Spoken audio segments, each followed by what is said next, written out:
Welcome to Long Stories for Sleep. Just set me playing, relax, and drift off. Subscribe and you'll have a library of stories to choose from. Comment to let me know where in the world you are and what stories you would like added. That's really helpful information. Enough rambling. On with the story. Emma by Jane Austen. Read for you by Long Stories for Sleep. Volume 3. Chapter 1. A very little quiet reflection was enough to satisfy Emma as to the nature of her agitation on hearing this news of Frank Churchill. She was soon convinced that it was not for herself she was feeling at all apprehensive or embarrassed, it was for him. Her own attachment had really subsided into a mere nothing, it was not worth thinking of, but if he, who had undoubtedly been always so much the most in love of the two, were to be returning with the same warmth of sentiment which he had taken away, it would be very distressing. If a separation of 2 months should not have cooled him, there were dangers and evils before her, caution for him and for herself would be necessary. She did not mean to have her own affections entangled again, and it would be incumbent on her to avoid any encouragement of his. She wished she might be able to keep him from an absolute declaration. That would be so very painful a conclusion of their present acquaintance. And yet, she could not help rather anticipating something decisive. She felt as if the spring would not pass without bringing a crisis, an event, a something to alter her present composed and tranquil state. It was not very long, though rather longer than Mr. Weston had foreseen, before she had the power of forming some opinion of Frank Churchill's feelings. The Inscombe family were not in town quite so soon as had been imagined, but he was at Highbury very soon afterwards. He rode down for a couple of hours, he could not yet do more, but as he came from Randalls immediately to Hartfield, she could then exercise all her quick observation, and speedily determine how he was influenced, and how she must act. They met with the utmost friendliness. There could be no doubt of his great pleasure in seeing her. But she had an almost instant doubt of his caring for her as he had done, of his feeling the same tenderness in the same degree. She watched him well. It was a clear thing he was less in love than he had been. Absence, with the conviction probably of her indifference, had produced this very natural and very desirable effect. He was in high spirits, as ready to talk and laugh as ever, and seemed delighted to speak of his former visit, and recur to old stories, and he was not without agitation. It was not in his calmness that she read his comparative indifference. He was not calm, his spirits were evidently fluttered, there was restlessness about him. Lively as he was, it seemed a liveliness that did not satisfy himself, but what decided her belief on the subject was his staying only a quarter of an hour, and hurrying away to make other calls in Highbury. He had seen a group of old acquaintance in the street as he passed. He had not stopped. He would not stop for more than a word, but he had the vanity to think they would be disappointed if he did not call, and much as he wished to stay longer at Hartfield, he must hurry off. She had no doubt as to his being less in love, but neither his agitated spirits, nor his hurrying away, seemed like a perfect cure, and she was rather inclined to think it implied a dread of her returning power, and a discreet resolution of not trusting himself with her long. This was the only visit from Frank Churchill in the course of 10 days. He was often hoping, intending to come, but was always prevented. His aunt could not bear to have him leave her. Such was his own account at Randalls. If he were quite sincere, if he really tried to come, it was to be inferred that Mrs. Churchill's removal to London had been of no service to the wilful or nervous part of her disorder. That she was really ill was very certain. He had declared himself convinced of it, at Randalls. Though much might be fancy, he could not doubt, when he looked back, that she was in a weaker state of health than she had been half a year ago. He did not believe it to proceed from anything that care and medicine might not remove, or at least that she might not have many years of existence before her, but he could not be prevailed on, by all his father's doubts, to say that her complaints were merely imaginary, or that she was as strong as ever. It soon appeared that London was not the place for her. She could not endure its noise. Her nerves were under continual irritation and suffering, and by the 10 days' end, her nephew's letter to Randalls communicated a change of plan. They were going to remove immediately to Richmond. Mrs. Churchill had been recommended to the medical skill of an eminent person there, and had otherwise a fancy for the place. A ready-furnished house in a favourite spot was engaged, and much benefit expected from the change. Emma heard that Frank wrote in the highest spirits of this arrangement, and seemed most fully to appreciate the blessing of having 2 months before him of such near neighbourhood to many dear friends, for the house was taken for May and June. She was told that now he wrote with the greatest confidence of being often with them, almost as often as he could even wish. Emma saw how Mr. Weston understood these joyous prospects. He was considering her as the source of all the happiness they offered. She hoped it was not so. 2 months must bring it to the proof. Mr. Weston's own happiness was indisputable. He was quite delighted. It was the very circumstance he could have wished for.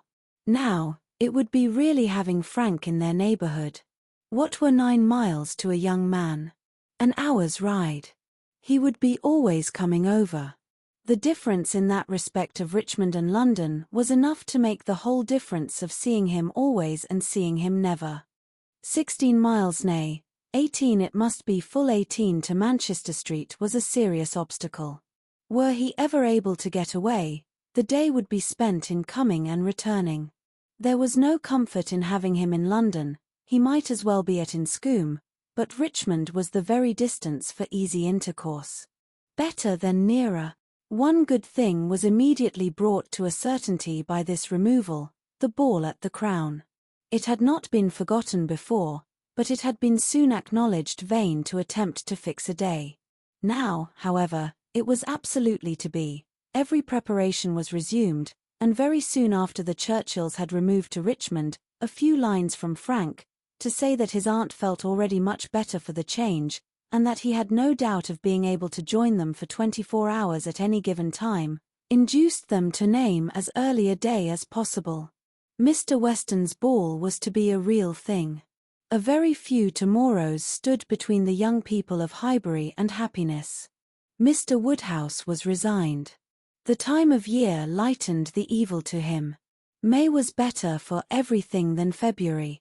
Mrs. Bates was engaged to spend the evening at Hartfield. James had due notice, and he sanguinely hoped that neither dear little Henry nor dear little John would have anything the matter with them, while dear Emma were gone. Chapter 2. No misfortune occurred, again to prevent the ball. The day approached, the day arrived, and after a morning of some anxious watching, Frank Churchill, in all the certainty of his own self, reached Randalls before dinner, and everything was safe. No second meeting had there yet been between him and Emma. The room at the Crown was to witness it, but it would be better than a common meeting in a crowd. Mr. Weston had been so very earnest in his entreaties for her arriving there as soon as possible after themselves, for the purpose of taking her opinion as to the propriety and comfort of the rooms before any other persons came, that she could not refuse him, and must therefore spend some quiet interval in the young man's company. She was to convey Harriet, and they drove to the Crown in good time, the Randalls party just sufficiently before them. Frank Churchill seemed to have been on the watch, and though he did not say much, his eyes declared that he meant to have a delightful evening. They all walked about together, to see that everything was as it should be, and within a few minutes were joined by the contents of another carriage, which Emma could not hear the sound of at first, without great surprise. So unreasonably early, she was going to exclaim, but she presently found that it was a family of old friends, who were coming, like herself, by particular desire, to help Mr. Weston's judgment, and they were so very closely followed by another carriage of cousins, who had been entreated to come early with the same distinguishing earnestness, on the same errand, that it seemed as if half the company might soon be collected together for the purpose of preparatory inspection. Emma perceived that her taste was not the only taste on which Mr. Weston depended, and felt that to be the favourite and intimate of a man who had so many intimates and confidants was not the very first distinction in the scale of vanity. She liked his open manners, but a little less of open-heartedness would have made him a higher character. General benevolence, but not general friendship, made a man what he ought to be. She could fancy such a man. The whole party walked about, and looked, and praised again, and then, having nothing else to do, formed a sort of half-circle round the fire, to observe in their various modes, till other subjects were started, that, though a fire in the evening was still very pleasant. Emma found that it was not Mr. Weston's fault that the number of privy councillors was not yet larger. They had stopped at Mrs. Bates's door to offer the use of their carriage, but the aunt and niece were to be brought by the Eltons. Frank was standing by her, but not steadily. There was a restlessness, which showed a mind not at ease. He was looking about, he was going to the door, he was watching for the sound of other carriages, impatient to begin, or afraid of being always near her. Mrs. Elton was spoken of.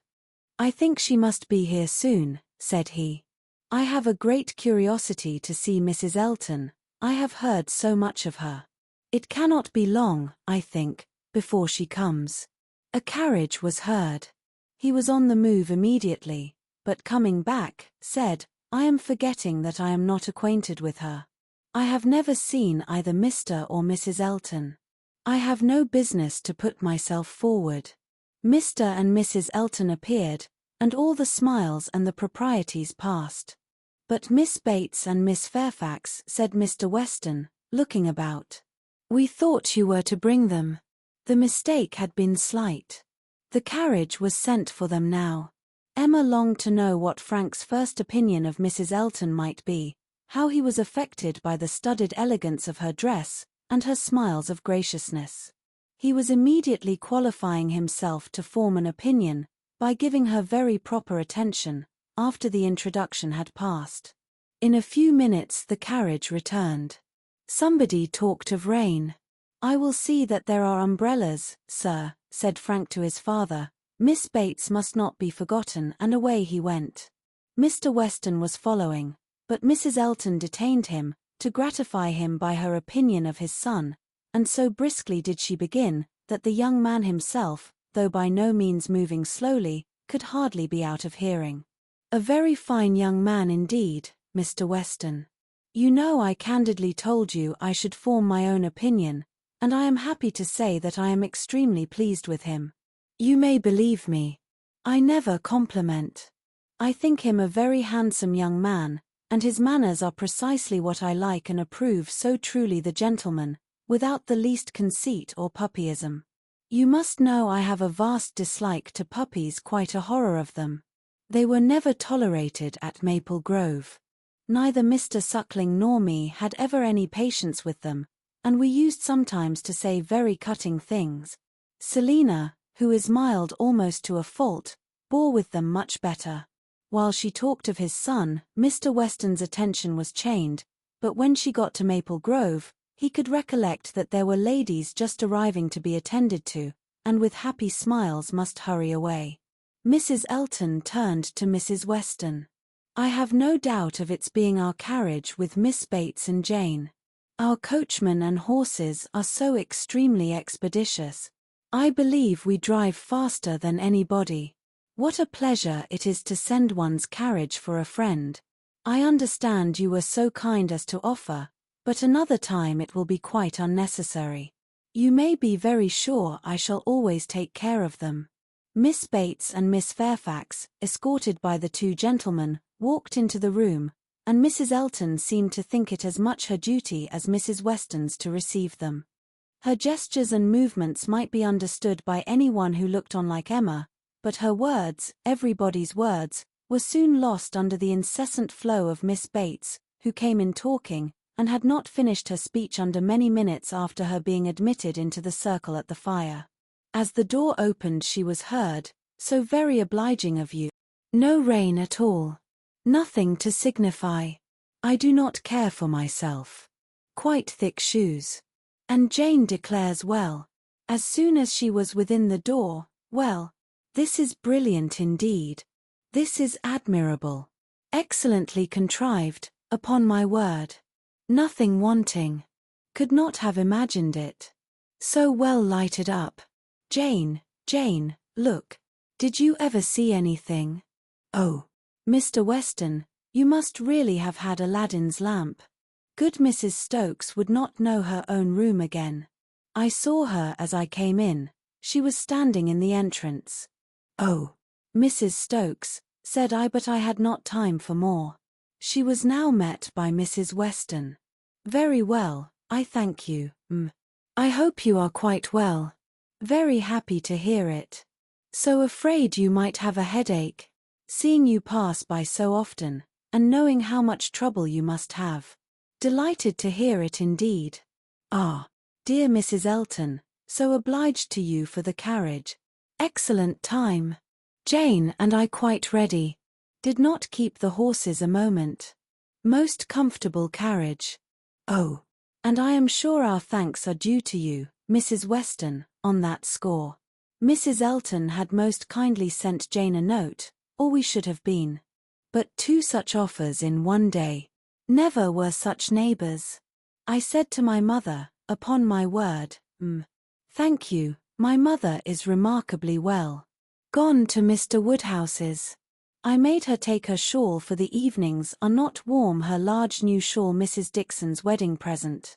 So kind of her to think of my mother, bought at Weymouth, you know Mr. Dixon's choice. There were 3 others, Jane says, which they hesitated about some time. Colonel Campbell rather preferred an olive. My dear Jane, are you sure you did not wet your feet? It was but a drop or 2, but I am so afraid.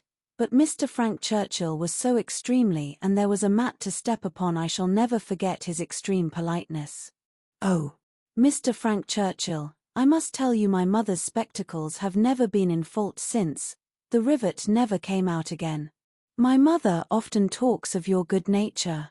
Does not she, Jane? Do not we often talk of Mr. Frank Churchill? Ah, here's Miss Woodhouse. Dear Miss Woodhouse, how do you do? Very well, I thank you, quite well. This is meeting quite in fairyland. Such a transformation. Must not compliment, I know, eyeing Emma most complacently. That would be rude, but upon my word, Miss Woodhouse, you do look. How do you like Jane's hair? You are a judge. She did it all herself.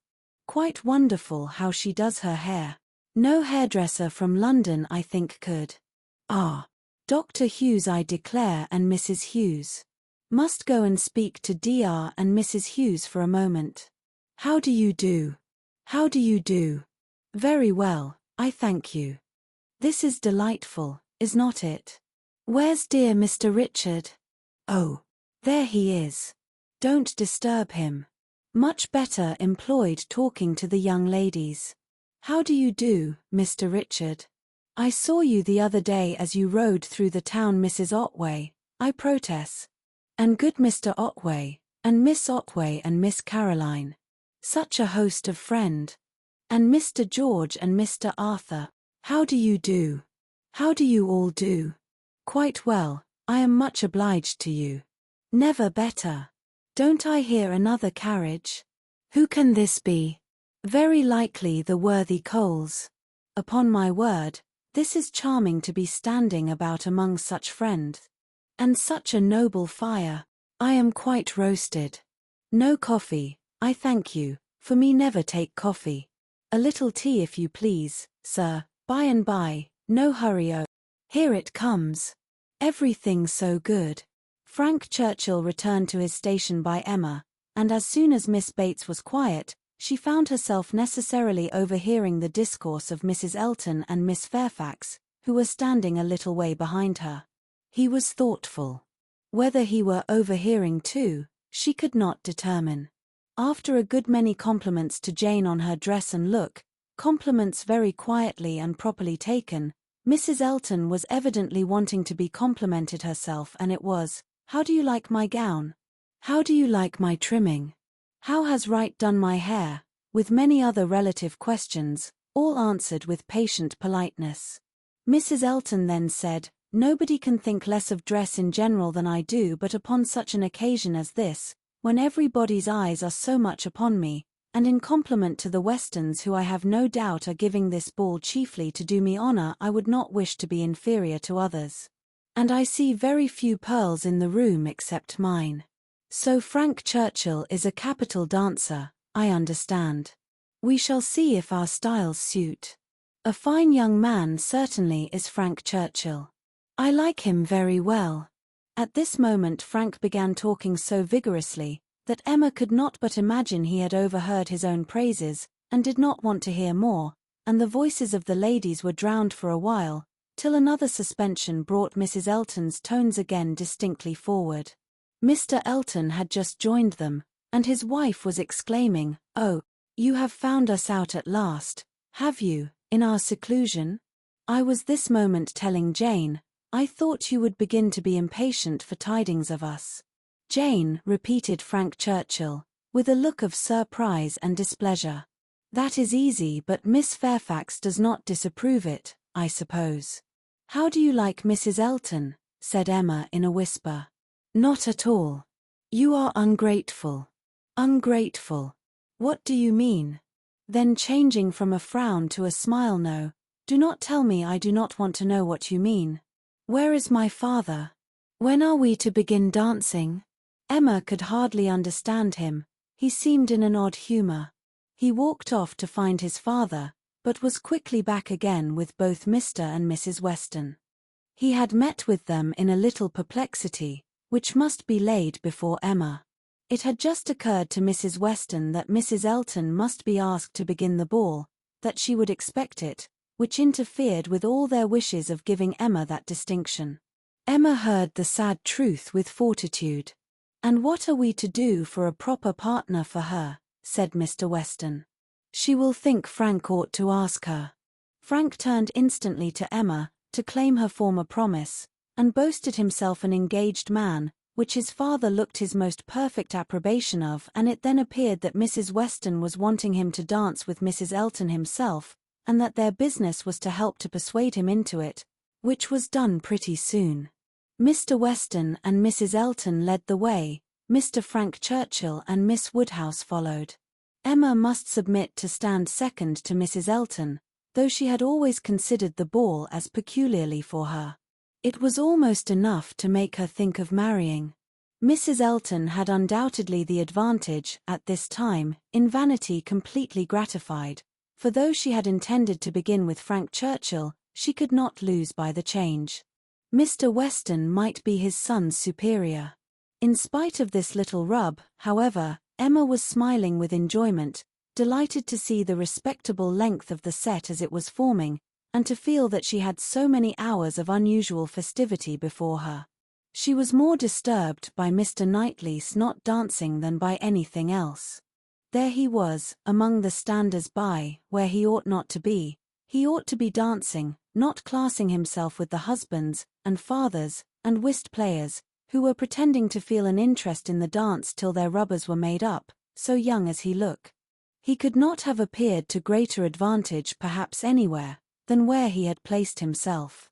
His tall, firm, upright figure, among the bulky forms and stooping shoulders of the elderly men, was such as Emma felt must draw everybody's eyes, and, excepting her own partner, there was not one among the whole row of young men who could be compared with him. He moved a few steps nearer, and those few steps were enough to prove in how gentlemanlike a manner, with what natural grace, he must have danced, would he but take the trouble. Whenever she caught his eye, she forced him to smile, but in general he was looking grave. She wished he could love a ballroom better, and could like Frank Churchill better. He seemed often observing her. She must not flatter herself that he thought of her dancing, but if he were criticizing her behavior, she did not feel afraid. There was nothing like flirtation between her and her partner. They seemed more like cheerful, easy friends, than lovers. That Frank Churchill thought less of her than he had done, was indubitable. The ball proceeded pleasantly. The anxious cares, the incessant attentions of Mrs. Weston, were not thrown away. Everybody seemed happy, and the praise of being a delightful ball, which is seldom bestowed till after a ball has ceased to be, was repeatedly given in the very beginning of the existence of this. Of very important, very recordable events, it was not more productive than such meetings usually are. There was one, however, which Emma thought something of. The 2 last dances before supper were begun, and Harriet had no partner. the only young lady sitting down, and so equal had been hitherto the number of dancers, that how there could be any one disengaged was the wonder. But Emma's wonder lessened soon afterwards, on seeing Mr. Elton sauntering about. He would not ask Harriet to dance if it were possible to be avoided. She was sure he would not, and she was expecting him every moment to escape into the card-room. Escape, however, was not his plan. He came to the part of the room where the sitters-by were collected, spoke to some, and walked about in front of them, as if to show his liberty, and his resolution of maintaining it. He did not omit being sometimes directly before Miss Smith, or speaking to those who were close to her. Emma saw it. She was not yet dancing, she was working her way up from the bottom, and had therefore leisure to look around, and by only turning her head a little she saw it all. When she was halfway up the set, the whole group were exactly behind her, and she would no longer allow her eyes to watch, but Mr. Elton was so near, that she heard every syllable of a dialogue which just then took place between him and Mrs. Weston, and she perceived that his wife, who was standing immediately above her, was not only listening also, but even encouraging him by significant glances. The kind-hearted, gentle Mrs. Weston had left her seat to join him and say, "Do not you dance, Mr. Elton?" To which his prompt reply was, "Most readily, Mrs. Weston, if you will dance with me." "Me? Oh, no, I would get you a better partner than myself. I am no dancer." "If Mrs. Gilbert wishes to dance," said he, "I shall have great pleasure, I am sure, for, though beginning to feel myself rather an old married man, and that my dancing days are over, it would give me very great pleasure at any time to stand up with an old friend like Mrs. Gilbert. Mrs. Gilbert does not mean to dance, but there is a young lady disengaged whom I should be very glad to see dancing, Miss Smith." "Miss Smith? Oh, I had not observed. You are extremely obliging, and if I were not an old married man. But my dancing days are over, Mrs. Weston. You will excuse me. Anything else I should be most happy to do, at your command, but my dancing days are over." Mrs. Weston said no more, and Emma could imagine with what surprise and mortification she must be returning to her seat. This was Mr. Elton, the amiable, obliging, gentle Mr. Elton. She looked round for a moment. He had joined Mr. Knightley at a little distance, and was arranging himself for settled conversation, while smiles of high glee passed between him and his wife. She would not look again. Her heart was in a glow, and she feared her face might be as hot. In another moment a happier sight caught her, Mr. Knightley leading Harriet to the set. Never had she been more surprised, seldom more delighted, than at that instant. She was all pleasure and gratitude, both for Harriet and herself, and longed to be thanking him, and though too distant for speech, her countenance said much, as soon as she could catch his eye again. His dancing proved to be just what she had believed it, extremely good, and Harriet would have seemed almost too lucky, if it had not been for the cruel state of things before, and for the very complete enjoyment and very high sense of the distinction which her happy features announced. It was not thrown away on her, she bounded higher than ever, flew farther down the middle, and was in a continual course of smiles. Mr. Elton had retreated into the card-room, looking, Emma trusted, very foolish. She did not think he was quite so hardened as his wife, though growing very like her. She spoke some of her feelings, by observing audibly to her partner, "Knightley has taken pity on poor little Miss Smith. Very good-natured, I declare." Supper was announced. The move began, and Miss Bates might be heard from that moment, without interruption, till her being seated at table and taking up her spoon. "Jane, Jane, my dear Jane, where are you? Here is your tippet. Mrs. Weston begs you to put on your tippet. She says she is afraid there will be draughts in the passage, though everything has been done, one door nailed up, quantities of matting, my dear Jane, indeed you must. Mr. Churchill, oh, you are too obliging. How well you put it on, so gratified. Excellent dancing indeed. Yes, my dear, I ran home, as I said I should, to help grandmamma to bed, and got back again, and nobody missed me. I set off without saying a word, Just as I told you. Grandmamma was quite well, had a charming evening with Mr. Woodhouse, a vast deal of chat, and backgammon. Tea was made downstairs, biscuits and baked apples and wine before she came away, amazing luck in some of her throws, and she inquired a great deal about you, how you were amused, and who were your partners. Oh, said I shall not forestall Jane. I left her dancing with Mr. George Otway. She will love to tell you all about it herself tomorrow. Her first partner was Mr. Elton. I do not know who will ask her next, perhaps Mr. William Cox. My dear sir, you are too obliging. Is there nobody you would not rather? I am not helpless. Sir, you are most kind. Upon my word, Jane on one arm, and me on the other. Stop, let us stand a little back. Mrs. Elton is going. Dear Mrs. Elton, how elegant she looks. Beautiful lace. Now we all follow in her train. Quite the queen of the evening. Well, here we are at the passage. 2 steps, Jane, take care of the 2 steps. Oh, no, there is but 1. Well, I was persuaded there were 2. How very odd.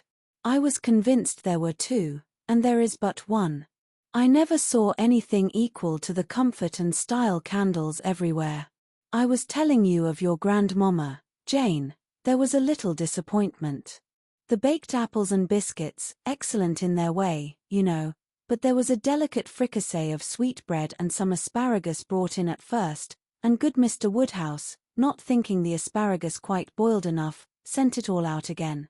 Now there is nothing grandmamma loves better than sweetbread and asparagus, so she was rather disappointed, but we agreed we would not speak of it to anybody, for fear of its getting round to dear Miss Woodhouse, who would be so very much concerned.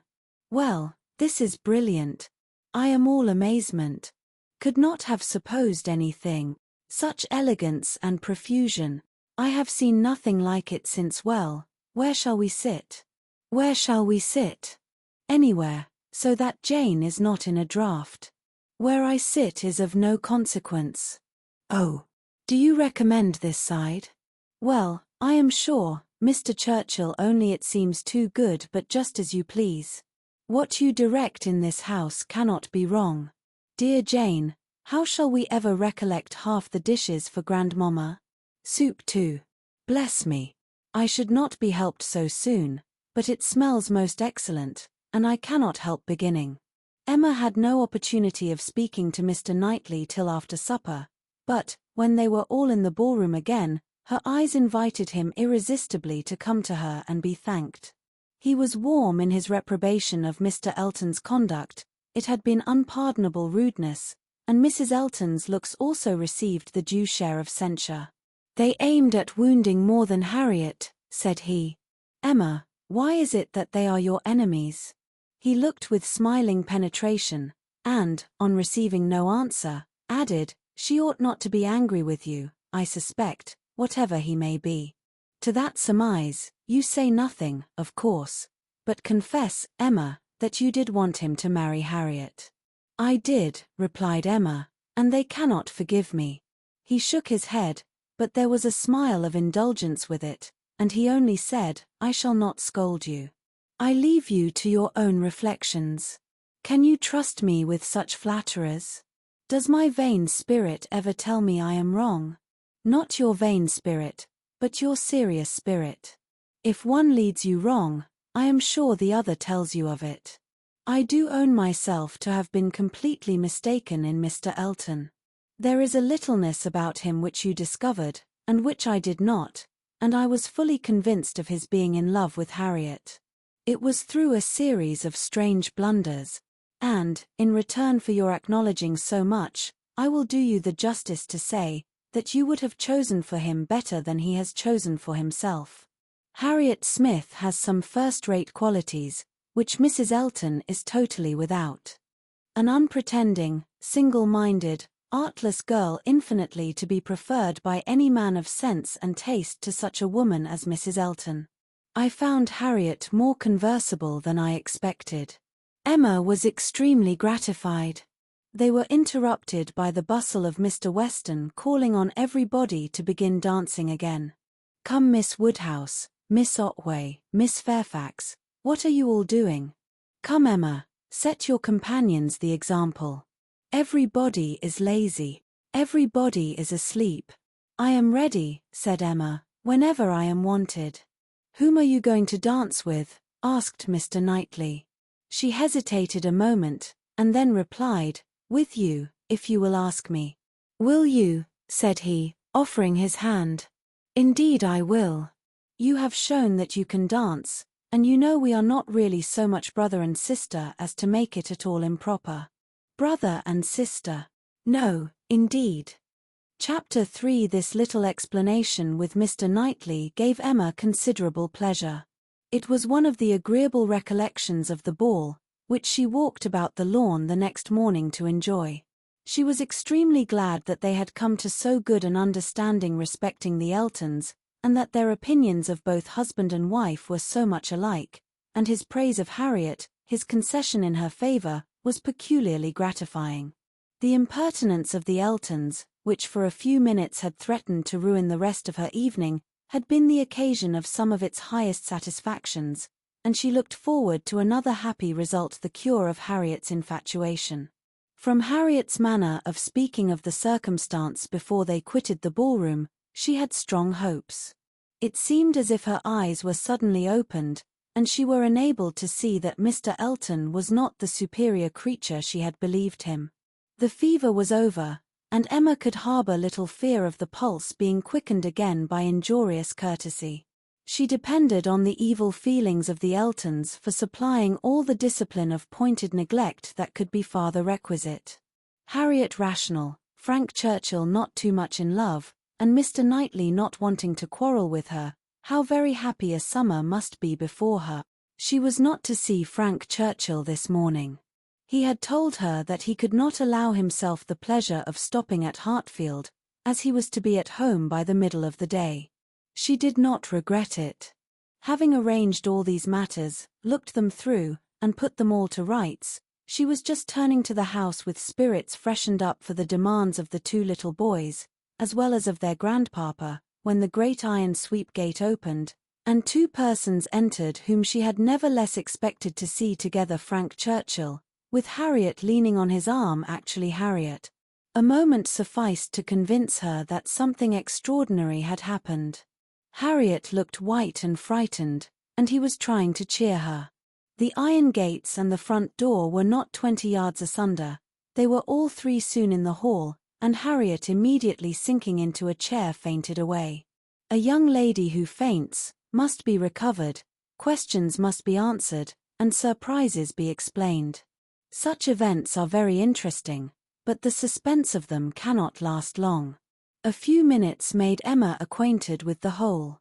Miss Smith and Miss Bickerton, another parlour boarder at Mrs. Goddard's, who had been also at the ball, had walked out together, and taken a road, the Richmond Road, which, though apparently public enough for safety, had led them into alarm. About half a mile beyond Highbury, making a sudden turn, and deeply shaded by elms on each side, it became for a considerable stretch very retired, and when the young ladies had advanced some way into it, they had suddenly perceived at a small distance before them, on a broader patch of greensward by the side, a party of gypsies. A child on the watch came towards them to beg, and Miss Bickerton, excessively frightened, gave a great scream, and calling on Harriet to follow her, ran up a steep bank, cleared a slight hedge at the top, and made the best of her way by a short cut back to Highbury. But poor Harriet could not follow. She had suffered very much from cramp after dancing, and her first attempt to mount the bank brought on such a return of it as made her absolutely powerless, and in this state, and exceedingly terrified, she had been obliged to remain. How the trampers might have behaved, had the young ladies been more courageous, must be doubtful, but such an invitation for attack could not be resisted, and Harriet was soon assailed by half a dozen children, headed by a stout woman and a great boy, all clamorous and impertinent in look, though not absolutely in word. More and more frightened, she immediately promised them money, and taking out her purse, gave them a shilling, and begged them not to want more, or to use her ill. She was then able to walk, though but slowly, and was moving away, but her terror and her purse were too tempting, and she was followed, or rather surrounded, by the whole gang, demanding more. In this state Frank Churchill had found her, she trembling and conditioning, they loud and insolent. By a most fortunate chance his leaving Highbury had been delayed so as to bring him to her assistance at this critical moment. The pleasantness of the morning had induced him to walk forward, and leave his horses to meet him by another road, a mile or two beyond Highbury, and happening to have borrowed a pair of scissors the night before of Miss Bates, and to have forgotten to restore them, he had been obliged to stop at her door, and go in for a few minutes. He was therefore later than he had intended, and being on foot, was unseen by the whole party till almost close to them. The terror which the woman and boy had been creating in Harriet was then their own portion. He had left them completely frightened, and Harriet, eagerly clinging to him and hardly able to speak, had just strength enough to reach Hartfield, before her spirits were quite overcome. It was his idea to bring her to Hartfield, he had thought of no other place. This was the amount of the whole story, of his communication and of Harriet's as soon as she had recovered her senses and speech.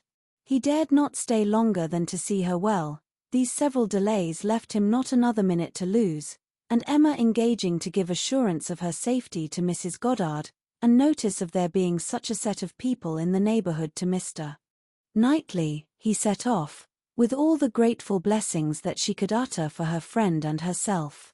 Such an adventure as this, a fine young man and a lovely young woman thrown together in such a way, could hardly fail of suggesting certain ideas to the coldest heart and the steadiest brain. So Emma thought, at least. Could a linguist, could a grammarian, could even a mathematician have seen what she did, have witnessed their appearance together, and heard their history of it, without feeling that circumstances had been at work to make them peculiarly interesting to each other, how much more must an imaginist, like herself, be on fire with speculation and foresight, especially with such a groundwork of anticipation as her mind had already made. It was a very extraordinary thing. Nothing of the sort had ever occurred before to any young ladies in the place, within her memory, no rencontre, no alarm of the kind, and now it had happened to the very person, and at the very hour, when the other very person was chancing to pass by to rescue her. It certainly was very extraordinary, and knowing, as she did, the favourable state of mind of each at this period, it struck her the more. He was wishing to get the better of his attachment to herself, she just recovering from her mania for Mr. Elton. It seemed as if everything united to promise the most interesting consequences. It was not possible that the occurrence should not be strongly recommending each to the other. In the few minutes' conversation which she had yet had with him, while Harriet had been partially insensible, he had spoken of her terror, her naivete, her fervour as she seized and clung to his arm, with a sensibility amused and delighted, and just at last, after Harriet's own account had been given, he had expressed his indignation at the abominable folly of Miss Bickerton in the warmest terms. Everything was to take its natural course, however, neither impelled nor assisted. She would not stir a step, nor drop a hint. No, she had had enough of interference. There could be no harm in a scheme, a mere passive scheme. It was no more than a wish. Beyond it she would on no account proceed. Emma's first resolution was to keep her father from the knowledge of what had passed, aware of the anxiety and alarm it would occasion, but she soon felt that concealment must be impossible. Within half an hour it was known all over Highbury. It was the very event to engage those who talk most, the young and the low, and all the youth and servants in the place were soon in the happiness of frightful news. The last night's ball seemed lost in the gypsies. Poor Mr. Woodhouse trembled as he sat, and, as Emma had foreseen, would scarcely be satisfied without their promising never to go beyond the shrubbery again. It was some comfort to him that many inquiries after himself and Miss Woodhouse, for his neighbours knew that he loved to be inquired after, as well as Miss Smith, were coming in during the rest of the day, and he had the pleasure of returning for answer, that they were all very indifferent, which, though not exactly true, for she was perfectly well, and Harriet not much otherwise, Emma would not interfere with. She had an unhappy state of health in general for the child of such a man, for she hardly knew what indisposition was, and if he did not invent illnesses for her, she could make no figure in a message. The gypsies did not wait for the operations of justice, they took themselves off in a hurry. The young ladies of Highbury might have walked again in safety before their panic began, and the whole history dwindled soon into a matter of little importance but to Emma and her nephews. In her imagination it maintained its ground, and Henry and John were still asking every day for the story of Harriet and the gypsies, and still tenaciously setting her right if she varied in the slightest particular from the original recital. Chapter 4. A very few days had passed after this adventure, when Harriet came one morning to Emma with a small parcel in her hand, and after sitting down and hesitating, thus began, "Miss Woodhouse, if you are at leisure, I have something that I should like to tell you, a sort of confession to make, and then, it will be over."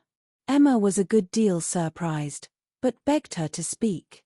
There was a seriousness in Harriet's manner which prepared her, quite as much as her words, for something more than ordinary. "It is my duty, and I am sure it is my wish," she continued, "to have no reserves with you on this subject. As I am happily quite an altered creature in one respect, it is very fit that you should have the satisfaction of knowing it. I do not want to say more than is necessary. I am too much ashamed of having given way as I have done, and I dare say you understand me." "Yes," said Emma, "I hope I do." "How I could so long a time be fancying myself," cried Harriet, warmly. "It seems like madness. I can see nothing at all extraordinary in him now.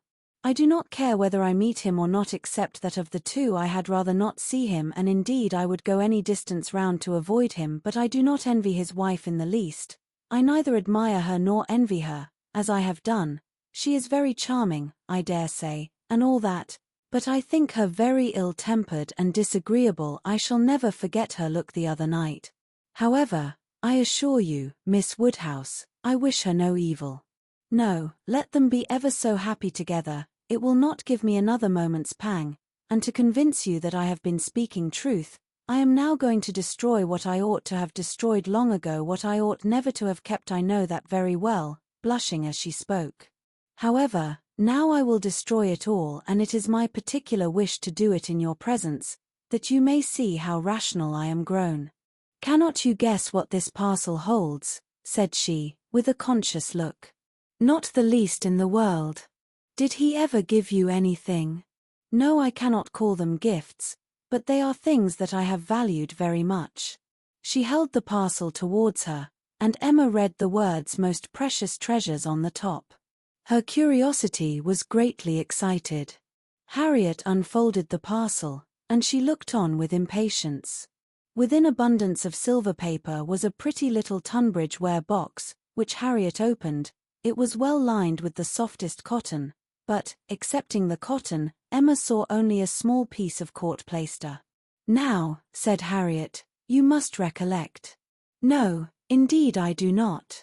"Dear me, I should not have thought it possible you could forget what passed in this very room about court plaister, one of the very last times we ever met in it. It was but a very few days before I had my sore throat, just before Mr. and Mrs. John Knightley came, I think the very evening.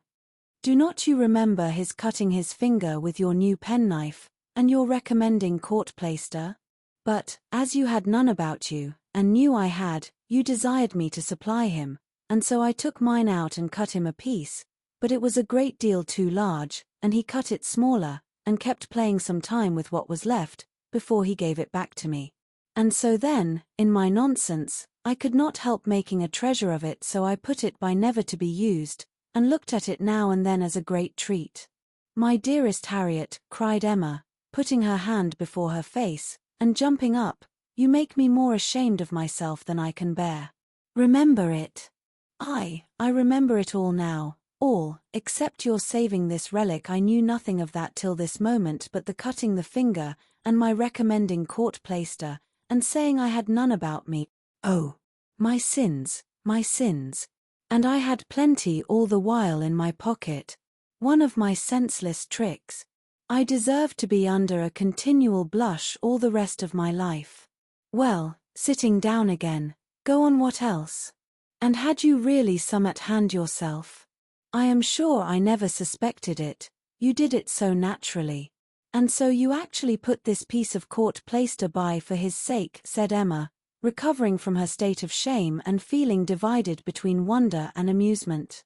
And secretly she added to herself, Lord bless me, when should I ever have thought of putting by in cotton a piece of court plaister that Frank Churchill had been pulling about? I never was equal to this. Here, resumed Harriet, turning to her box again, here is something still more valuable, I mean that has been more valuable, because this is what did really once belong to him, which the court plaister never did. Emma was quite eager to see this superior treasure. It was the end of an old pencil, the part without any lead. This was really his, said Harriet. Do not you remember one morning? No, I dare say you do not. But one morning, I forget exactly the day, but perhaps it was the Tuesday or Wednesday before that evening, he wanted to make a memorandum in his pocketbook. It was about spruce beer. Mr. Knightley had been telling him something about brewing spruce beer, and he wanted to put it down, but when he took out his pencil, there was so little lead that he soon cut it all away, and it would not do, so you lent him another, and this was left upon the table as good for nothing. But I kept my eye on it, and, as soon as I dared, caught it up, and never parted with it again from that moment. I do remember it, cried Emma. I perfectly remember it. Talking about spruce beer. Oh. Yes, Mr. Knightley and I both saying we liked it, and Mr. Elton's seeming resolved to learn to like it too. I perfectly remember it. Stop, Mr. Knightley was standing just here, was not he? I have an idea he was standing just here. Ah, I do not know. I cannot recollect. It is very odd, but I cannot recollect. Mr. Elton was sitting here, I remember, much about where I am now. Well, go on. Oh, that's all. I have nothing more to show you, or to say except that I am now going to throw them both behind the fire, and I wish you to see me do it. My poor dear Harriet. And have you actually found happiness in treasuring up these things? Yes, simpleton as I was. But I am quite ashamed of it now, and wish I could forget as easily as I can burn them. It was very wrong of me, you know, to keep any remembrances, after he was married. I knew it was, but had not resolution enough to part with them. But, Harriet, is it necessary to burn the court plaister? I have not a word to say for the bit of old pencil, but the court plaister might be useful. I shall be happier to burn it, replied Harriet. It has a disagreeable look to me. I must get rid of everything. There it goes, and there is an end, thank heaven, of Mr. Elton. And when, thought Emma, will there be a beginning of Mr. Churchill? She had soon afterwards reason to believe that the beginning was already made, and could not but hope that the gypsy, though she had told no fortune, might be proved to have made Harriet's. About a fortnight after the alarm, they came to a sufficient explanation, and quite undesignedly. Emma was not thinking of it at the moment, which made the information she received more valuable. She merely said, in the course of some trivial chat, "Well, Harriet, whenever you marry I would advise you to do so, and thought no more of it, till after a minute's silence she heard Harriet say in a very serious tone, "I shall never marry." Emma then looked up, and immediately saw how it was, and after a moment's debate, as to whether it should pass unnoticed or not, replied, "Never marry. This is a new resolution. It is one that I shall never change, however." After another short hesitation, "I hope it does not proceed from I hope it is not in compliment to Mr. Elton." "Mr. Elton indeed," cried Harriet indignantly. "Oh, no," and Emma could just catch the words, "so superior to Mr. Elton." She then took a longer time for consideration. Should she proceed no farther? Should she let it pass, and seem to suspect nothing?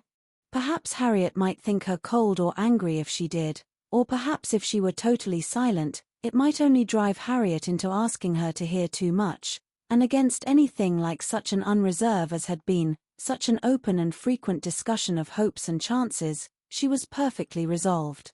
She believed it would be wiser for her to say and know at once, all that she meant to say and know. Plain dealing was always best. She had previously determined how far she would proceed on any application of the sort, and it would be safer for both to have the judicious law of her own brain laid down with speed. She was decided, and thus spoke Harriet, "I will not affect to be in doubt of your meaning. Your resolution, or rather your expectation of never marrying, results from an idea that the person whom you might prefer would be too greatly your superior in situation to think of you. Is not it so? Oh, Miss Woodhouse, believe me, I have not the presumption to suppose, indeed I am not so mad. But it is a pleasure to me to admire him at a distance and to think of his infinite superiority to all the rest of the world, with the gratitude, wonder, and veneration, which are so proper, in me especially. I am not at all surprised at you, Harriet. The service he rendered you was enough to warm your heart." Service. Oh, it was such an inexpressible obligation, the very recollection of it, and all that I felt at the time when I saw him coming, his noble look and my wretchedness before. Such a change. In one moment such a change. From perfect misery to perfect happiness. It is very natural. It is natural, and it is honorable. Yes, honorable, I think, to choose so well and so gratefully. But that it will be a fortunate preference is more than I can promise. I do not advise you to give way to it, Harriet. I do not by any means engage for its being returned. Consider what you are about. Perhaps it will be wisest in you to check your feelings while you can, at any rate do not let them carry you far, unless you are persuaded of his liking you. Be observant of him. Let his behavior be the guide of your sensations. I give you this caution now, because I shall never speak to you again on the subject. I am determined against all interference. Henceforward I know nothing of the matter. Let no name ever pass our lips. We were very wrong before, we will be cautious now. He is your superior, no doubt, and there do seem objections and obstacles of a very serious nature. But yet, Harriet, more wonderful things have taken place, there have been matches of greater disparity. But take care of yourself. I would not have you too sanguine, though, however it may end, be assured your raising your thoughts to him is a mark of good taste which I shall always know how to value." Harriet kissed her hand in silent and submissive gratitude. Emma was very decided in thinking such an attachment no bad thing for her friend. Its tendency would be to raise and refine her mind, and it must be saving her from the danger of degradation. Chapter 5. In this state of schemes, and hopes, and connivance, June opened upon Hartfield. To Highbury in general it brought no material change.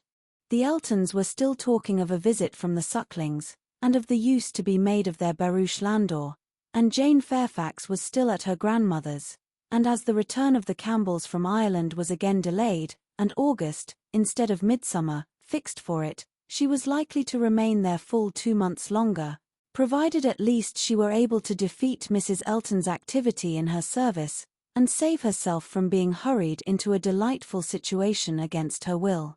Mr. Knightley, who, for some reason best known to himself, had certainly taken an early dislike to Frank Churchill, was only growing to dislike him more.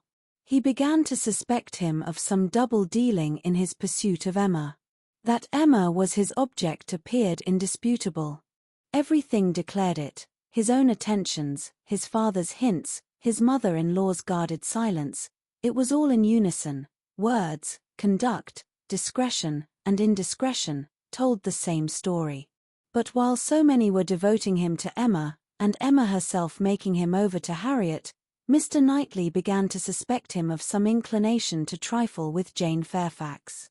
He could not understand it, but there were symptoms of intelligence between them, he thought, so at least symptoms of admiration on his side, which, having once observed, he could not persuade himself to think entirely void of meaning, however he might wish to escape any of Emma's errors of imagination. She was not present when the suspicion first arose. He was dining with the Randalls family, and Jane, at the Eltons, and he had seen a look, more than a single look, at Miss Fairfax, which, from the admirer of Miss Woodhouse, seemed somewhat out of place. When he was again in their company, he could not help remembering what he had seen, nor could he avoid observations which, unless it were like Cowper and his fire at twilight, myself creating what I saw, brought him yet stronger suspicion of there being a something of private liking, of private understanding even, between Frank Churchill and Jane. He had walked up one day after dinner, as he very often did, to spend his evening at Hartfield. Emma and Harriet were going to walk, he joined them, and, on returning, they fell in with a larger party, who, like themselves, judged it wisest to take their exercise early, as the weather threatened rain. Mr. and Mrs. Weston and their son, Miss Bates and her niece, who had accidentally met. They all united, and, on reaching Hartfield gates, Emma, who knew it was exactly the sort of visiting that would be welcome to her father, pressed them all to go in and drink tea with him. The Randalls party agreed to it immediately, and after a pretty long speech from Miss Bates, which few persons listened to, she also found it possible to accept dear Miss Woodhouse's most obliging invitation. As they were turning into the grounds, Mr. Perry passed by on horseback. The gentleman spoke of his horse. "By the by," said Frank Churchill to Mrs. Weston presently, "what became of Mr. Perry's plan of setting up his carriage?" Mrs. Weston looked surprised, and said, "I did not know that he ever had any such plan." "Nay, I had it from you. You wrote me word of it 3 months ago." "Me? Impossible." "Indeed you did. I remember it perfectly. You mentioned it as what was certainly to be very soon." Mrs. Perry had told somebody, and was extremely happy about it. It was owing to her persuasion, as she thought his being out in bad weather did him a great deal of harm. "You must remember it now. Upon my word I never heard of it till this moment." "Never. Really, never. Bless me. How could it be?" "Then I must have dreamt it, but I was completely persuaded. Miss Smith, you walk as if you were tired. You will not be sorry to find yourself at home." "What is this? What is this?" cried Mr. Weston, "about Perry and a carriage? Is Perry going to set up his carriage, Frank? I am glad he can afford it. You had it from himself, had you?" "No, sir," replied his son, laughing, "I seem to have had it from nobody." "Very odd. I really was persuaded of Mrs. Weston's having mentioned it in one of her letters to Inscombe, many weeks ago, with all these particulars, but as she declares she never heard a syllable of it before, of course it must have been a dream. I am a great dreamer. I dream of everybody at Highbury when I am away, and when I have gone through my particular friends, then I begin dreaming of Mr. and Mrs. Perry." "It is odd though," observed his father, "that you should have had such a regular connected dream about people whom it was not very likely you should be thinking of at Inscombe. Perry's setting up his carriage, and his wife's persuading him to it, out of care for his health. Just what will happen, I have no doubt, some time or other, only a little premature. What an air of probability sometimes runs through a dream, and at others, what a heap of absurdities it is. Well, Frank, your dream certainly shows that Highbury is in your thoughts when you are absent. Emma, you are a great dreamer, I think." Emma was out of hearing. She had hurried on before her guests to prepare her father for their appearance, and was beyond the reach of Mr. Weston's hint. "Why, to own the truth," cried Miss Bates, who had been trying in vain to be heard the last 2 minutes, "if I must speak on this subject, there is no denying that Mr. Frank Churchill might have. I do not mean to say that he did not dream it. I am sure I have sometimes the oddest dreams in the world, but if I am questioned about it, I must acknowledge that there was such an idea last spring, for Mrs. Perry herself mentioned it to my mother, and the Coles knew of it as well as ourselves, but it was quite a secret, known to nobody else, and only thought of about 3 days. Mrs.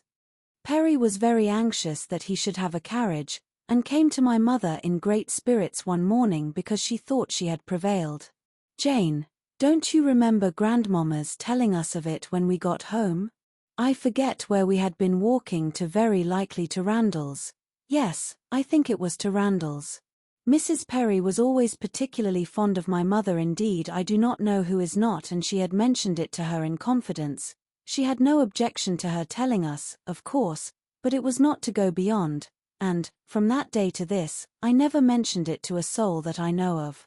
At the same time, I will not positively answer for my having never dropped a hint, because I know I do sometimes pop out a thing before I am aware. I am a talker, you know, I am rather a talker, and now and then I have let a thing escape me which I should not.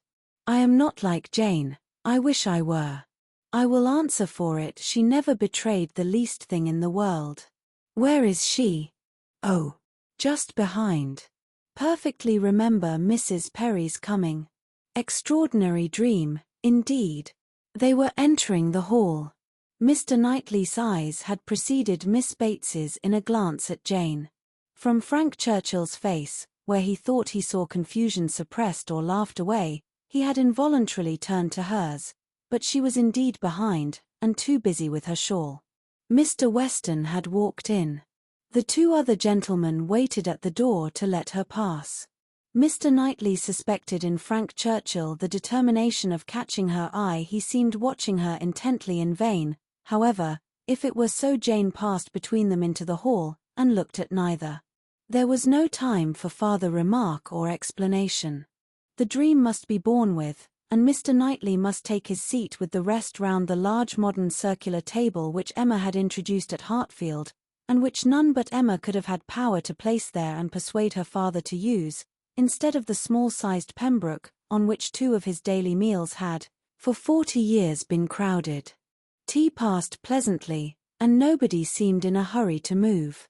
Miss Woodhouse, said Frank Churchill, after examining a table behind him, which he could reach as he sat, have your nephews taken away their alphabets, their box of letters? It used to stand here. Where is it? This is a sort of dull-looking evening, that ought to be treated rather as winter than summer. We had great amusement with those letters one morning.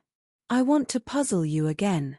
Emma was pleased with the thought, and producing the box, the table was quickly scattered over with alphabets, which no one seemed so much disposed to employ as their 2 selves.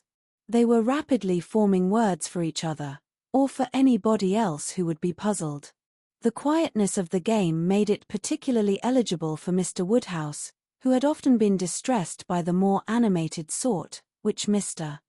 Weston had occasionally introduced, and who now sat happily occupied in lamenting, with tender melancholy, over the departure of the poor little boys, or in fondly pointing out, as he took up any stray letter near him, how beautifully Emma had written it. Frank Churchill placed a word before Miss Fairfax. She gave a slight glance round the table, and applied herself to it. Frank was next to Emma, Jane opposite to them, and Mr. Knightley so placed as to see them all, and it was his object to see as much as he could, with as little apparent observation. The word was discovered, and with a faint smile pushed away.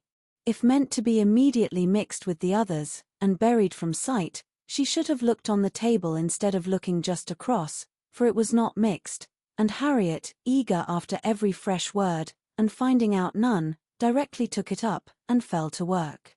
She was sitting by Mr. Knightley, and turned to him for help. The word was blunder, and as Harriet exultingly proclaimed it, there was a blush on Jane's cheek which gave it a meaning not otherwise ostensible. Mr. Knightley connected it with the dream, but how it could all be, was beyond his comprehension. How the delicacy, the discretion of his favourite could have been so lain asleep. He feared there must be some decided involvement. Disingenuousness and double-dealing seemed to meet him at every turn. These letters were but the vehicle for gallantry and trick. It was a child's play, chosen to conceal a deeper game on Frank Churchill's part. With great indignation did he continue to observe him, with great alarm and distrust, to observe also his 2 blinded companions. He saw a short word prepared for Emma, and given to her with a look sly and demure. He saw that Emma had soon made it out, and found it highly entertaining, though it was something which she judged it proper to appear to censure, for she said, "Nonsense. For shame." He heard Frank Churchill next say, with a glance towards Jane, "I will give it to her, shall I?" and as clearly heard Emma opposing it with eager laughing warmth. "No, no, you must not. You shall not, indeed." It was done, however. This gallant young man, who seemed to love without feeling, and to recommend himself without complaisance, directly handed over the word to Miss Fairfax, and with a particular degree of sedate civility entreated her to study it. Mr. Knightley's excessive curiosity to know what this word might be, made him seize every possible moment for darting his eye towards it, and it was not long before he saw it to be Dixon. Jane Fairfax's perception seemed to accompany his. Her comprehension was certainly more equal to the covert meaning, the superior intelligence, of those 5 letters so arranged. She was evidently displeased, looked up, and seeing herself watched, blushed more deeply than he had ever perceived her, and saying only, "I did not know that proper names were allowed," pushed away the letters with even an angry spirit, and looked resolved to be engaged by no other word that could be offered. Her face was averted from those who had made the attack, and turned towards her aunt. "Ay, very true, my dear," cried the latter, "though Jane had not spoken a word I was just going to say the same thing. It is time for us to be going indeed. The evening is closing in, and grandmamma will be looking for us. My dear sir, you are too obliging. We really must wish you good night." Jane's alertness in moving proved her as ready as her aunt had preconceived. She was immediately up, and wanting to quit the table, but so many were also moving, that she could not get away, and Mr. Knightley thought he saw another collection of letters anxiously pushed towards her, and resolutely swept away by her unexamined. She was afterwards looking for her shawl. Frank Churchill was looking also. It was growing dusk, and the room was in confusion, and how they parted, Mr. Knightley could not tell. He remained at Hartfield after all the rest, his thoughts full of what he had seen, so full, that when the candles came to assist his observations, he must, yes, he certainly must, as a friend, an anxious friend, give Emma some hint, ask her some question. He could not see her in a situation of such danger, without trying to preserve her. It was his duty. "Pray, Emma," said he, "may I ask in what lay the great amusement, the poignant sting of the last word given to you and Miss Fairfax? I saw the word, and am curious to know how it could be so very entertaining to the one, and so very distressing to the other." Emma was extremely confused. She could not endure to give him the true explanation, for though her suspicions were by no means removed, she was really ashamed of having ever imparted them. "Oh," she cried in evident embarrassment, "it all meant nothing, a mere joke among ourselves." "The joke," he replied gravely, "seemed confined to you and Mr. Churchill." He had hoped she would speak again, but she did not. She would rather busy herself about anything than speak. He sat a little while in doubt. A variety of evils crossed his mind. Interference, fruitless interference. Emma's confusion, and the acknowledged intimacy, seemed to declare her affection engaged. Yet he would speak. He owed it to her, to risk anything that might be involved in an unwelcome interference, rather than her welfare, to encounter anything, rather than the remembrance of neglect in such a cause. "My dear Emma," said he at last, with earnest kindness, "do you think you perfectly understand the degree of acquaintance between the gentleman and lady we have been speaking of? Between Mr. Frank Churchill and Miss Fairfax?" "Oh, yes, perfectly. Why do you make a doubt of it? Have you never at any time had reason to think that he admired her, or that she admired him?" "Never, never," she cried with a most open eagerness, "never, for the 20th part of a moment, did such an idea occur to me. And how could it possibly come into your head? I have lately imagined that I saw symptoms of attachment between them, certain expressive looks, which I did not believe meant to be public." "Oh, you amuse me excessively. I am delighted to find that you can vouchsafe to let your imagination wander, but it will not do. Very sorry to check you in your first essay, but indeed it will not do. There is no admiration between them, I do assure you, and the appearances which have caught you have arisen from some peculiar circumstances, feelings rather of a totally different nature it is impossible exactly to explain. There is a good deal of nonsense in it, but the part which is capable of being communicated, which is sense, is, that they are as far from any attachment or admiration for one another, as any two beings in the world can be. That is, I presume it to be so on her side, and I can answer for its being so on his. I will answer for the gentleman's indifference. She spoke with a confidence which staggered, with a satisfaction which silenced, Mr. Knightley. She was in gay spirits, and would have prolonged the conversation, wanting to hear the particulars of his suspicions, every look described, and all the wheres and hows of a circumstance which highly entertained her, but his gaiety did not meet hers. He found he could not be useful, and his feelings were too much irritated for talking. That he might not be irritated into an absolute fever, by the fire which Mr. Woodhouse's tender habits required almost every evening throughout the year, he soon afterwards took a hasty leave, and walked home to the coolness and solitude of Donwell Abbey. Read by Long Stories for Sleep. Chapter 6. After being long fed with hopes of a speedy visit from Mr. and Mrs. Suckling, the Highbury world were obliged to endure the mortification of hearing that they could not possibly come till the autumn. No such importation of novelties could enrich their intellectual stores at present. In the daily interchange of news, they must be again restricted to the other topics with which for a while the Sucklings' coming had been united, such as the last accounts of Mrs. Churchill, whose health seemed every day to supply a different report, and the situation of Mrs. Weston, whose happiness it was to be hoped might eventually be as much increased by the arrival of a child, as that of all her neighbours was by the approach of it. Mrs. Elton was very much disappointed. It was the delay of a great deal of pleasure and parade. Her introductions and recommendations must all wait, and every projected party be still only talked of. So she thought at first, but a little consideration convinced her that everything need not be put off. Why should not they explore to Box Hill though the Sucklings did not come? They could go there again with them in the autumn. It was settled that they should go to Box Hill. That there was to be such a party had been long generally known, it had even given the idea of another. Emma had never been to Box Hill. She wished to see what everybody found so well worth seeing, and she and Mr. Weston had agreed to choose some fine morning and drive thither. 2 or 3 more of the chosen only were to be admitted to join them, and it was to be done in a quiet, unpretending, elegant way, infinitely superior to the bustle and preparation, the regular eating and drinking, and picnic parade of the Eltons and the Sucklings.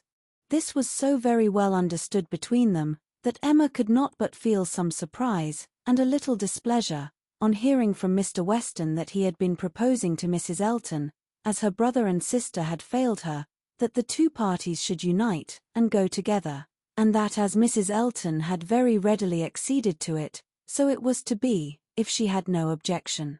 Now, as her objection was nothing but her very great dislike of Mrs. Elton, of which Mr. Weston must already be perfectly aware, it was not worth bringing forward again. It could not be done without a reproof to him, which would be giving pain to his wife, and she found herself therefore obliged to consent to an arrangement which she would have done a great deal to avoid, an arrangement which would probably expose her even to the degradation of being said to be of Mrs. Elton's party.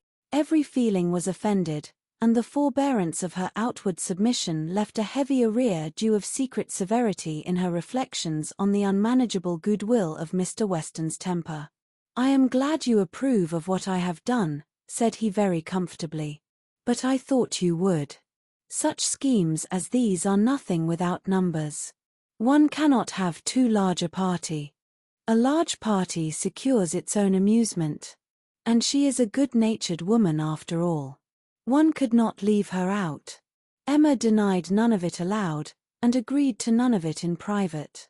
It was now the middle of June, and the weather fine, and Mrs. Elton was growing impatient to name the day, and settle with Mr. Weston as to pigeon pies and cold lamb, when a lame carriage horse threw everything into sad uncertainty. It might be weeks, it might be only a few days, before the horse were usable, but no preparations could be ventured on, and it was all melancholy stagnation. Mrs. Elton's resources were inadequate to such an attack.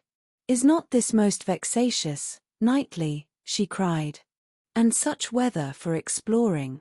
These delays and disappointments are quite odious. What are we to do? The year will wear away at this rate, and nothing done. Before this time last year I assure you we had had a delightful exploring party from Maple Grove to King's Weston." "You had better explore to Donwell," replied Mr. Knightley. "That may be done without horses. Come, and eat my strawberries. They are ripening fast." If Mr. Knightley did not begin seriously, he was obliged to proceed so, for his proposal was caught at with delight, and the "oh, I should like it of all things" was not plainer in words than manner. Donwell was famous for its strawberry beds, which seemed a plea for the invitation, but no plea was necessary. Cabbage beds would have been enough to tempt the lady, who only wanted to be going somewhere. She promised him again and again to come much oftener than he doubted, and was extremely gratified by such a proof of intimacy, such a distinguishing compliment as she chose to consider it. "You may depend upon me," said she. "I certainly will come. Name your day, and I will come. You will allow me to bring Jane Fairfax?" "I cannot name a day," said he, "till I have spoken to some others whom I would wish to meet you." "Oh, leave all that to me. Only give me a carte blanche. I am Lady Patroness, you know. It is my party. I will bring friends with me." "I hope you will bring Elton," said he, "but I will not trouble you to give any other invitations." "Oh, now you are looking very sly. But consider you need not be afraid of delegating power to me. I am no young lady on her preferment. Married women, you know, may be safely authorized. It is my party. Leave it all to me. I will invite your guests." "No," he calmly replied, "there is but one married woman in the world whom I can ever allow to invite what guests she pleases to Donwell, and that one is Mrs. Weston, I suppose," interrupted Mrs. Elton, rather mortified. "No, Mrs. Knightley, until she is in being, I will manage such matters myself." "Ah, you are an odd creature," she cried, satisfied to have no one preferred to herself. "You are a humorist, and may say what you like." "Quite a humorist. Well, I shall bring Jane with me, Jane and her aunt. The rest I leave to you. I have no objections at all to meeting the Hartfield family. Don't scruple. I know you are attached to them. You certainly will meet them if I can prevail, and I shall call on Miss Bates in my way home." "That's quite unnecessary. I see Jane every day, but as you like. It is to be a morning scheme, you know, Knightley, quite a simple thing. I shall wear a large bonnet, and bring one of my little baskets hanging on my arm. Here, probably this basket with pink ribbon. Nothing can be more simple, you see. And Jane will have such another. There is to be no form or parade, a sort of gypsy party. We are to walk about your gardens, and gather the strawberries ourselves, and sit under trees, and whatever else you may like to provide, it is to be all out of doors, a table spread in the shade, you know. Everything as natural and simple as possible. Is not that your idea?" "Not quite. My idea of the simple and the natural will be to have the table spread in the dining room. The nature and the simplicity of gentlemen and ladies, with their servants and furniture, I think is best observed by meals within doors. When you are tired of eating strawberries in the garden, there shall be cold meat in the house. Well, as you please, only don't have a great set out. And, by the by, can I or my housekeeper be of any use to you with our opinion? Pray be sincere, Knightley. If you wish me to talk to Mrs. Hodges, or to inspect anything, I have not the least wish for it, I thank you. Well, but if any difficulties should arise, my housekeeper is extremely clever. I will answer for it, that mine thinks herself full as clever, and would spurn anybody's assistance. I wish we had a donkey. The thing would be for us all to come on donkeys, Jane, Miss Bates, and me and my caro sposo walking by. I really must talk to him about purchasing a donkey. In a country life I conceive it to be a sort of necessary, for, let a woman have ever so many resources, it is not possible for her to be always shut up at home, and very long walks, you know in summer there is dust, and in winter there is dirt. You will not find either, between Donwell and Highbury. Donwell Lane is never dusty, and now it is perfectly dry. Come on a donkey, however, if you prefer it. You can borrow Mrs. Cole's. I would wish everything to be as much to your taste as possible. That I am sure you would. Indeed I do you justice, my good friend. Under that peculiar sort of dry, blunt manner, I know you have the warmest heart. As I tell Mr. E., you are a thorough humorist. Yes, believe me, Knightley, I am fully sensible of your attention to me in the whole of this scheme. You have hit upon the very thing to please me. Mr. Knightley had another reason for avoiding a table in the shade. He wished to persuade Mr. Woodhouse, as well as Emma, to join the party, and he knew that to have any of them sitting down out of doors to eat would inevitably make him ill. Mr. Woodhouse must not, under the specious pretence of a morning drive, and an hour or two spent at Donwell, be tempted away to his misery. He was invited on good faith. No lurking horrors were to upbraid him for his easy credulity. He did consent. He had not been at Donwell for 2 years. Some very fine morning, he, and Emma, and Harriet, could go very well, and he could sit still with Mrs. Weston, while the dear girls walked about the gardens. He did not suppose they could be damp now, in the middle of the day. He should like to see the old house again exceedingly, and should be very happy to meet Mr. and Mrs. Elton, and any other of his neighbours. He could not see any objection at all to his, and Emma's, and Harriet's going there some very fine morning. He thought it very well done of Mr. Knightley to invite them, very kind and sensible, much cleverer than dining out. He was not fond of dining out. Mr. Knightley was fortunate in everybody's most ready concurrence. The invitation was everywhere so well received, that it seemed as if, like Mrs. Elton, they were all taking the scheme as a particular compliment to themselves. Emma and Harriet professed very high expectations of pleasure from it, and Mr. Weston, unasked, promised to get Frank over to join them, if possible, a proof of approbation and gratitude which could have been dispensed with. Mr. Knightley was then obliged to say that he should be glad to see him, and Mr. Weston engaged to lose no time in writing, and spare no arguments to induce him to come.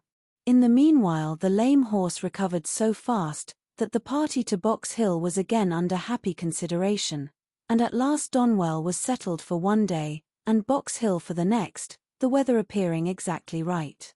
Under a bright midday sun, at almost midsummer, Mr. Woodhouse was safely conveyed in his carriage, with one window down, to partake of this al fresco party, and in one of the most comfortable rooms in the Abbey, especially prepared for him by a fire all the morning, he was happily placed, quite at his ease, ready to talk with pleasure of what had been achieved, and advise everybody to come and sit down, and not to heat themselves.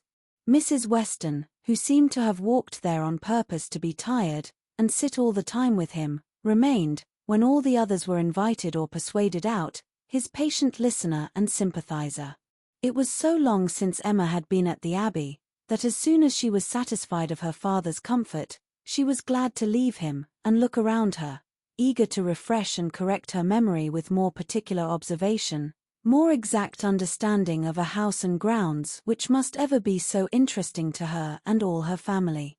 She felt all the honest pride and complacency which her alliance with the present and future proprietor could fairly warrant, as she viewed the respectable size and style of the building, its suitable, becoming, characteristic situation, low and sheltered, its ample gardens stretching down to meadows washed by a stream, of which the Abbey, with all the old neglect of prospect, had scarcely a sight, and its abundance of timber in rows and avenues, which neither fashion nor extravagance had rooted up. The house was larger than Hartfield, and totally unlike it, covering a good deal of ground, rambling and irregular, with many comfortable, and 1 or 2 handsome rooms. It was just what it ought to be, and it looked what it was, and Emma felt an increasing respect for it, as the residence of a family of such true gentility, untainted in blood and understanding. Some faults of temper John Knightley had, but Isabella had connected herself unexceptionably. She had given them neither men, nor names, nor places, that could raise a blush. These were pleasant feelings, and she walked about and indulged them till it was necessary to do as the others did, and collect round the strawberry beds. The whole party were assembled, excepting Frank Churchill, who was expected every moment from Richmond, and Mrs. Elton, in all her apparatus of happiness, her large bonnet and her basket, was very ready to lead the way in gathering, accepting, or talking strawberries, and only strawberries could now be thought or spoken of. The best fruit in England, everybody's favourite, always wholesome. These the finest beds and finest sorts. Delightful to gather for one's self, the only way of really enjoying them. Morning decidedly the best time, never tired, every sort good hautboy infinitely superior, no comparison, the others hardly eatable hautboys very scarce, chilly preferred white wood, finest flavour of all, price of strawberries in London, abundance about Bristol, Maple Grove cultivation beds when to be renewed. Gardeners thinking exactly different, no general rule, gardeners never to be put out of their way, delicious fruit only too rich to be eaten, much of inferior to cherries, currants more refreshing only. Objection to gathering strawberries, the stooping glaring sun, tired to death, could bear it no longer, must go and sit in the shade. Such, for half an hour, was the conversation, interrupted only once by Mrs. Weston, who came out, in her solicitude after her son-in-law, to inquire if he were come, and she was a little uneasy. She had some fears of his horse. Seats tolerably in the shade were found, and now Emma was obliged to overhear what Mrs. Elton and Jane Fairfax were talking of. A situation, a most desirable situation, was in question. Mrs. Elton had received notice of it that morning, and was in raptures. It was not with Mrs. Suckling, it was not with Mrs. Bragg, but in felicity and splendour it fell short only of them. It was with a cousin of Mrs. Bragg, an acquaintance of Mrs. Suckling, a lady known at Maple Grove.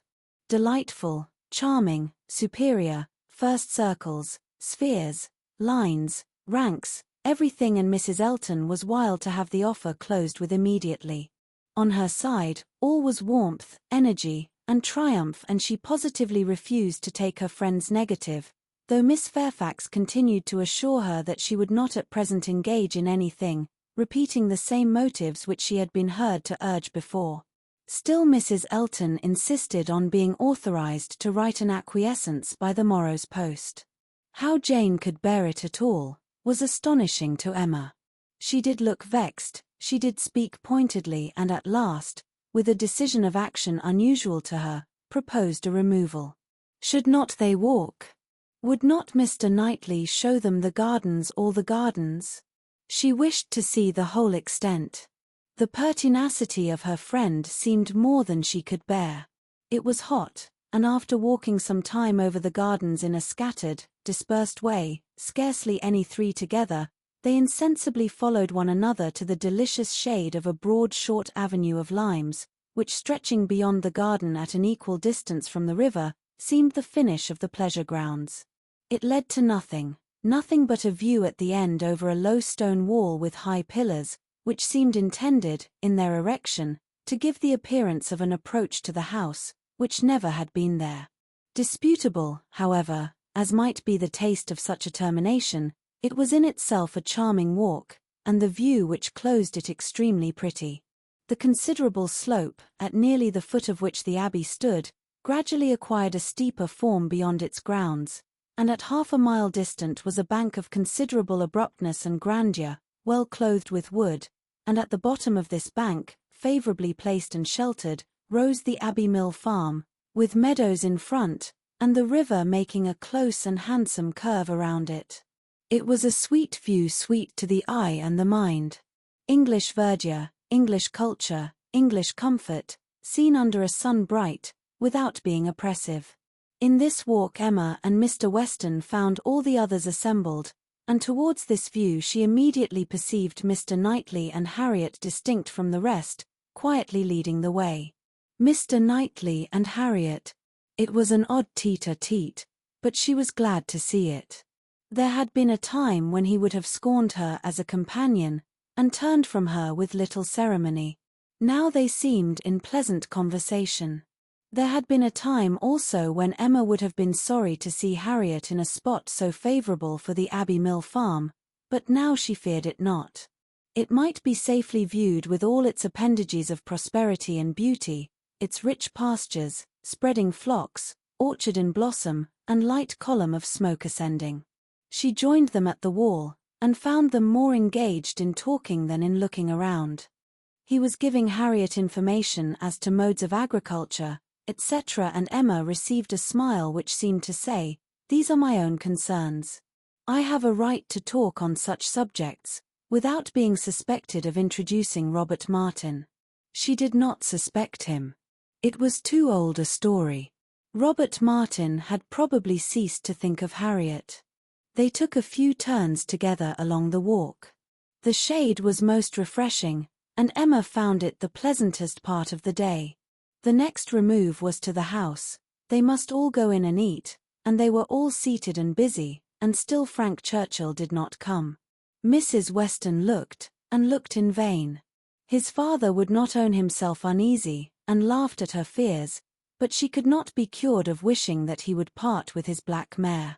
He had expressed himself as to coming, with more than common certainty. His aunt was so much better, that he had not a doubt of getting over to them.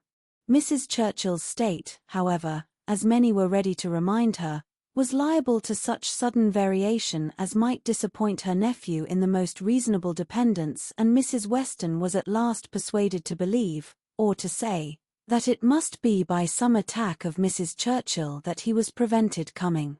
Emma looked at Harriet while the point was under consideration. She behaved very well, and betrayed no emotion. The cold repast was over, and the party were to go out once more to see what had not yet been seen, the old Abbey fish ponds, perhaps get as far as the clover, which was to be begun cutting on the morrow, or, at any rate, have the pleasure of being hot, and growing cool again. Mr. Woodhouse, who had already taken his little round in the highest part of the gardens, where no damps from the river were imagined even by him, stirred no more, and his daughter resolved to remain with him, that Mrs. Weston might be persuaded away by her husband to the exercise and variety which her spirits seemed to need. Mr. Knightley had done all in his power for Mr. Woodhouse's entertainment. Books of engravings, drawers of medals, cameos, corals, shells, and every other family collection within his cabinets had been prepared for his old friend, to while away the morning, and the kindness had perfectly answered. Mr. Woodhouse had been exceedingly well amused. Mrs. Weston had been showing them all to him, and now he would show them all to Emma, fortunate in having no other resemblance to a child than in a total want of taste for what he saw, for he was slow, constant, and methodical.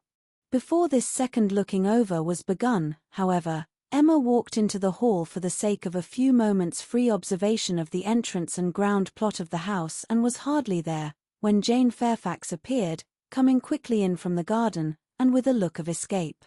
Little expecting to meet Miss Woodhouse so soon, there was a start at first, but Miss Woodhouse was the very person she was in quest of. "Will you be so kind," said she, "when I am missed, as to say that I am gone home? I am going this moment. My aunt is not aware how late it is, nor how long we have been absent, but I am sure we shall be wanted, and I am determined to go directly. I have said nothing about it to anybody. It would only be giving trouble and distress. Some are gone to the ponds, and some to the lime walk. Till they all come in I shall not be missed, and when they do, will you have the goodness to say that I am gone? Certainly, if you wish it, but you are not going to walk to Highbury alone. Yes, what should hurt me?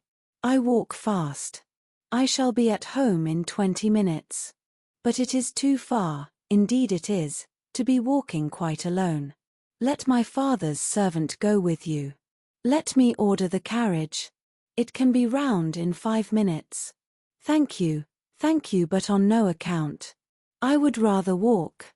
And for me to be afraid of walking alone, I, who may so soon have to guard others. She spoke with great agitation, and Emma very feelingly replied, "That can be no reason for your being exposed to danger now. I must order the carriage. The heat even would be danger. You are fatigued already."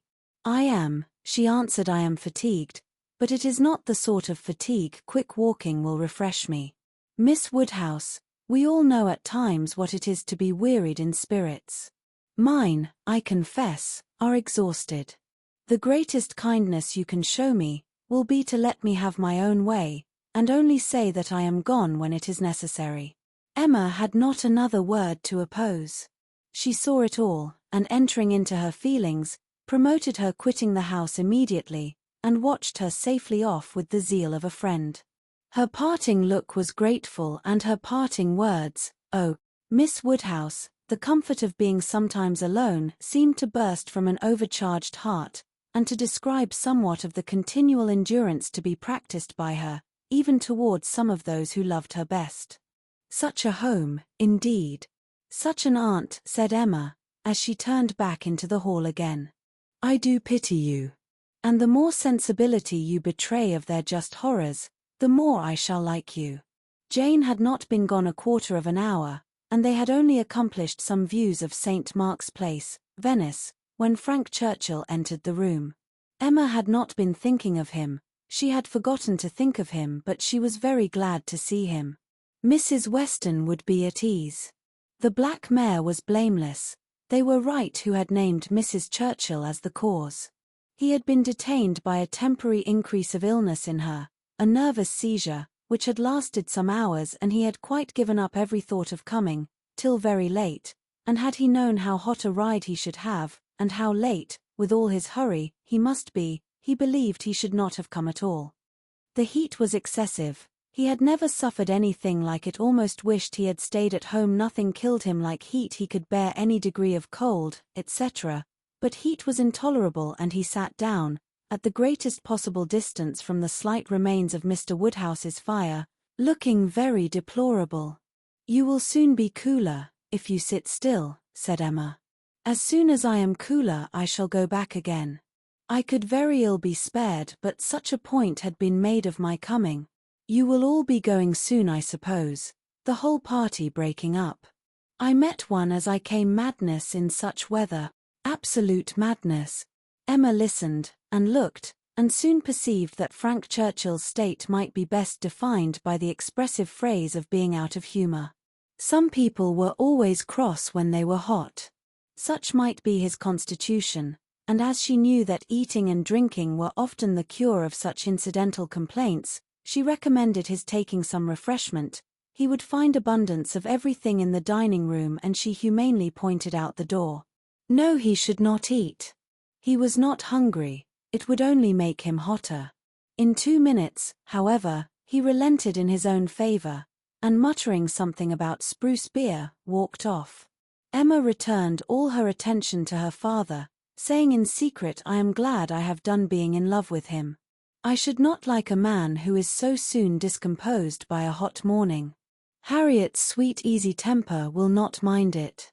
He was gone long enough to have had a very comfortable meal, and came back all the better grown quite cool and, with good manners, like himself able to draw a chair close to them, take an interest in their employment, and regret, in a reasonable way, that he should be so late.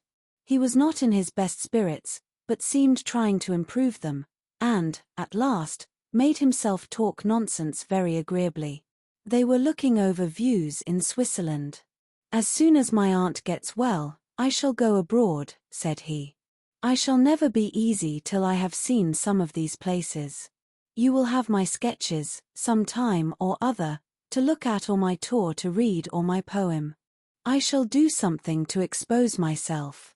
That may be, but not by sketches in Switzerland. You will never go to Switzerland. Your uncle and aunt will never allow you to leave England. They may be induced to go too. A warm climate may be prescribed for her. I have more than half an expectation of our all going abroad. I assure you I have. I feel a strong persuasion, this morning, that I shall soon be abroad. I ought to travel. I am tired of doing nothing. I want to change. I am serious, Miss Woodhouse. Whatever your penetrating eyes may fancy, I am sick of England and would leave it tomorrow, if I could. You are sick of prosperity and indulgence. Cannot you invent a few hardships for yourself, and be contented to stay? I sick of prosperity and indulgence. You are quite mistaken. I do not look upon myself as either prosperous or indulged. I am thwarted in everything material. I do not consider myself at all a fortunate person. You are not quite so miserable, though, as when you first came. Go and eat and drink a little more, and you will do very well. Another slice of cold meat, another draught of Madeira and water, will make you nearly on a par with the rest of us. No, I shall not stir. I shall sit by you. You are my best cure. We are going to Box Hill tomorrow. You will join us. It is not Switzerland, but it will be something for a young man so much in want of a change. You will stay, and go with us? No, certainly not. I shall go home in the cool of the evening. But you may come again in the cool of tomorrow morning. No, it will not be worth while. If I come, I shall be cross. Then pray stay at Richmond. But if I do, I shall be crosser still. I can never bear to think of you all there without me. These are difficulties which you must settle for yourself. Choose your own degree of crossness. I shall press you no more. The rest of the party were now returning, and all were soon collected. With some there was great joy at the sight of Frank Churchill, others took it very composedly, but there was a very general distress and disturbance on Miss Fairfax's disappearance being explained. That it was time for everybody to go, concluded the subject, and with a short final arrangement for the next day's scheme, they parted. Frank Churchill's little inclination to exclude himself increased so much, that his last words to Emma were, "Well, if you wish me to stay and join the party, I will." She smiled her acceptance, and nothing less than a summons from Richmond was to take him back before the following evening. Chapter 7. They had a very fine day for Box Hill, and all the other outward circumstances of arrangement, accommodation, and punctuality were in favour of a pleasant party. Mr. Weston directed the whole, officiating safely between Hartfield and the vicarage, and everybody was in good time. Emma and Harriet went together, Miss Bates and her niece, with the Eltons, the gentleman on horseback. Mrs. Weston remained with Mr. Woodhouse. Nothing was wanting but to be happy when they got there.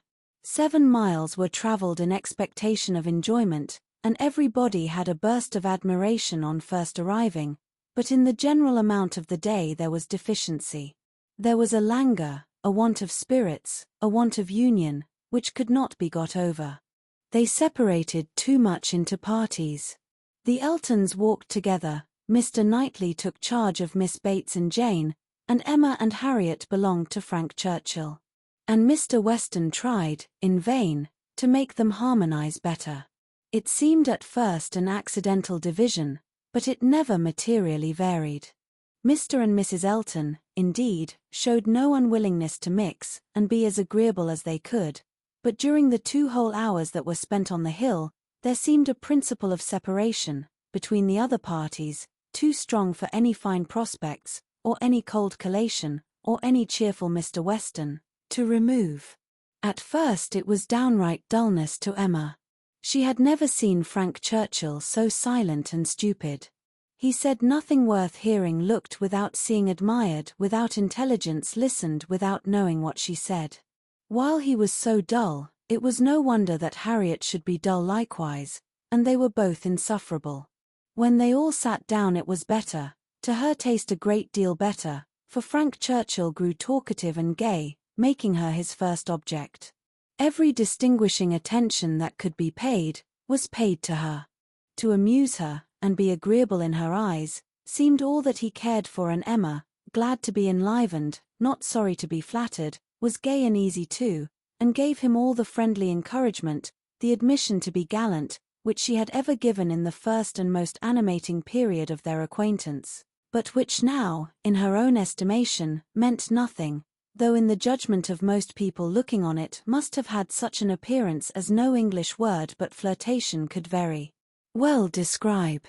Mr. Frank Churchill and Miss Woodhouse flirted together excessively.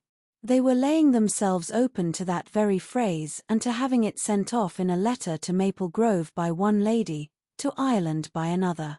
Not that Emma was gay and thoughtless from any real felicity, it was rather because she felt less happy than she had expected. She laughed because she was disappointed, and though she liked him for his attentions, and thought them all, whether in friendship, admiration, or playfulness, extremely judicious, they were not winning back her heart. She still intended him for her friend. "How much I am obliged to you," said he, "for telling me to come today.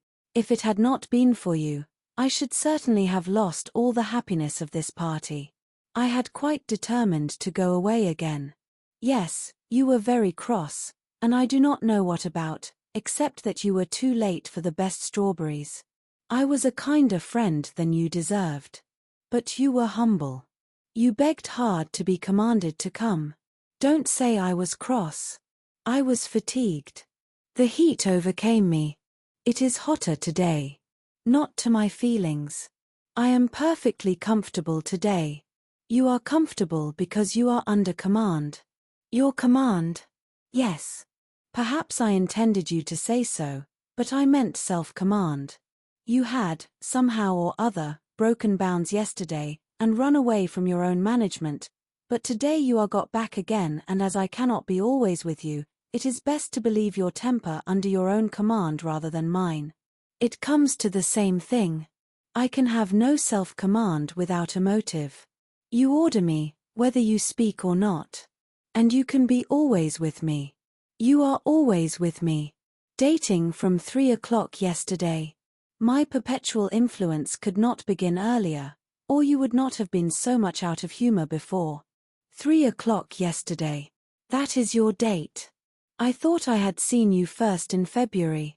Your gallantry is really unanswerable. But, lowering her voice, nobody speaks except ourselves, and it is rather too much to be talking nonsense for the entertainment of 7 silent people. I say nothing of which I am ashamed, replied he, with lively impudence. I saw you first in February. Let everybody on the hill hear me if they can.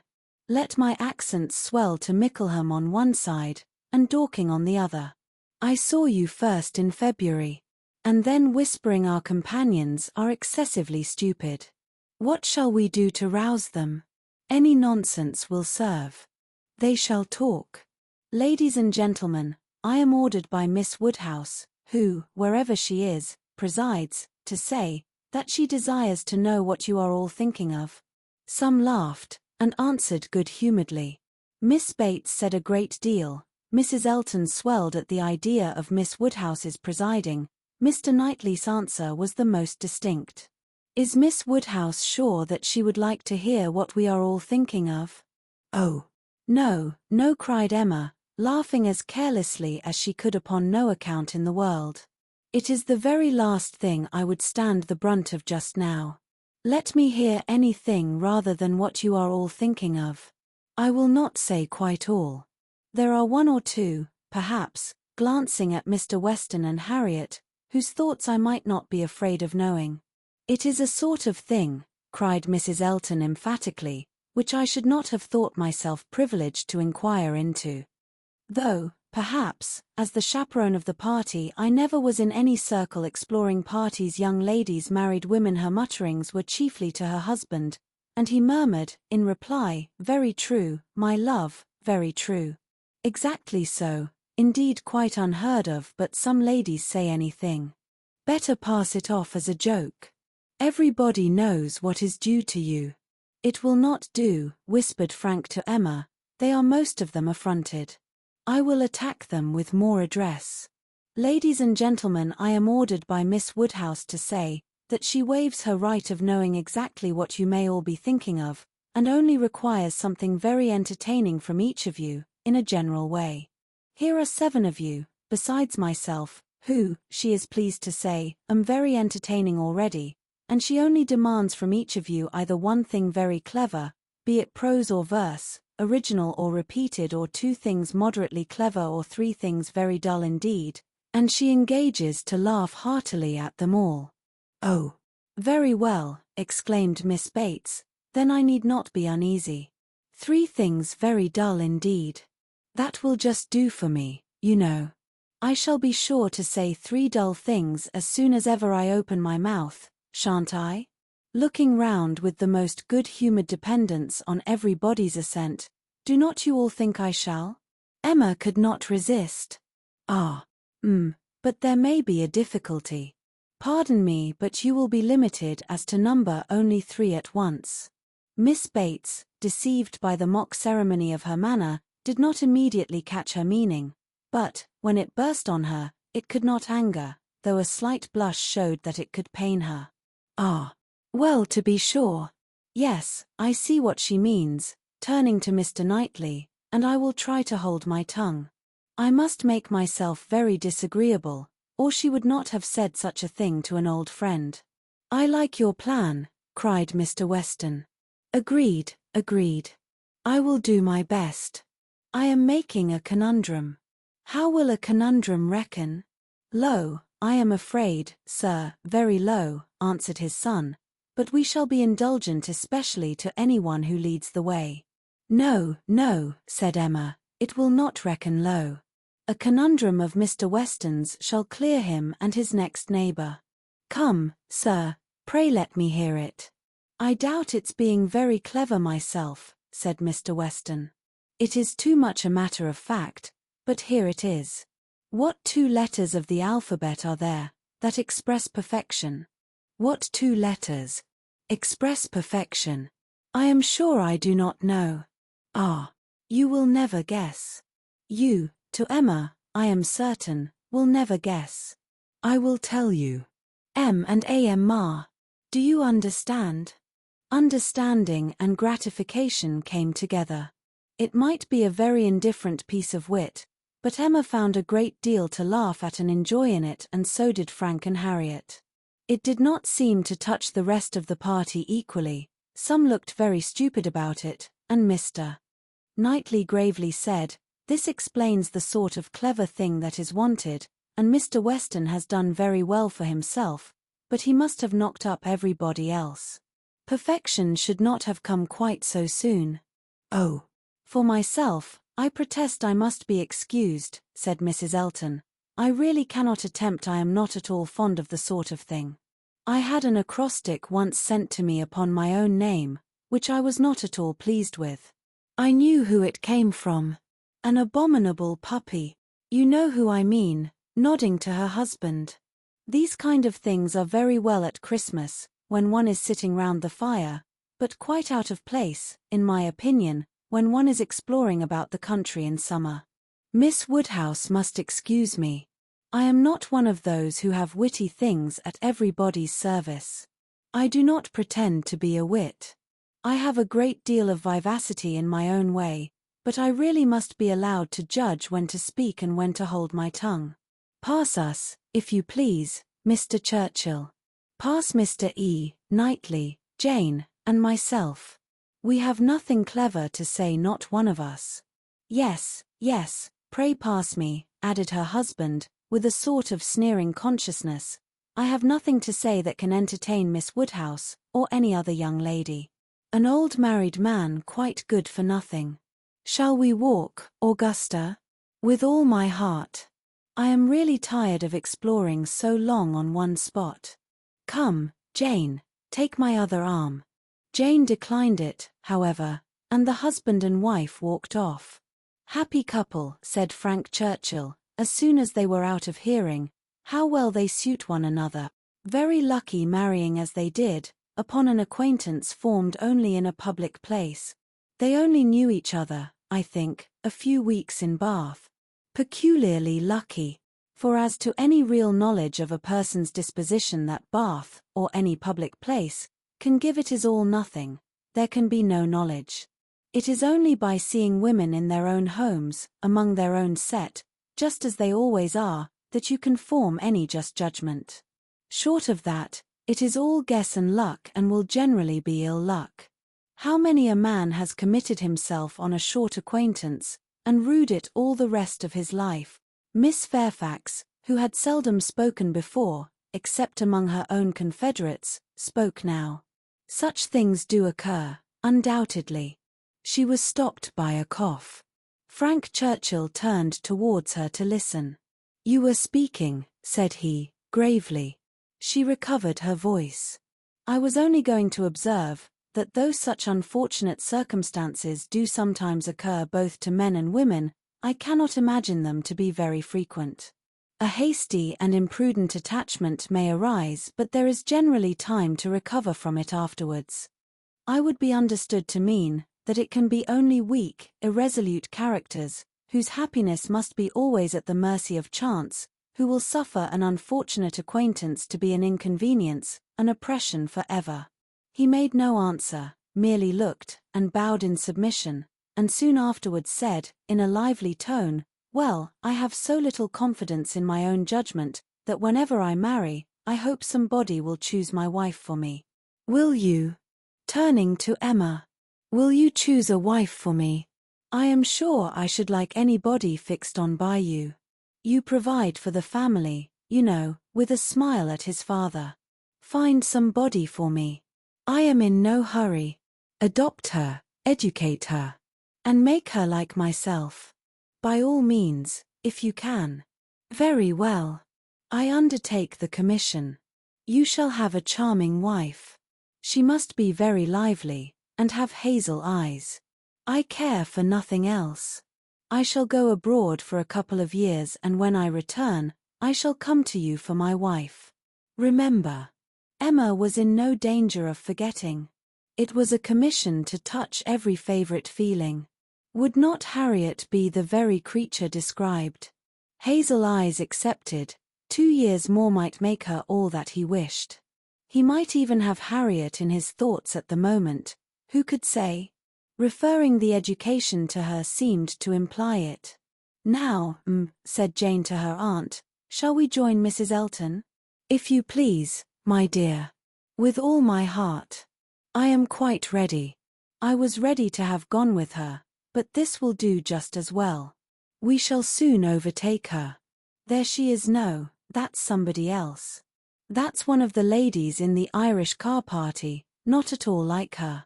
Well, I declare they walked off, followed in half a minute by Mr. Knightley. Mr. Weston, his son, Emma, and Harriet only remained, and the young man's spirits now rose to a pitch almost unpleasant.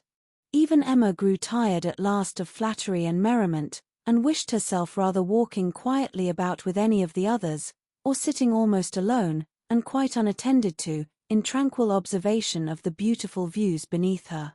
The appearance of the servants looking out for them to give notice of the carriages was a joyful sight, and even the bustle of collecting and preparing to depart, and the solicitude of Mrs. Elton to have her carriage first, were gladly endured, in the prospect of the quiet drive home which was to close the very questionable enjoyments of this day of pleasure.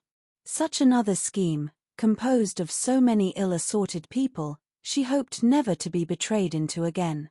While waiting for the carriage, she found Mr. Knightley by her side. He looked around, as if to see that no one were near, and then said, "Emma, I must once more speak to you as I have been used to do, a privilege rather endured than allowed, perhaps, but I must still use it. I cannot see you acting wrong, without a remonstrance. How could you be so unfeeling to Miss Bates? How could you be so insolent in your wit to a woman of her character, age, and situation?" "Emma, I had not thought it possible." Emma recollected, blushed, was sorry, but tried to laugh it off. "Nay, how could I help saying what I did? Nobody could have helped it. It was not so very bad. I dare say she did not understand me. I assure you she did. She felt your full meaning. She has talked of it since.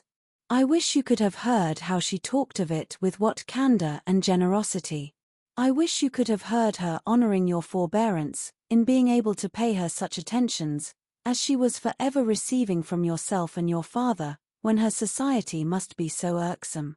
"Oh," cried Emma, I know there is not a better creature in the world, but you must allow that what is good and what is ridiculous are most unfortunately blended in her. They are blended, said he, I acknowledge, and, were she prosperous, I could allow much for the occasional prevalence of the ridiculous over the good.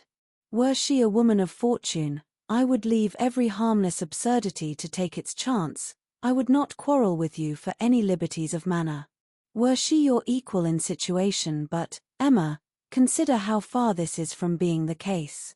She is poor, she has sunk from the comforts she was born to, and, if she lived to old age, must probably sink more. Her situation should secure your compassion. It was badly done, indeed. You, whom she had known from an infant, whom she had seen grow up from a period when her notice was an honor, to have you now, in thoughtless spirits, and the pride of the moment, laugh at her, humble her and before her niece, too, and before others, many of whom, certainly some, would be entirely guided by your treatment of her. This is not pleasant to you, Emma, and it is very far from pleasant to me, but I will tell you truths while I can, satisfied with proving myself your friend by very faithful counsel, and trusting that you will some time or other do me greater justice than you can do now.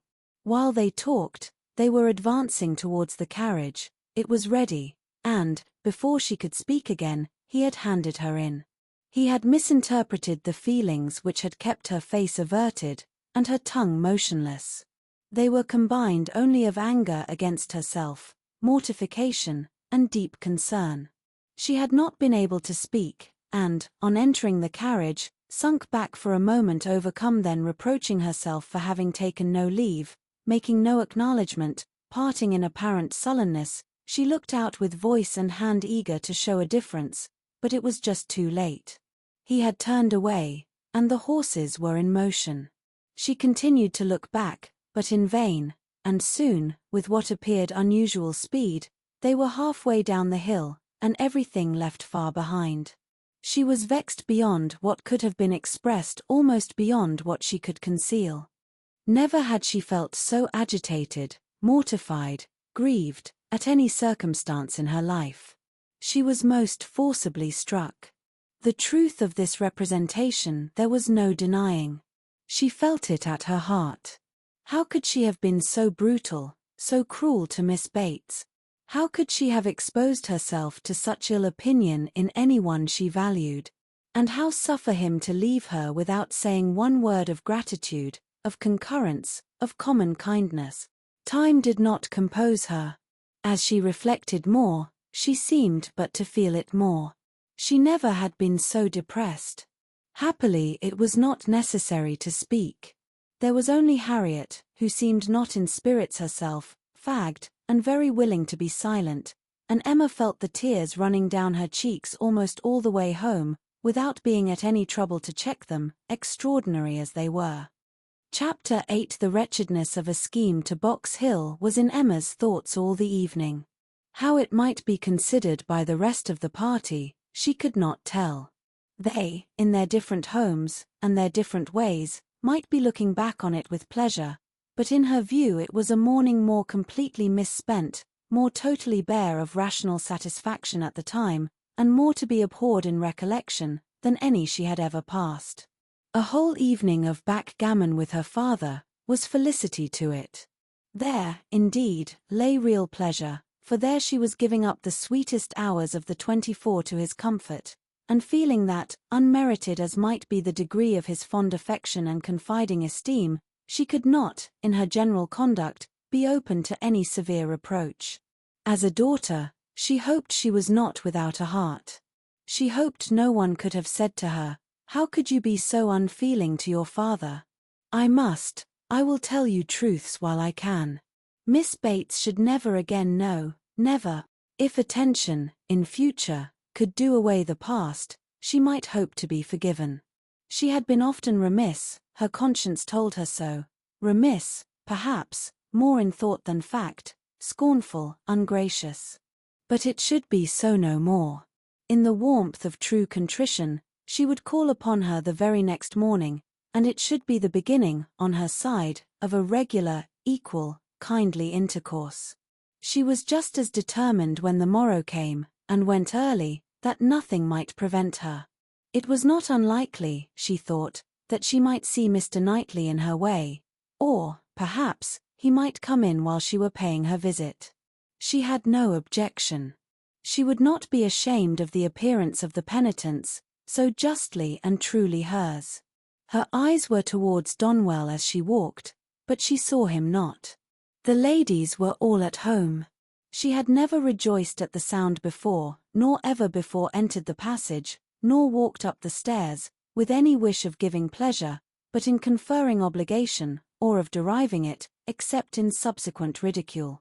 There was a bustle on her approach, a good deal of moving and talking. She heard Miss Bates's voice, something was to be done in a hurry, the maid looked frightened and awkward, hoped she would be pleased to wait a moment, and then ushered her in too soon. The aunt and niece seemed both escaping into the adjoining room.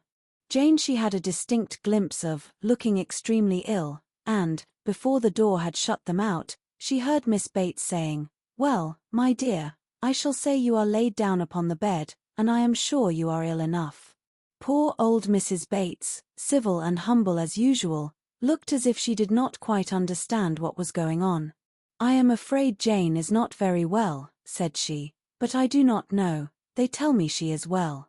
I dare say my daughter will be here presently, Miss Woodhouse. I hope you find a chair. I wish Hetty had not gone. I am very little able. Have you a chair, Do you sit where you like? I am sure she will be here presently." Emma seriously hoped she would. She had a moment's fear of Miss Bates keeping away from her. But Miss Bates soon came very happy and obliged, but Emma's conscience told her that there was not the same cheerful volubility as before, less ease of look and manner. A very friendly inquiry after Miss Fairfax, she hoped, might lead the way to a return of old feelings. The touch seemed immediate. "Ah, Miss Woodhouse, how kind you are. I suppose you have heard and are come to give us joy." This does not seem much like joy, indeed, in me, twinkling away a tear or two, but it will be very trying for us to part with her, after having had her so long, and she has a dreadful headache just now, writing all the morning, such long letters, you know, to be written to Colonel Campbell and Mrs. Dixon. "My dear," said I, "you will blind yourself," for tears were in her eyes perpetually. One cannot wonder. It is a great change, and though she is amazingly fortunate such a situation, I suppose, as no young woman before ever met with on first going out, do not think us ungrateful, Miss Woodhouse, for such surprising good fortune, again dispersing her tears, but, poor dear so, if you were to see what a headache she has. When one is in great pain, you know one cannot feel any blessing quite as it may deserve. She is as low as possible. To look at her, nobody would think how delighted and happy she is to have secured such a situation. You will excuse her not coming to you. She is not able. She is gone into her own room. I want her to lie down upon the bed." "My dear," said I shall say you are laid down upon the bed, but, however, she is not. She is walking about the room. But, now that she has written her letters, she says she shall soon be well. She will be extremely sorry to miss seeing you, Miss Woodhouse, but your kindness will excuse her. You were kept waiting at the door. I was quite ashamed, but somehow there was a little bustle, for it so happened that we had not heard the knock, until you were on the stairs. We did not know anybody was coming." "It is only Mrs. Cole," said I, "depend upon it. Nobody else would come so early." "Well," said she, "it must be borne some time or other, and it may as well be now." But then Patty came in, and said it was you. "Oh," said I, "it is Miss Woodhouse. I am sure you will like to see her." "I can see nobody," said she, and up she got, and would go away, and that was what made us keep you waiting, and extremely sorry and ashamed we were. "If you must go, my dear," said I, "you must, and I will say you are laid down upon the bed." Emma was most sincerely interested. Her heart had been long growing kinder towards Jane, and this picture of her present sufferings acted as a cure of every former ungenerous suspicion, and left her nothing but pity, and the remembrance of the less just and less gentle sensations of the past, obliged her to admit that Jane might very naturally resolve on seeing Mrs. Cole or any other steady friend, when she might not bear to see herself. She spoke as she felt, with earnest regret and solicitude, sincerely wishing that the circumstances which she collected from Miss Bates to be now actually determined on, might be as much for Miss Fairfax's advantage and comfort as possible. It must be a severe trial to them all. She had understood it was to be delayed till Colonel Campbell's return. "So very kind," replied Miss Bates. "But you are always kind." There was no bearing such an always, and to break through her dreadful gratitude, Emma made the direct inquiry of "Where, may I ask? Is Miss Fairfax going?" To a Mrs. Smallridge, charming woman, most superior to have the charge of her 3 little girls, delightful children. Impossible that any situation could be more replete with comfort, if we except, perhaps, Mrs. Suckling's own family, and Mrs. Bragg's, but Mrs. Smallridge is intimate with both, and in the very same neighborhood, lives only 4 miles from Maple Grove. Jane will be only 4 miles from Maple Grove. Mrs. Elton, I suppose, has been the person to whom Miss Fairfax owes. Yes, our good Mrs. Elton. The most indefatigable, true friend. She would not take a denial. She would not let Jane say no, for when Jane first heard of it, it was the day before yesterday, the very morning we were at Donwell. When Jane first heard of it, she was quite decided against accepting the offer, and for the reasons you mention, exactly as you say, she had made up her mind to close with nothing till Colonel Campbell's return, and nothing should induce her to enter into any engagement at present, and so she told Mrs. Elton over and over again, and I am sure I had no more idea that she would change her mind. But that good Mrs. Elton, whose judgment never fails her, saw farther than I did. It is not everybody that would have stood out in such a kind way as she did, and refused to take Jane's answer, but she positively declared she would not write any such denial yesterday, as Jane wished her. She would wait, and, sure enough, yesterday evening it was all settled that Jane should go. Quite a surprise to me. I had not the least idea. Jane took Mrs. Elton aside, and told her at once, that upon thinking over the advantages of Mrs. Smallridge's situation, she had come to the resolution of accepting it. I did not know a word of it till it was all settled. You spent the evening with Mrs. Elton? Yes, all of us. Mrs. Elton would have us come. It was settled so, upon the hill, while we were walking about with Mr. Knightley. You must all spend your evening with us, said she. I positively must have you all come. Mr. Knightley was there too, was he? No, not Mr. Knightley, he declined it from the first, and though I thought he would come, because Mrs. Elton declared she would not let him off, he did not, but my mother, and Jane, and I, were all there, and a very agreeable evening we had. Such kind friends, you know, Miss Woodhouse, one must always find agreeable, though everybody seemed rather fagged after the morning's party.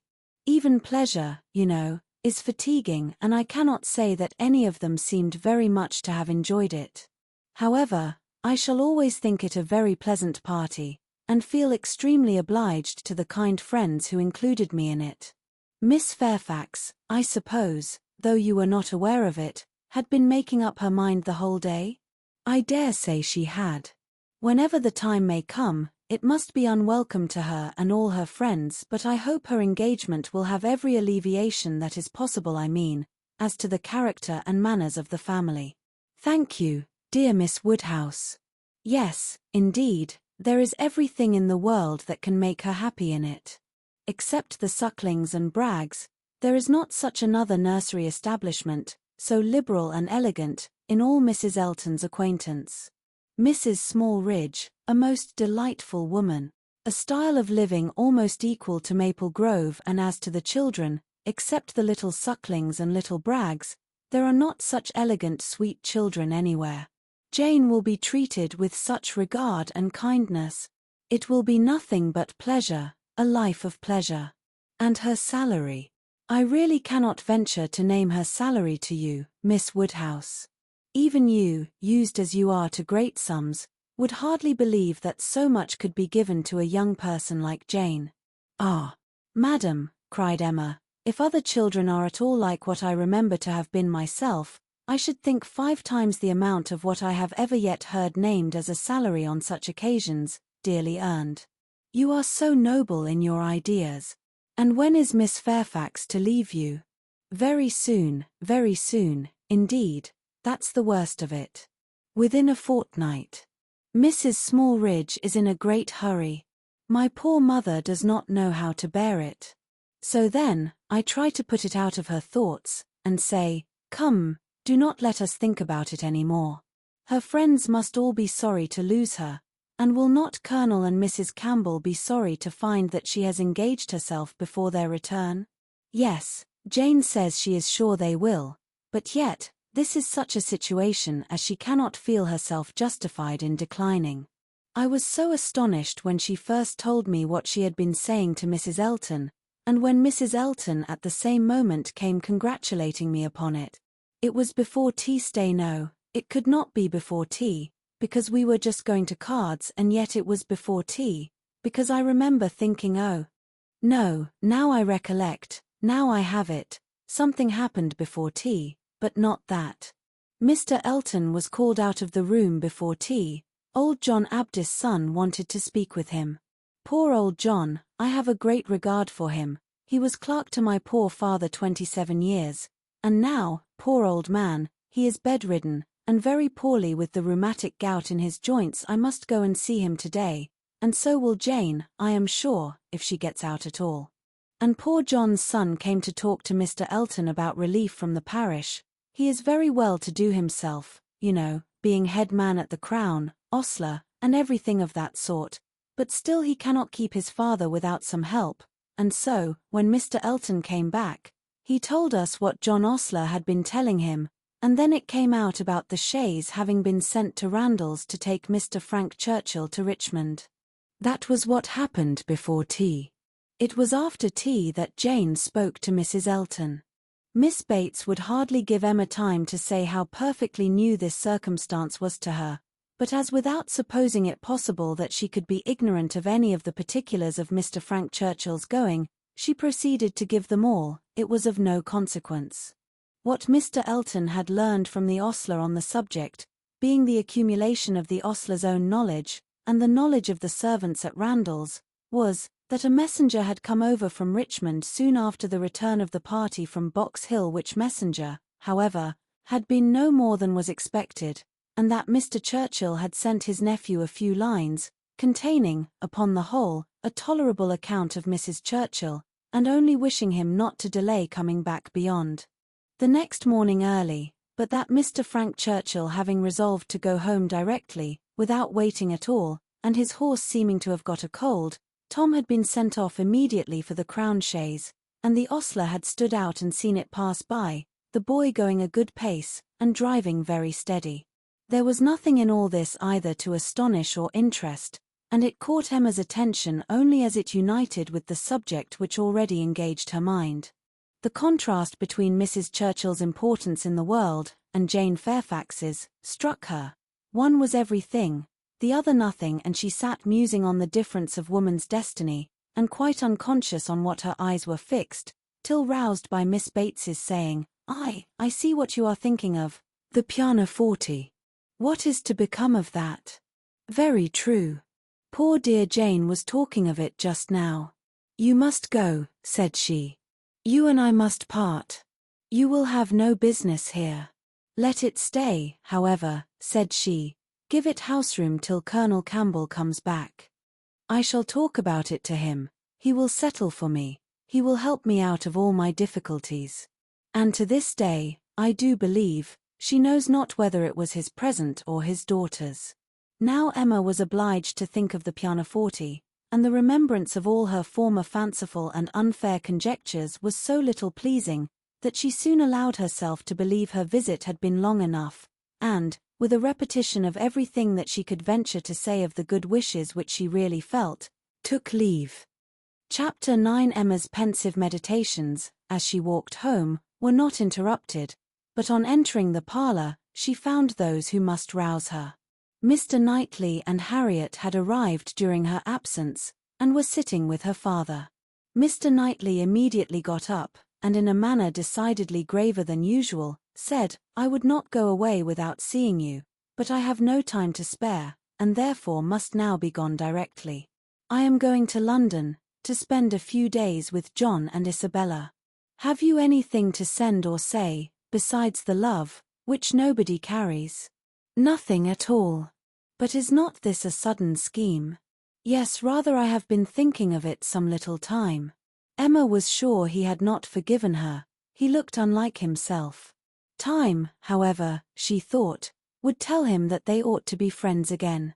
While he stood, as if meaning to go, but not going, her father began his inquiries. "Well, my dear, and did you get there safely? And how did you find my worthy old friend and her daughter? I dare say they must have been very much obliged to you for coming." "Dear Emma has been to call on Mrs. and Miss Bates, Mr. Knightley, as I told you before. She is always so attentive to them." Emma's colour was heightened by this unjust praise, and with a smile and shake of the head, which spoke much, she looked at Mr. Knightley. It seemed as if there were an instantaneous impression in her favour, as if his eyes received the truth from hers, and all that had passed of good in her feelings were at once caught and honoured. He looked at her with a glow of regard. She was warmly gratified, and in another moment still more so, by a little movement of more than common friendliness on his part. He took her hand. Whether she had not herself made the first motion, she could not say. She might, perhaps, have rather offered it, but he took her hand, pressed it, and certainly was on the point of carrying it to his lips when, from some fancy or other, he suddenly let it go. Why he should feel such a scruple, why he should change his mind when it was all but done, she could not perceive. He would have judged better, she thought, if he had not stopped. The intention, however, was indubitable, and whether it was that his manners had in general so little gallantry, or however else it happened, but she thought nothing became him more. It was with him, of so simple, yet so dignified a nature. She could not but recall the attempt with great satisfaction. It spoke such perfect amity. He left them immediately afterwards, gone in a moment. He always moved with the alertness of a mind which could neither be undecided nor dilatory, but now he seemed more sudden than usual in his disappearance. Emma could not regret her having gone to Miss Bates, but she wished she had left her 10 minutes earlier. It would have been a great pleasure to talk over Jane Fairfax's situation with Mr. Knightley. Neither would she regret that he should be going to Brunswick Square, for she knew how much his visit would be enjoyed, but it might have happened at a better time, and to have had longer notice of it would have been pleasanter. They parted thorough friends, however. She could not be deceived as to the meaning of his countenance and his unfinished gallantry. It was all done to assure her that she had fully recovered his good opinion. He had been sitting with them half an hour, she found. It was a pity that she had not come back earlier. In the hope of diverting her father's thoughts from the disagreeableness of Mr. Knightley's going to London, and going so suddenly, and going on horseback, which she knew would be all very bad, Emma communicated her news of Jane Fairfax, and her dependence on the effect was justified.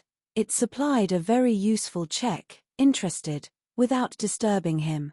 He had long made up his mind to Jane Fairfax's going out as governess, and could talk of it cheerfully, but Mr. Knightley's going to London had been an unexpected blow.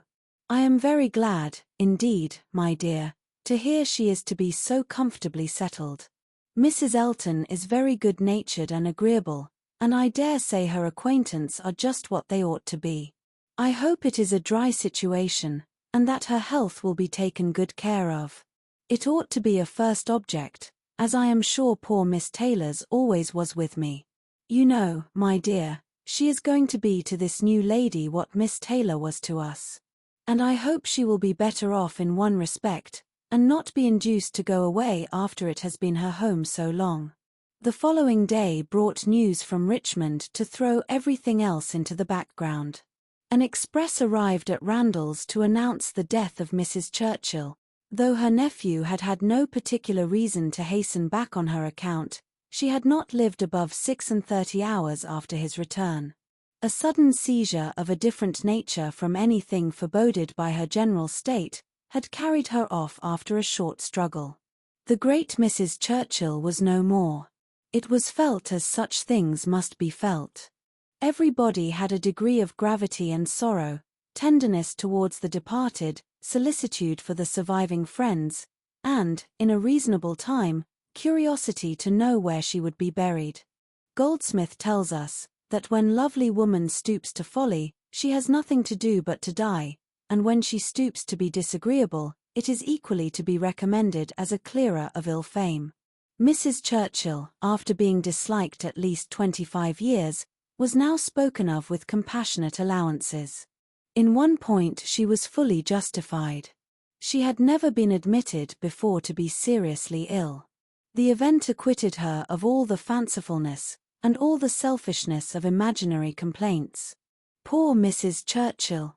No doubt she had been suffering a great deal, more than anybody had ever supposed, and continual pain would try the temper.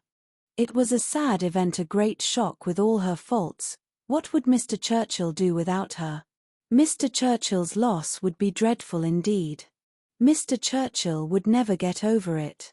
Even Mr. Weston shook his head, and looked solemn, and said, "Ah, poor woman, who would have thought it, and resolved, that his mourning should be as handsome as possible," and his wife sat sighing and moralizing over her broad hems with a commiseration and good sense, true and steady. How it would affect Frank was among the earliest thoughts of both. It was also a very early speculation with Emma. The character of Mrs. Churchill, the grief of her husband, her mind glanced over them both with awe and compassion, and then rested with lightened feelings on how Frank might be affected by the event, how benefited, how freed. She saw in a moment all the possible good. Now, an attachment to Harriet Smith would have nothing to encounter. Mr. Churchill, independent of his wife, was feared by nobody, an easy, guidable man, to be persuaded into anything by his nephew. All that remained to be wished was, that the nephew should form the attachment, as, with all her goodwill in the cause, Emma could feel no certainty of its being already formed. Harriet behaved extremely well on the occasion, with great self-command. Whatever she might feel of brighter hope, she betrayed nothing. Emma was gratified to observe such a proof in her of strengthened character, and refrained from any allusion that might endanger its maintenance.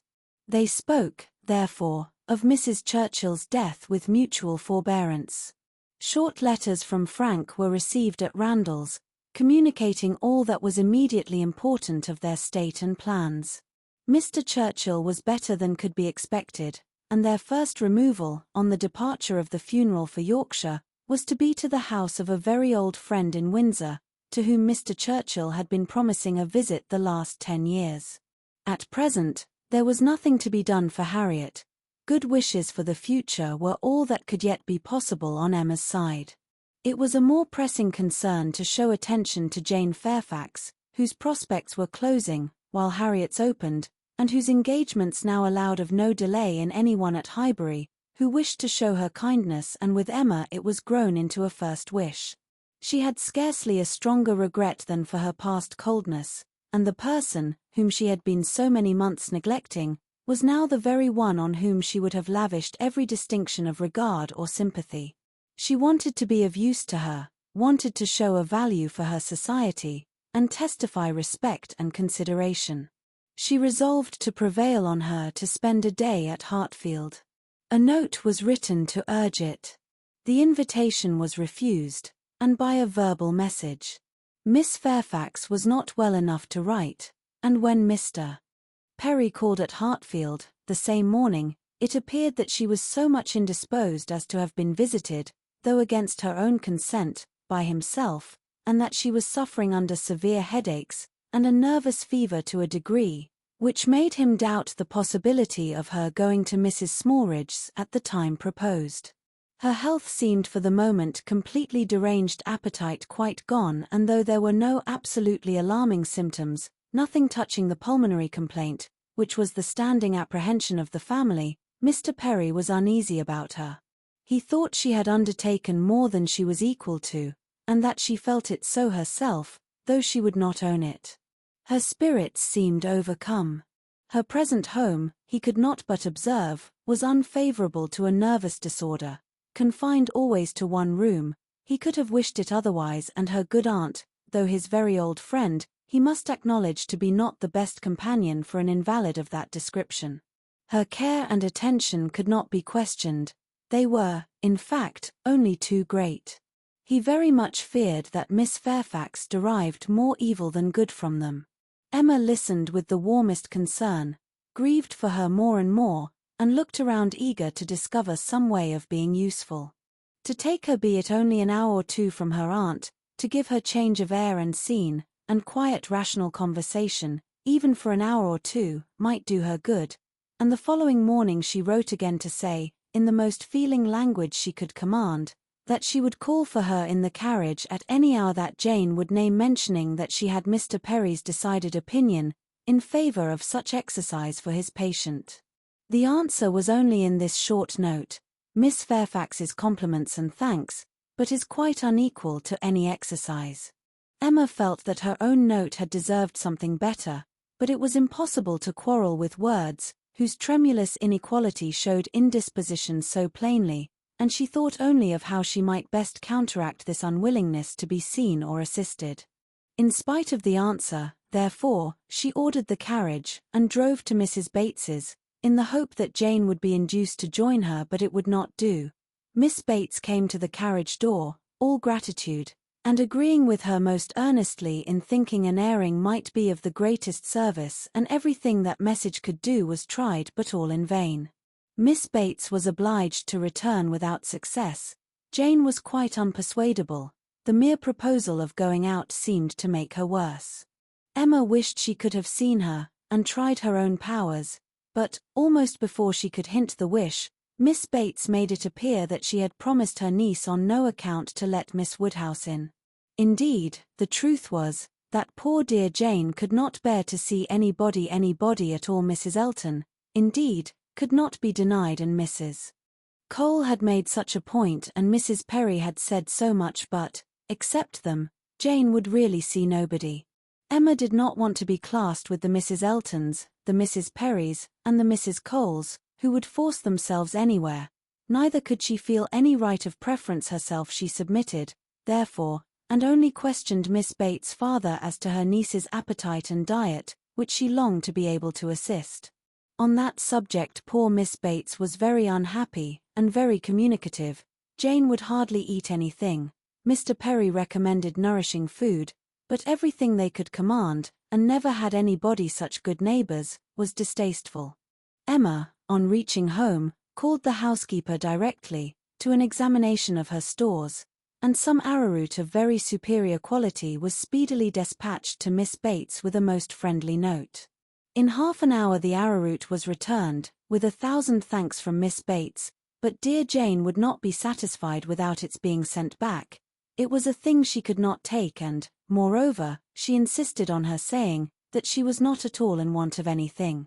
When Emma afterwards heard that Jane Fairfax had been seen wandering about the meadows, at some distance from Highbury, on the afternoon of the very day on which she had, under the plea of being unequal to any exercise, so peremptorily refused to go out with her in the carriage, she could have no doubt, putting everything together, that Jane was resolved to receive no kindness from her.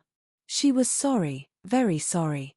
Her heart was grieved for a state which seemed but the more pitiable from this sort of irritation of spirits, inconsistency of action, and inequality of powers, and it mortified her that she was given so little credit for proper feeling, or esteemed so little worthy as a friend. But she had the consolation of knowing that her intentions were good, and of being able to say to herself, that could Mr. Knightley have been privy to all her attempts of assisting Jane Fairfax, could he even have seen into her heart, he would not, on this occasion, have found anything to reprove.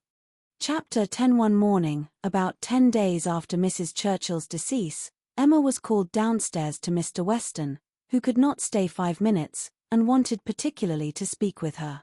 He met her at the parlour door, and hardly asking her how she did, in the natural key of his voice, sunk it immediately, to say, unheard by her father, Can you come to Randalls at any time this morning?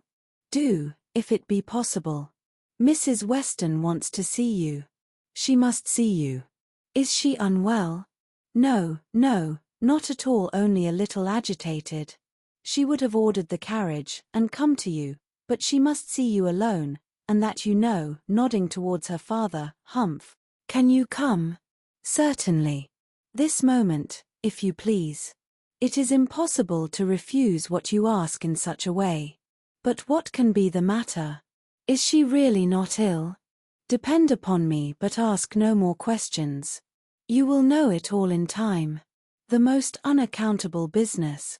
But hush, hush. To guess what all this meant was impossible even for Emma. Something really important seemed announced by his looks, but, as her friend was well, she endeavored not to be uneasy, and settling it with her father, that she would take her walk now, she and Mr. Weston were soon out of the house together and on their way at a quick pace for Randalls. Now, said Emma, when they were fairly beyond the sweep gates, now Mr. Weston, do let me know what has happened. No, no, he gravely replied. Don't ask me. I promised my wife to leave it all to her. She will break it to you better than I can. Do not be impatient, Emma. It will all come out too soon. Break it to me, cried Emma, standing still with terror. Good God! Mr. Weston, tell me at once. Something has happened in Brunswick Square. I know it has. Tell me, I charge you, tell me this moment what it is. No, indeed you are mistaken. Mr. Weston, do not trifle with me. Consider how many of my dearest friends are now in Brunswick Square. Which of them is it? I charge you by all that is sacred, not to attempt concealment. Upon my word, Emma. Your word. Why not your honor? Why not say upon your honor that it has nothing to do with any of them? Good heavens! What can be to be broke to me, that does not relate to one of that family? Upon my honor, said he very seriously, it does not. It is not in the smallest degree connected with any human being of the name of Knightley. Emma's courage returned, and she walked on. I was wrong, he continued, in talking of its being broke to you. I should not have used the expression. In fact, it does not concern you, it concerns only myself, that is, we hope. Humph. In short, my dear Emma, there is no occasion to be so uneasy about it. I don't say that it is not a disagreeable business, but things might be much worse. If we walk fast, we shall soon be at Randalls. Emma found that she must wait, and now it required little effort. She asked no more questions therefore, merely employed her own fancy, and that soon pointed out to her the probability of its being some money concern, something just come to light, of a disagreeable nature in the circumstances of the family, something which the late event at Richmond had brought forward. Her fancy was very active. 6 natural children, perhaps, and poor Frank cut off. This, though very undesirable, would be no matter of agony to her. It inspired little more than an animating curiosity. Who is that gentleman on horseback? Said she, as they proceeded, speaking more to assist Mr. Weston in keeping his secret than with any other view. I do not know. One of the Otways. Not Frank, it is not Frank, I assure you. You will not see him. He is halfway to Windsor by this time. Has your son been with you, then? Oh, yes, did not you know? Well, well, never mind. For a moment he was silent, and then added, in a tone much more guarded and demure, yes, Frank came over this morning, just to ask us how we did. They hurried on, and were speedily at Randalls. Well, my dear, said he, as they entered the room, I have brought her, and now I hope you will soon be better. I shall leave you together. There is no use in delay. I shall not be far off, if you want me. And Emma distinctly heard him add, in a lower tone, before he quitted the room, I have been as good as my word. She has not the least idea. Mrs. Weston was looking so ill, and had an air of so much perturbation, that Emma's uneasiness increased, and the moment they were alone, she eagerly said, What is it, my dear friend? Something of a very unpleasant nature, I find, has occurred. Do let me know directly what it is. I have been walking all this way in complete suspense. We both abhor suspense. Do not let mine continue longer. It will do you good to speak of your distress, whatever it may be. Have you indeed no idea? Said Mrs. Weston in a trembling voice. Cannot you, my dear Emma, cannot you form a guess as to what you are to hear? So far as that it relates to Mr. Frank Churchill, I do guess. You are right.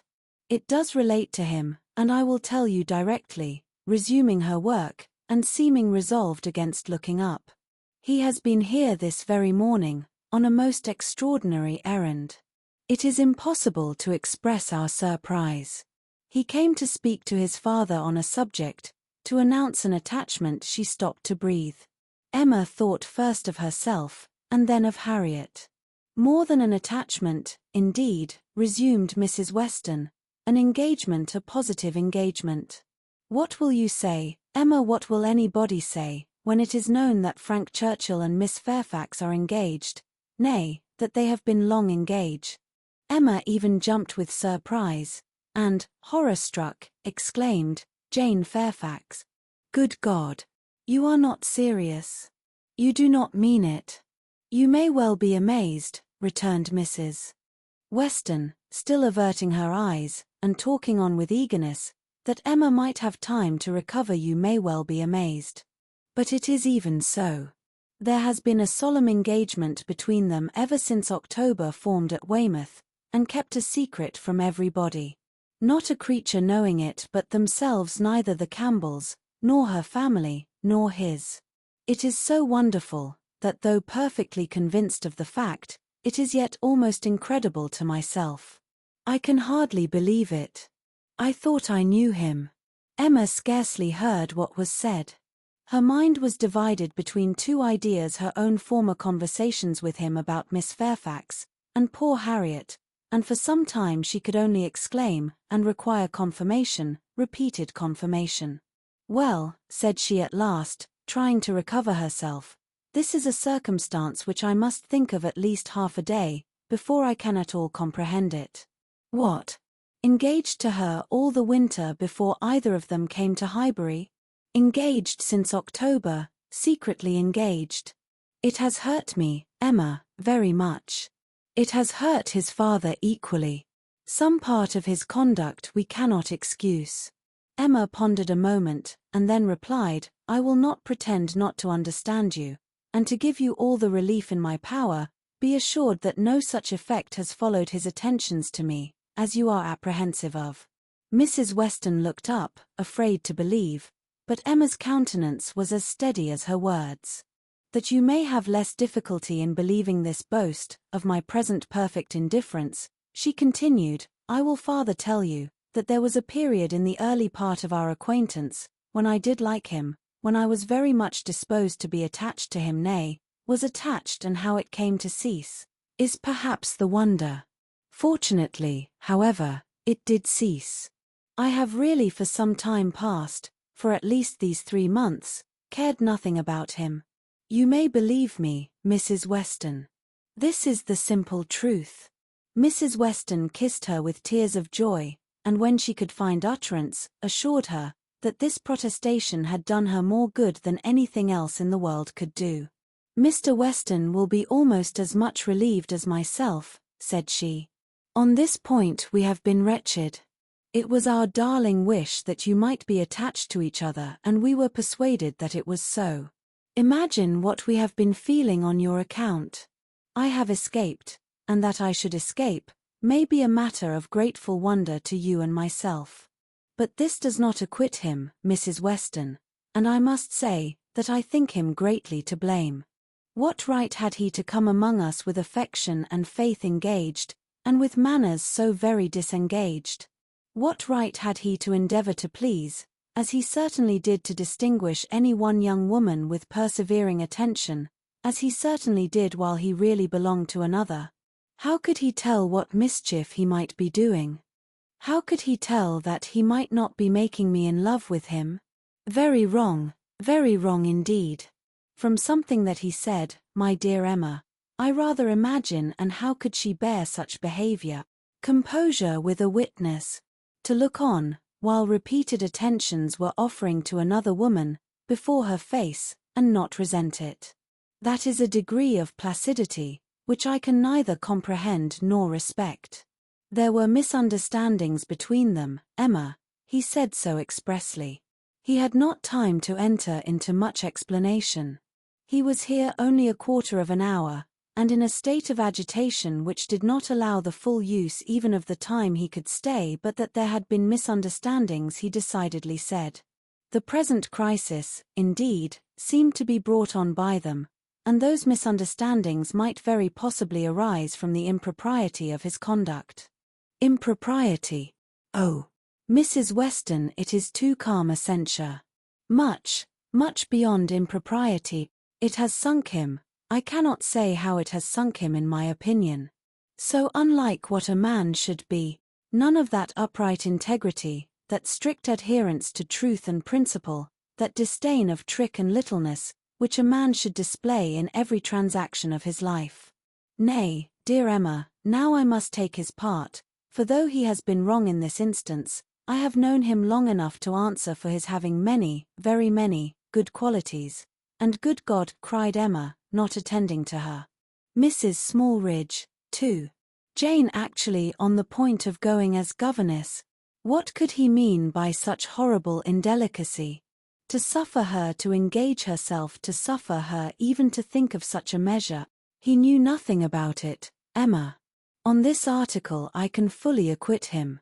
It was a private resolution of hers, not communicated to him, or at least not communicated in a way to carry conviction. Till yesterday, I know he said he was in the dark as to her plans. They burst on him, I do not know how, but by some letter or message, and it was the discovery of what she was doing, of this very project of hers, which determined him to come forward at once, own it all to his uncle, throw himself on his kindness, and, in short, put an end to the miserable state of concealment that had been carrying on so long. Emma began to listen better. I am to hear from him soon, continued Mrs. Weston. He told me at parting that he should soon write, and he spoke in a manner which seemed to promise me many particulars that could not be given now. Let us wait, therefore, for this letter. It may bring many extenuations. It may make many things intelligible and excusable which now are not to be understood. Don't let us be severe, don't let us be in a hurry to condemn him. Let us have patience. I must love him, and now that I am satisfied on one point, the one material point, I am sincerely anxious for its all turning out well, and ready to hope that it may. They must both have suffered a great deal under such a system of secrecy and concealment. His sufferings, replied Emma dryly, do not appear to have done him much harm. Well, and how did Mr. Churchill take it? Most favourably, for his nephew gave his consent with scarcely a difficulty. Conceive what the events of a week have done in that family. While poor Mrs. Churchill lived, I suppose there could not have been a hope, a chance, a possibility, but scarcely are her remains at rest in the family vault, than her husband is persuaded to act exactly opposite to what she would have required. What a blessing it is, when undue influence does not survive the grave. He gave his consent with very little persuasion. Ah, thought Emma, he would have done as much for Harriet. This was settled last night, and Frank was off with the light this morning. He stopped at Highbury, at the Bateses, I fancy, some time, and then came on hither, but was in such a hurry to get back to his uncle, to whom he is just now more necessary than ever, that, as I tell you, he could stay with us but a quarter of an hour. He was very much agitated, very much, indeed to a degree that made him appear quite a different creature from anything I had ever seen him before. In addition to all the rest, there had been the shock of finding her so very unwell, which he had had no previous suspicion of, and there was every appearance of his having been feeling a great deal. And do you really believe the affair to have been carrying on with such perfect secrecy? The Campbells, the Dixons, did none of them know of the engagement? Emma could not speak the name of Dixon without a little blush. None, not one. He positively said that it had been known to no being in the world but their two selves. "Well," said Emma, "I suppose we shall gradually grow reconciled to the idea, and I wish them very happy. But I shall always think it a very abominable sort of proceeding. What has it been but a system of hypocrisy and deceit, espionage and treachery? To come among us with professions of openness and simplicity, and such a league in secret to judge us all. Here have we been, the whole winter and spring, completely duped, fancying ourselves all on an equal footing of truth and honor, with two people in the midst of us who may have been carrying round, comparing and sitting in judgment on sentiments and words that were never meant for both to hear. They must take the consequence, if they have heard each other spoken of in a way not perfectly agreeable." "I am quite easy on that head," replied Mrs. Weston. "I am very sure that I never said anything of either to the other, which both might not have heard." "You are in luck. Your only blunder was confined to my ear, when you imagined a certain friend of ours in love with the lady." "True. But as I have always had a thoroughly good opinion of Miss Fairfax, I never could, under any blunder, have spoken ill of her, and as to speaking ill of him, there I must have been safe." At this moment Mr. Weston appeared at a little distance from the window, evidently on the watch. His wife gave him a look which invited him in, and, while he was coming round, added, "Now, dearest Emma, let me entreat you to say and look everything that may set his heart at ease, and incline him to be satisfied with the match. Let us make the best of it and, indeed, almost everything may be fairly said in her favor. It is not a connection to gratify, but if Mr. Churchill does not feel that, why should we? And it may be a very fortunate circumstance for him, for Frank, I mean, that he should have attached himself to a girl of such steadiness of character and good judgment as I have always given her credit for and still am disposed to give her credit for, in spite of this one great deviation from the strict rule of right. And how much may be said in her situation for even that error?" "Much, indeed," cried Emma feelingly. "If a woman can ever be excused for thinking only of herself, it is in a situation like Jane Fairfax's. Of such, one may almost say, that the world is not theirs, nor the world's law." She met Mr. Weston on his entrance, with a smiling countenance, exclaiming, "A very pretty trick you have been playing me, upon my word. This was a device, I suppose, to sport with my curiosity, and exercise my talent of guessing. But you really frightened me. I thought you had lost half your property, at least. And here, instead of its being a matter of condolence, it turns out to be one of congratulation. I congratulate you, Mr. Weston, with all my heart, on the prospect of having one of the most lovely and accomplished young women in England for your daughter." A glance or two between him and his wife convinced him that all was as right as this speech proclaimed, and its happy effect on his spirits was immediate. His air and voice recovered their usual briskness, he shook her heartily and gratefully by the hand, and entered on the subject in a manner to prove that he now only wanted time and persuasion to think the engagement no very bad thing. His companions suggested only what could palliate imprudence, or smooth objections, and by the time they had talked it all over together, and he had talked it all over again with Emma, in their walk back to Hartfield, he was become perfectly reconciled, and not far from thinking it the very best thing that Frank could possibly have done. Chapter 11. Harriet. Poor Harriet. Those were the words. In them lay the tormenting ideas which Emma could not get rid of, and which constituted the real misery of the business to her. Frank Churchill had behaved very ill by herself, very ill in many ways, but it was not so much his behavior as her own, which made her so angry with him. It was the scrape which he had drawn her into on Harriet's account, that gave the deepest hue to his offence. Poor Harriet! To be a second time the dupe of her misconceptions and flattery. Mr. Knightley had spoken prophetically, when he once said, "Emma, you have been no friend to Harriet Smith." She was afraid she had done her nothing but disservice. It was true that she had not to charge herself, in this instance as in the former, with being the sole and original author of the mischief, with having suggested such feelings as might otherwise never have entered Harriet's imagination, for Harriet had acknowledged her admiration and preference of Frank Churchill before she had ever given her a hint on the subject, but she felt completely guilty of having encouraged what she might have repressed. She might have prevented the indulgence and increase of such sentiments. Her influence would have been enough. And now she was very conscious that she ought to have prevented them. She felt that she had been risking her friend's happiness on most insufficient grounds.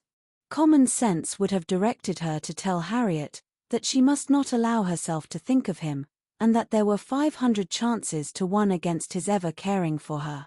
But, with common sense, she added, I am afraid I have had little to do. She was extremely angry with herself. If she could not have been angry with Frank Churchill too, it would have been dreadful. As for Jane Fairfax, she might at least relieve her feelings from any present solicitude on her account. Harriet would be anxiety enough. She need no longer be unhappy about Jane, whose troubles and whose ill health having, of course, the same origin, must be equally under cure. Her days of insignificance and evil were over. She would soon be well, and happy, and prosperous. Emma could now imagine why her own attentions had been slighted. This discovery laid many smaller matters open. No doubt it had been from jealousy. In Jane's eyes she had been a rival, and well might anything she could offer of assistance or regard be repulsed. An airing in the Hartfield carriage would have been the rack, and arrowroot from the Hartfield storeroom must have been poison. She understood it all, and as far as her mind could disengage itself from the injustice and selfishness of angry feelings, she acknowledged that Jane Fairfax would have neither elevation nor happiness beyond her desert. But poor Harriet was such an engrossing charge.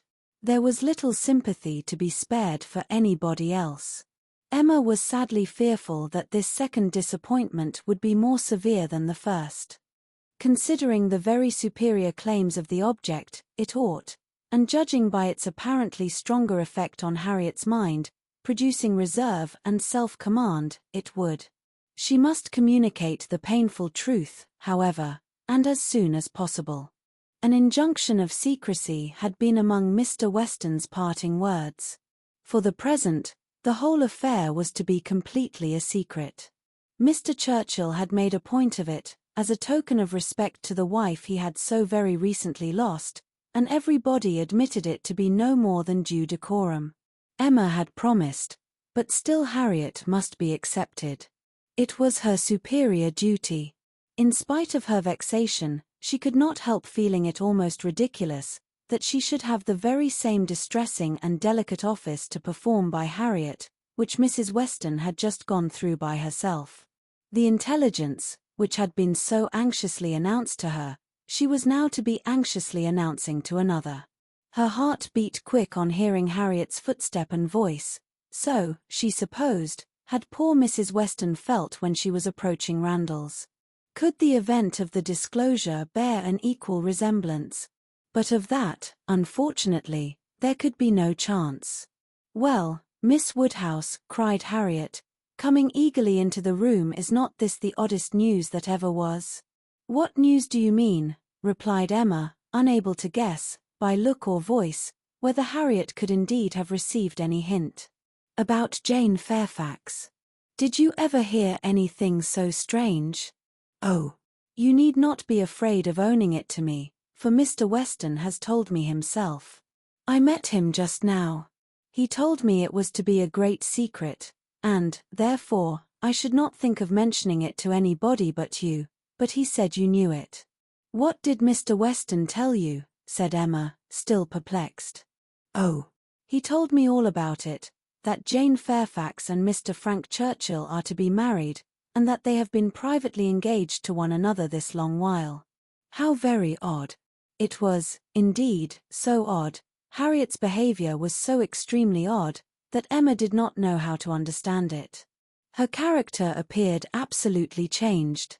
She seemed to propose showing no agitation, or disappointment, or peculiar concern in the discovery. Emma looked at her, quite unable to speak. "Had you any idea," cried Harriet, of his being in love with her? You, perhaps, might.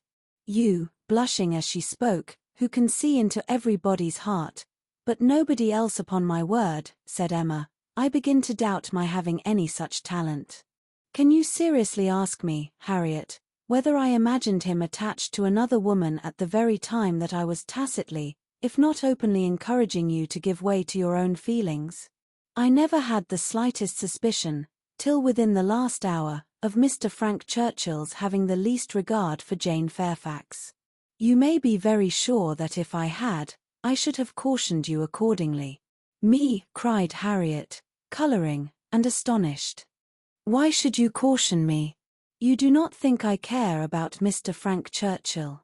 I am delighted to hear you speak so stoutly on the subject, replied Emma, smiling. But you do not mean to deny that there was a time, and not very distant either, when you gave me reason to understand that you did care about him? Him?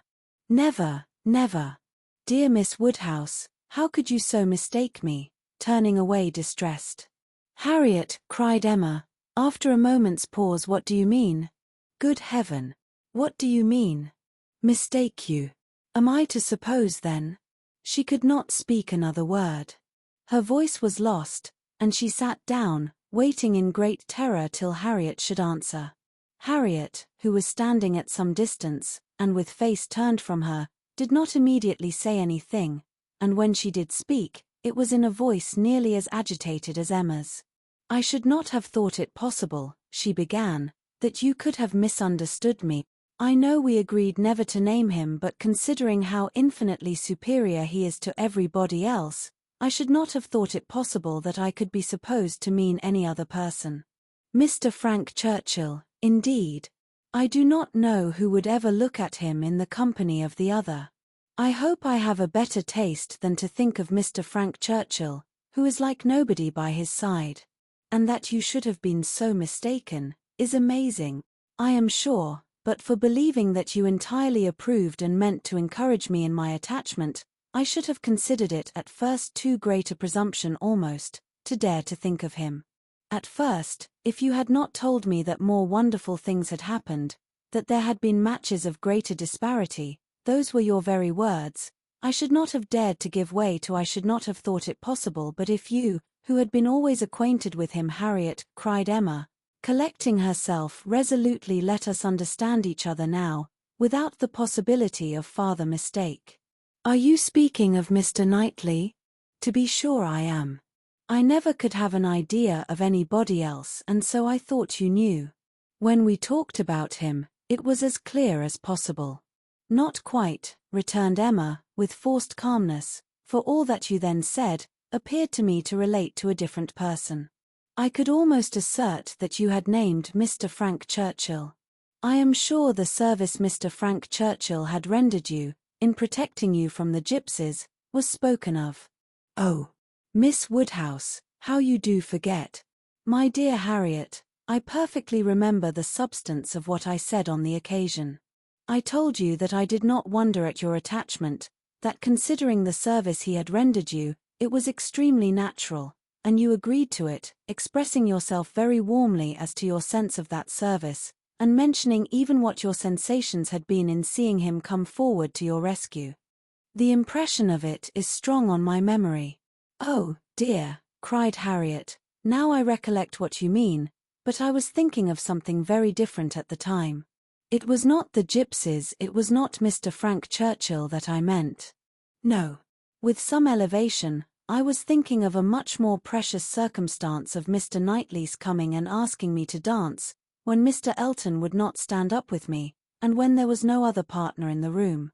That was the kind action, that was the noble benevolence and generosity, that was the service which made me begin to feel how superior he was to every other being upon earth.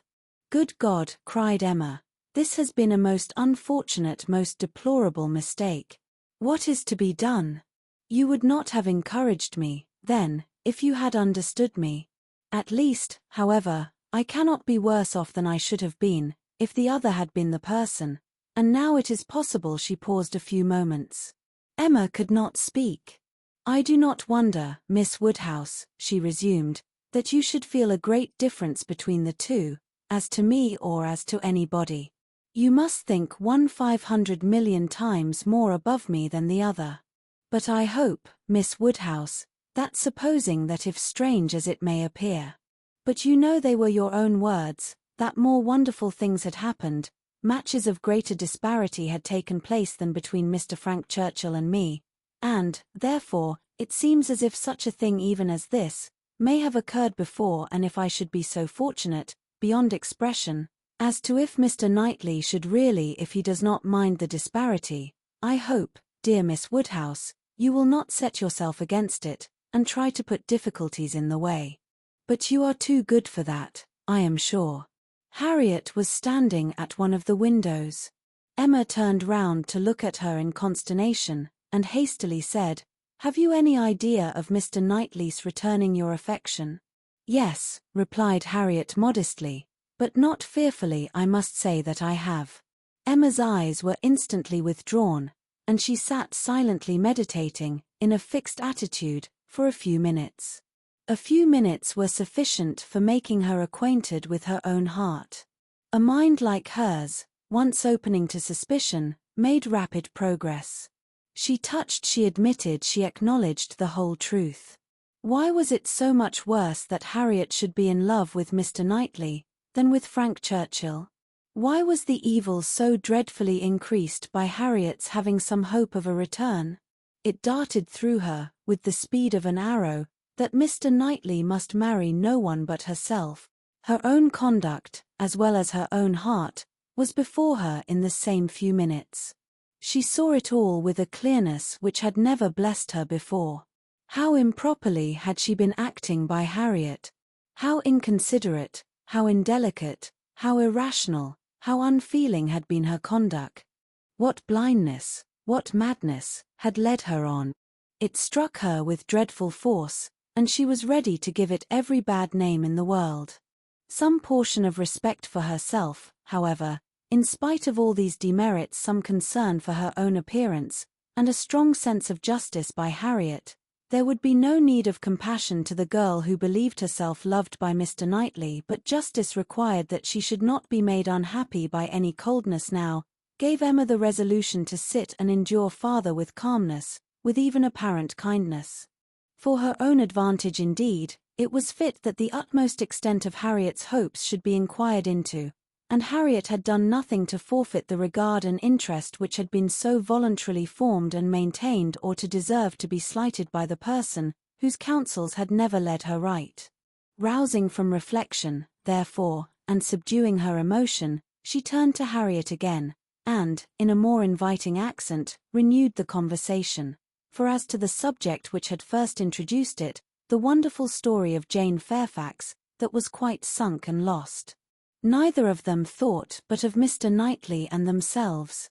Harriet, who had been standing in no unhappy reverie, was yet very glad to be called from it, by the now encouraging manner of such a judge, and such a friend as Miss Woodhouse, and only wanted invitation, to give the history of her hopes with great, though trembling delight.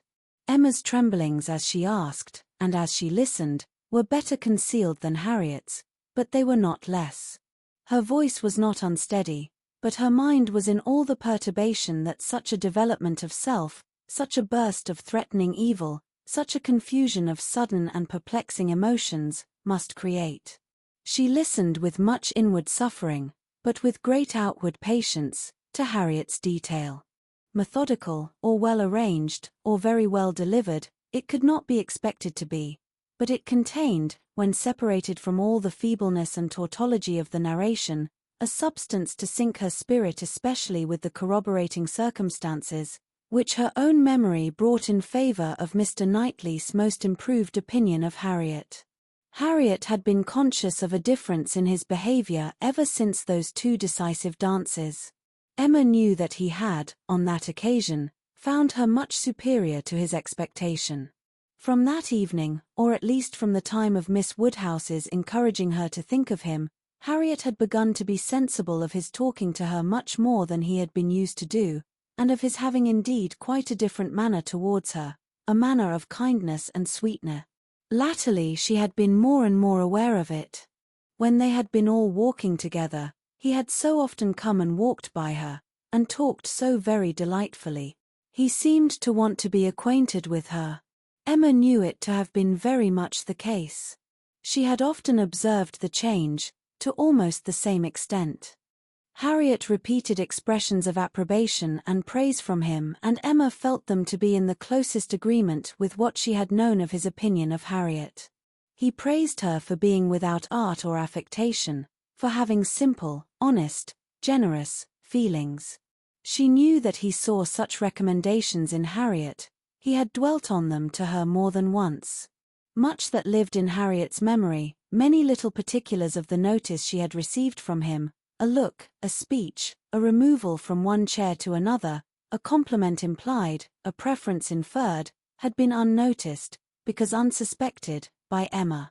Circumstances that might swell to half an hour's relation, and contained multiplied proofs to her who had seen them, had passed undiscerned by her who now heard them, but the two latest occurrences to be mentioned, the two of strongest promise to Harriet, were not without some degree of witness from Emma herself. The first was his walking with her apart from the others, in the lime walk at Donwell, where they had been walking some time before Emma came, and he had taken pains, as she was convinced, to draw her from the rest to himself, and at first, he had talked to her in a more particular way than he had ever done before, in a very particular way indeed. Harriet could not recall it without a blush. He seemed to be almost asking her whether her affections were engaged. But as soon as she, Miss Woodhouse, appeared likely to join them, he changed the subject, and began talking about farming. The second was his having sat talking with her nearly half an hour before Emma came back from her visit, the very last morning of his being at Hartfield, though, when he first came in, he had said that he could not stay 5 minutes, and his having told her, during their conversation, that though he must go to London, it was very much against his inclination that he left home at all, which was much more, as Emma felt, than he had acknowledged to her. The superior degree of confidence towards Harriet, which this one article marked, gave her severe pain. On the subject of the first of the two circumstances, she did, after a little reflection, venture the following question. Might he not? Is not it possible that when inquiring, as you thought, into the state of your affections, he might be alluding to Mr. Martin, he might have Mr. Martin's interest in view? But Harriet rejected the suspicion with spirit. Mr. Martin? No, indeed. There was not a hint of Mr. Martin. I hope I know better now than to care for Mr. Martin, or to be suspected of it. When Harriet had closed her evidence, she appealed to her dear Miss Woodhouse, to say whether she had not good ground for hope. I never should have presumed to think of it at first, said she, but for you. You told me to observe him carefully, and let his behavior be the rule of mine, and so I have.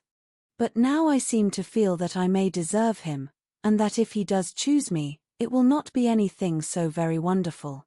The bitter feelings occasioned by this speech, the many bitter feelings, made the utmost exertion necessary on Emma's side, to enable her to say on reply, Harriet, I will only venture to declare, that Mr. Knightley is the last man in the world, who would intentionally give any woman the idea of his feeling for her more than he really does.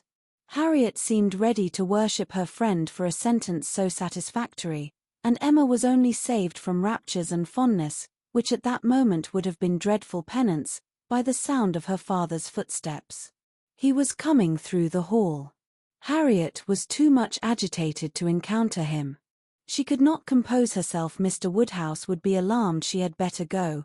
With most ready encouragement from her friend, therefore, she passed off through another door, and the moment she was gone, this was the spontaneous burst of Emma's feelings. Oh God!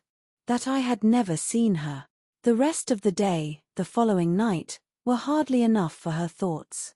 She was bewildered amidst the confusion of all that had rushed on her within the last few hours. Every moment had brought a fresh surprise, and every surprise must be matter of humiliation to her. How to understand it all? How to understand the deceptions she had been thus practicing on herself, and living under? The blunders, the blindness of her own head and heart. She sat still, she walked about, she tried her own room, she tried the shrubbery in every place, every posture. She perceived that she had acted most weakly, that she had been imposed on by others in a most mortifying degree, that she had been imposing on herself in a degree yet more mortifying, that she was wretched, and should probably find this day but the beginning of wretchedness. To understand, thoroughly understand her own heart, was the first endeavor. To that point went every leisure moment which her father's claims on her allowed, and every moment of involuntary absence of mind. How long had Mr. Knightley been so dear to her, as every feeling declared him now to be? When had his influence, such influence, begun? When had he succeeded to that place in her affection, which Frank Churchill had once, for a short period, occupied? She looked back, she compared them, as they had always stood in her estimation, from the time of the latter's becoming known to her, and as they must at any time have been compared by her, had it, by any blessed felicity, occurred to her, to institute the comparison. She saw that there never had been a time when she did not consider Mr. Knightley as infinitely the superior, or when his regard for her had not been infinitely the most dear. She saw that in persuading herself, in fancying, in acting to the contrary, she had been entirely under a delusion, totally ignorant of her own heart and, in short, that she had never really cared for Frank Churchill at all. This was the conclusion of the first series of reflection. This was the knowledge of herself, on the first question of inquiry, which she reached, and without being long in reaching it. She was most sorrowfully indignant, ashamed of every sensation but the one revealed to her, her affection for Mr. Knightley. Every other part of her mind was disgusting. With insufferable vanity had she believed herself in the secret of everybody's feelings, with unpardonable arrogance proposed to arrange everybody's destiny. She was proved to have been universally mistaken, and she had not quite done nothing, for she had done mischief. She had brought evil on Harriet, on herself, and she too much feared, on Mr. Knightley. Were this most unequal of all connections to take place, on her must rest all the reproach of having given it a beginning, for his attachment, she must believe to be produced only by a consciousness of Harriet's, and even were this not the case, he would never have known Harriet at all but for her folly. Mr. Knightley and Harriet Smith. It was a union to distance every wonder of the kind. The attachment of Frank Churchill and Jane Fairfax became commonplace, threadbare, stale in the comparison, exciting no surprise, presenting no disparity, affording nothing to be said or thought. Mr. Knightley and Harriet Smith. Such an elevation on her side. Such a debasement on his. It was horrible to Emma to think how it must sink him in the general opinion, to foresee the smiles, the sneers, the merriment it would prompt at his expense, the mortification and disdain of his brother, the thousand inconveniences to himself. Could it be? No, it was impossible. And yet it was far, very far, from impossible. Was it a new circumstance for a man of first-rate abilities to be captivated by very inferior powers? Was it new for one, perhaps too busy to seek, to be the prize of a girl who would seek him? Was it new for anything in this world to be unequal, inconsistent, incongruous, or for chance and circumstance, as second causes, to direct the human fate? Oh! Had she never brought Harriet forward? Had she left her where she ought, and where he had told her she ought? Had she not, with a folly which no tongue could express, prevented her marrying the unexceptionable young man who would have made her happy and respectable in the line of life to which she ought to belong? All would have been safe, none of this dreadful sequel would have been. How Harriet could ever have had the presumption to raise her thoughts to Mr. Knightley? How she could dare to fancy herself the chosen of such a man till actually assured of it. But Harriet was less humble, had fewer scruples than formerly. Her inferiority, whether of mind or situation, seemed little felt. She had seemed more sensible of Mr. Elton's being to stoop in marrying her, than she now seemed of Mr. Knightley's. Alas! Was not that her own doing too? Who had been at pains to give Harriet notions of self-consequence but herself? Who but herself had taught her that she was to elevate herself if possible, and that her claims were great to a high worldly establishment? If Harriet, from being humble, were grown vain, it was her doing too. Read by Long Stories for Sleep. Chapter 12. Till now that she was threatened with its loss, Emma had never known how much of her happiness depended on being first with Mr. Knightley, first in interest and affection. Satisfied that it was so, and feeling it her due, she had enjoyed it without reflection, and only in the dread of being supplanted, found how inexpressibly important it had been. Long, very long, she felt she had been first, for, having no female connections of his own, there had been only Isabella whose claims could be compared with hers, and she had always known exactly how far he loved and esteemed Isabella. She had herself been first with him for many years past. She had not deserved it, she had often been negligent or perverse, slighting his advice, or even wilfully opposing him, insensible of half his merits, and quarrelling with him because he would not acknowledge her false and insolent estimate of her own, but still, from family attachment and habit, and thorough excellence of mind, he had loved her, and watched over her from a girl, with an endeavour to improve her, and an anxiety for her doing right, which no other creature had at all shared. In spite of all her faults, she knew she was dear to him, might she not say, very dear? When the suggestions of hope, however, which must follow here, presented themselves, she could not presume to indulge them. Harriet Smith might think herself not unworthy of being peculiarly, exclusively, passionately loved by Mr. Knightley. She could not flatter herself with any idea of blindness in his attachment to her. She had received a very recent proof of its impartiality. How shocked had he been by her behavior to Miss Bates? How directly, how strongly had he expressed himself to her on the subject? Not too strongly for the offense, but far, far too strongly to issue from any feeling softer than upright justice and clear-sighted goodwill. She had no hope, nothing to deserve the name of hope, that he could have that sort of affection for herself which was now in question, but there was a hope, at times a slight one, at times much stronger, that Harriet might have deceived herself, and be overrating his regard for her. Wish it she must, for his sake be the consequence nothing to herself, but his remaining single all his life. Could she be secure of that, indeed, of his never marrying at all, she believed she should be perfectly satisfied. Let him but continue the same Mr. Knightley to her and her father, the same Mr. Knightley to all the world, let Donwell and Hartfield lose none of their precious intercourse of friendship and confidence, and her peace would be fully secured. Marriage, in fact, would not do for her.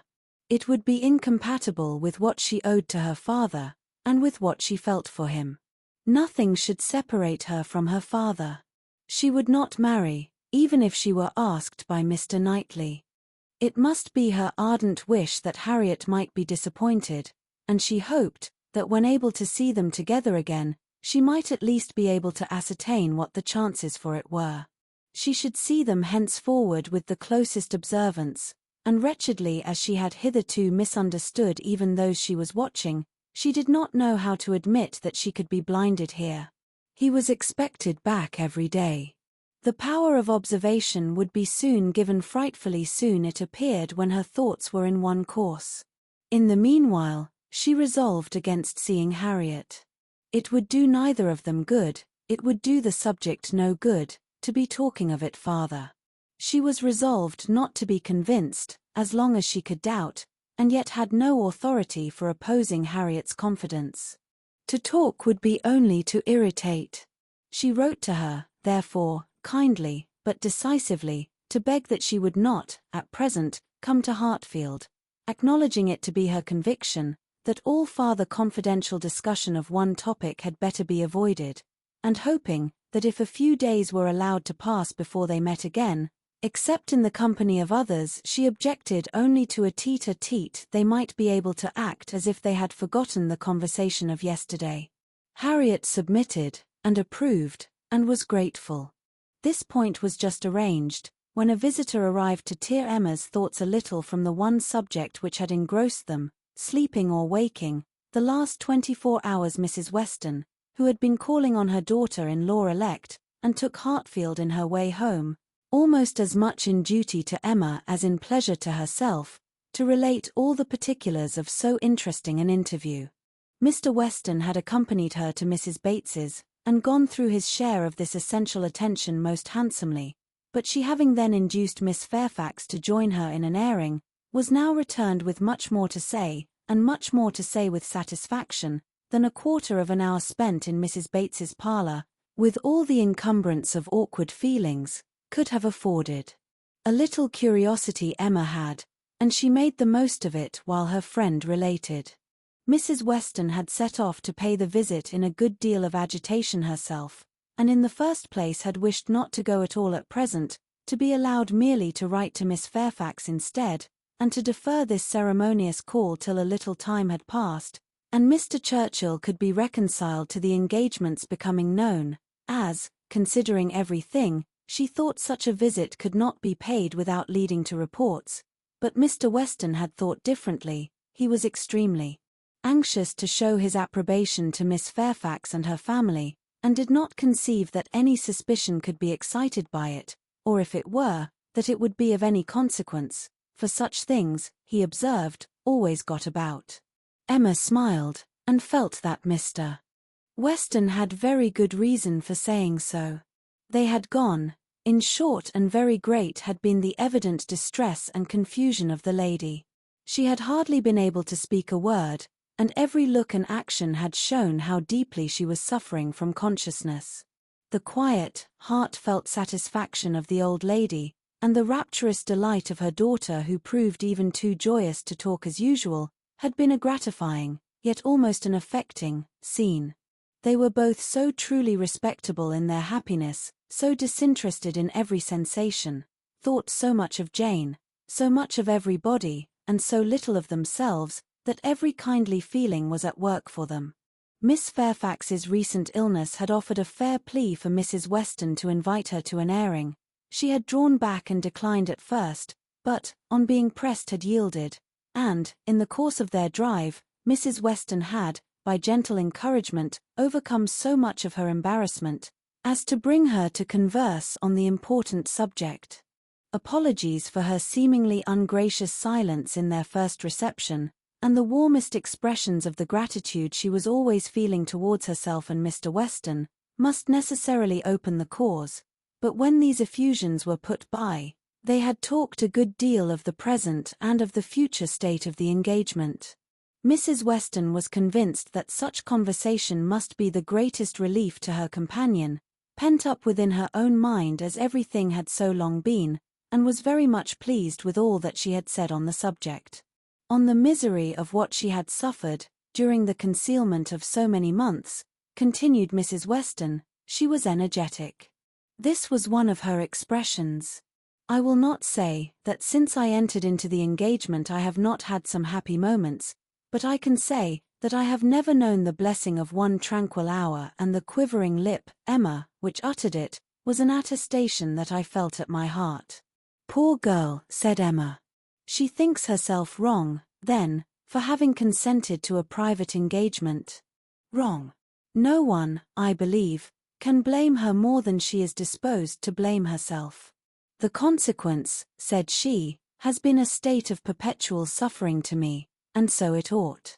But after all the punishment that misconduct can bring, it is still not less misconduct. Pain is no expiation. I never can be blameless. I have been acting contrary to all my sense of right, and the fortunate turn that everything has taken, and the kindness I am now receiving, is what my conscience tells me ought not to be. Do not imagine, madam, she continued, that I was taught wrong. Do not let any reflection fall on the principles or the care of the friends who brought me up. The error has been all my own, and I do assure you that, with all the excuse that present circumstances may appear to give, I shall yet dread making the story known to Colonel Campbell. Poor girl, said Emma again. She loves him then excessively, I suppose. It must have been from attachment only, that she could be led to form the engagement. Her affection must have overpowered her judgment. Yes, I have no doubt of her being extremely attached to him. I am afraid, returned Emma, sighing, that I must often have contributed to make her unhappy. On your side, my love, it was very innocently done. But she probably had something of that in her thoughts, when alluding to the misunderstandings which he had given us hints of before. One natural consequence of the evil she had involved herself in, she said, was that of making her unreasonable. The consciousness of having done amiss had exposed her to 1,000 inquietudes, and made her captious and irritable to a degree that had been hard for him to bear. I did not make the allowances, said she, which I ought to have done, for his temper and spirits, his delightful spirits, and that gaiety, that playfulness of disposition, which, under any other circumstances, would, I am sure, have been as constantly bewitching to me, as they were at first. She then began to speak of you, and of the great kindness you had shown her during her illness, and with a blush which showed me how it was all connected, desired me, whenever I had an opportunity, to thank you. I could not thank you too much for every wish and every endeavor to do her good. She was sensible that you had never received any proper acknowledgment from herself. If I did not know her to be happy now, said Emma, seriously, which, in spite of every little drawback from her scrupulous conscience, she must be, I could not bear these thanks, for, oh, Mrs. Weston, if there were an account drawn up of the evil and the good I have done Miss Fairfax. Well, checking herself, and trying to be more lively, this is all to be forgotten. You are very kind to bring me these interesting particulars. They show her to the greatest advantage. I am sure she is very good. I hope she will be very happy. It is fit that the fortune should be on his side, for I think the merit will be all on hers. Such a conclusion could not pass unanswered by Mrs. Weston. She thought well of Frank in almost every respect, and, what was more, she loved him very much, and her defense was, therefore, earnest. She talked with a great deal of reason, and at least equal affection, but she had too much to urge for Emma's attention. It was soon gone to Brunswick Square or to Donwell. She forgot to attempt to listen, and when Mrs. Weston ended with, "We have not yet had the letter we are so anxious for, you know, but I hope it will soon come," she was obliged to pause before she answered, and at last obliged to answer at random, before she could at all recollect what letter it was which they were so anxious for. "Are you well, my Emma?" was Mrs. Weston's parting question. "Oh, perfectly. I am always well, you know. Be sure to give me intelligence of the letter as soon as possible." Mrs. Weston's communications furnished Emma with more food for unpleasant reflection, by increasing her esteem and compassion, and her sense of past injustice towards Miss Fairfax.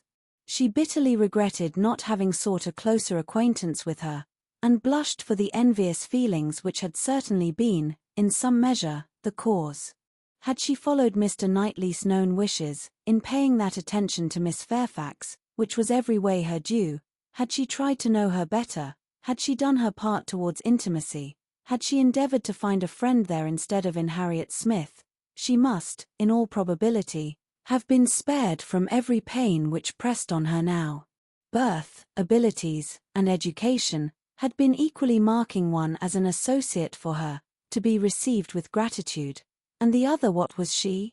Supposing even that they had never become intimate friends, that she had never been admitted into Miss Fairfax's confidence on this important matter, which was most probable still, in knowing her as she ought, and as she might, she must have been preserved from the abominable suspicions of an improper attachment to Mr. Dixon, which she had not only so foolishly fashioned and harboured herself, but had so unpardonably imparted, an idea which she greatly feared had been made a subject of material distress to the delicacy of Jane's feelings, by the levity or carelessness of Frank Churchill's. Of all the sources of evil surrounding the former, since her coming to Highbury, she was persuaded that she must herself have been the worst. She must have been a perpetual enemy. They never could have been all three together, without her having stabbed Jane Fairfax's peace in 1,000 instances, and on Box Hill, perhaps, it had been the agony of a mind that would bear no more. The evening of this day was very long, and melancholy, at Hartfield. The weather added what it could of gloom. A cold stormy rain set in, and nothing of July appeared but in the trees and shrubs, which the wind was despoiling, and the length of the day, which only made such cruel sights the longer visible. The weather affected Mr. Woodhouse, and he could only be kept tolerably comfortable by almost ceaseless attention on his daughter's side, and by exertions which had never cost her half so much before. It reminded her of their first forlorn tete-a-tete, on the evening of Mrs. Weston's wedding day, but Mr. Knightley had walked in then, soon after tea, and dissipated every melancholy fancy. Alas! Such delightful proofs of Hartfield's attraction, as those sort of visits conveyed, might shortly be over. The picture which she had then drawn of the privations of the approaching winter had proved erroneous. No friends had deserted them, no pleasures had been lost. But her present forebodings she feared would experience no similar contradiction. The prospect before her now was threatening to a degree that could not be entirely dispelled, that might not be even partially brightened. If all took place that might take place among the circle of her friends, Hartfield must be comparatively deserted, and she left to cheer her father with the spirits only of ruined happiness. The child to be born at Randalls must be a tie there even dearer than herself, and Mrs. Weston's heart and time would be occupied by it.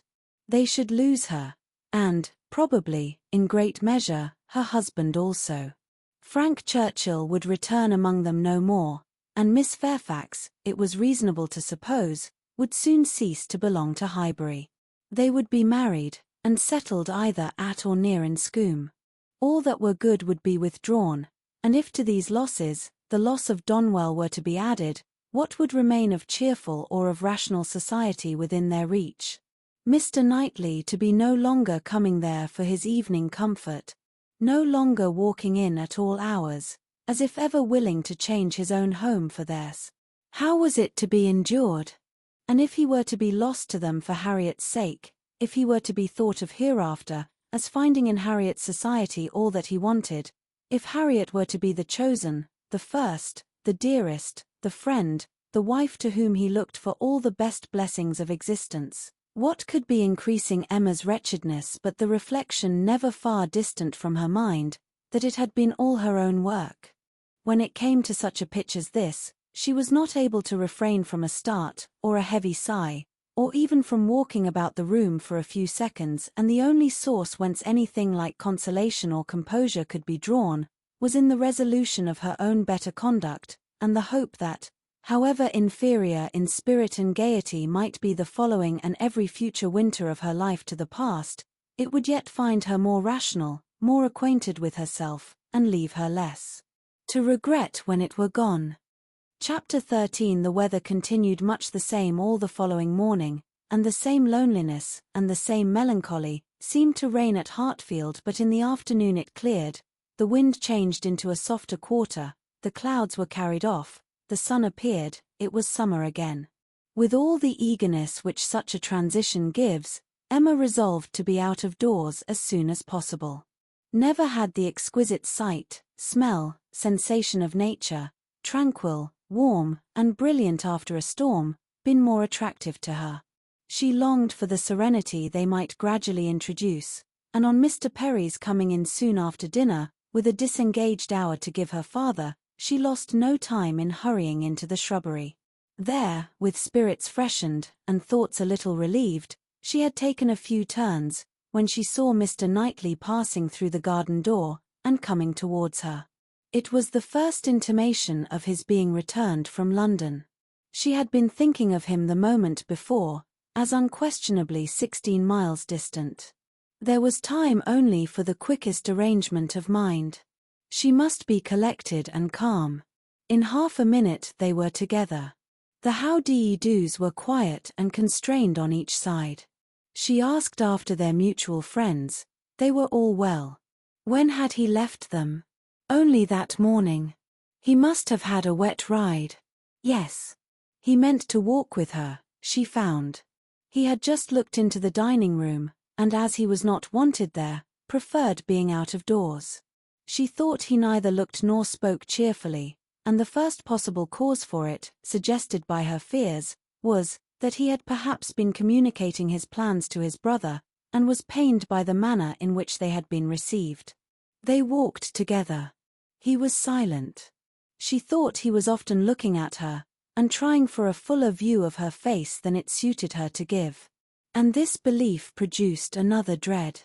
Perhaps he wanted to speak to her, of his attachment to Harriet. He might be watching for encouragement to begin.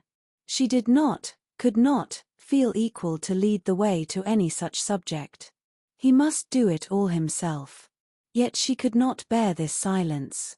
With him it was most unnatural. She considered resolved and, trying to smile, began. "You have some news to hear, now you are come back, that will rather surprise you." "Have I?" said he quietly, and looking at her. "Of what nature?" "Oh, the best nature in the world, a wedding." After waiting a moment, as if to be sure she intended to say no more, he replied, "If you mean Miss Fairfax and Frank Churchill, I have heard that already." "How is it possible?" cried Emma, turning her glowing cheeks towards him, for, while she spoke, it occurred to her that he might have called at Mrs. Goddard's in his way. "I had a few lines on parish business from Mr. Weston this morning, and at the end of them he gave me a brief account of what had happened." Emma was quite relieved, and could presently say, with a little more composure, "You probably have been less surprised than any of us, for you have had your suspicions. I have not forgotten that you once tried to give me a caution. I wish I had attended to it, but," with a sinking voice and a heavy sigh, "I seem to have been doomed to blindness." For a moment or two nothing was said, and she was unsuspicious of having excited any particular interest, till she found her arm drawn within his, and pressed against his heart, and heard him thus saying, in a tone of great sensibility, speaking low, "Time, my dearest Emma, time will heal the wound. Your own excellent sense, your exertions for your father's sake, I know you will not allow yourself." Her arm was pressed again, as he added, in a more broken and subdued accent, "The feelings of the warmest friendship, indignation, abominable scoundrel," and in a louder, steadier tone, he concluded with, "He will soon be gone. They will soon be in Yorkshire. I am sorry for her. She deserves a better fate." Emma understood him, and as soon as she could recover from the flutter of pleasure, excited by such tender consideration, replied, "You are very kind, but you are mistaken, and I must set you right. I am not in want of that sort of compassion. My blindness to what was going on led me to act by them in a way that I must always be ashamed of, and I was very foolishly tempted to say and do many things which may well lay me open to unpleasant conjectures, but I have no other reason to regret that I was not in the secret earlier." "Emma," cried he, looking eagerly at her, "are you, indeed?"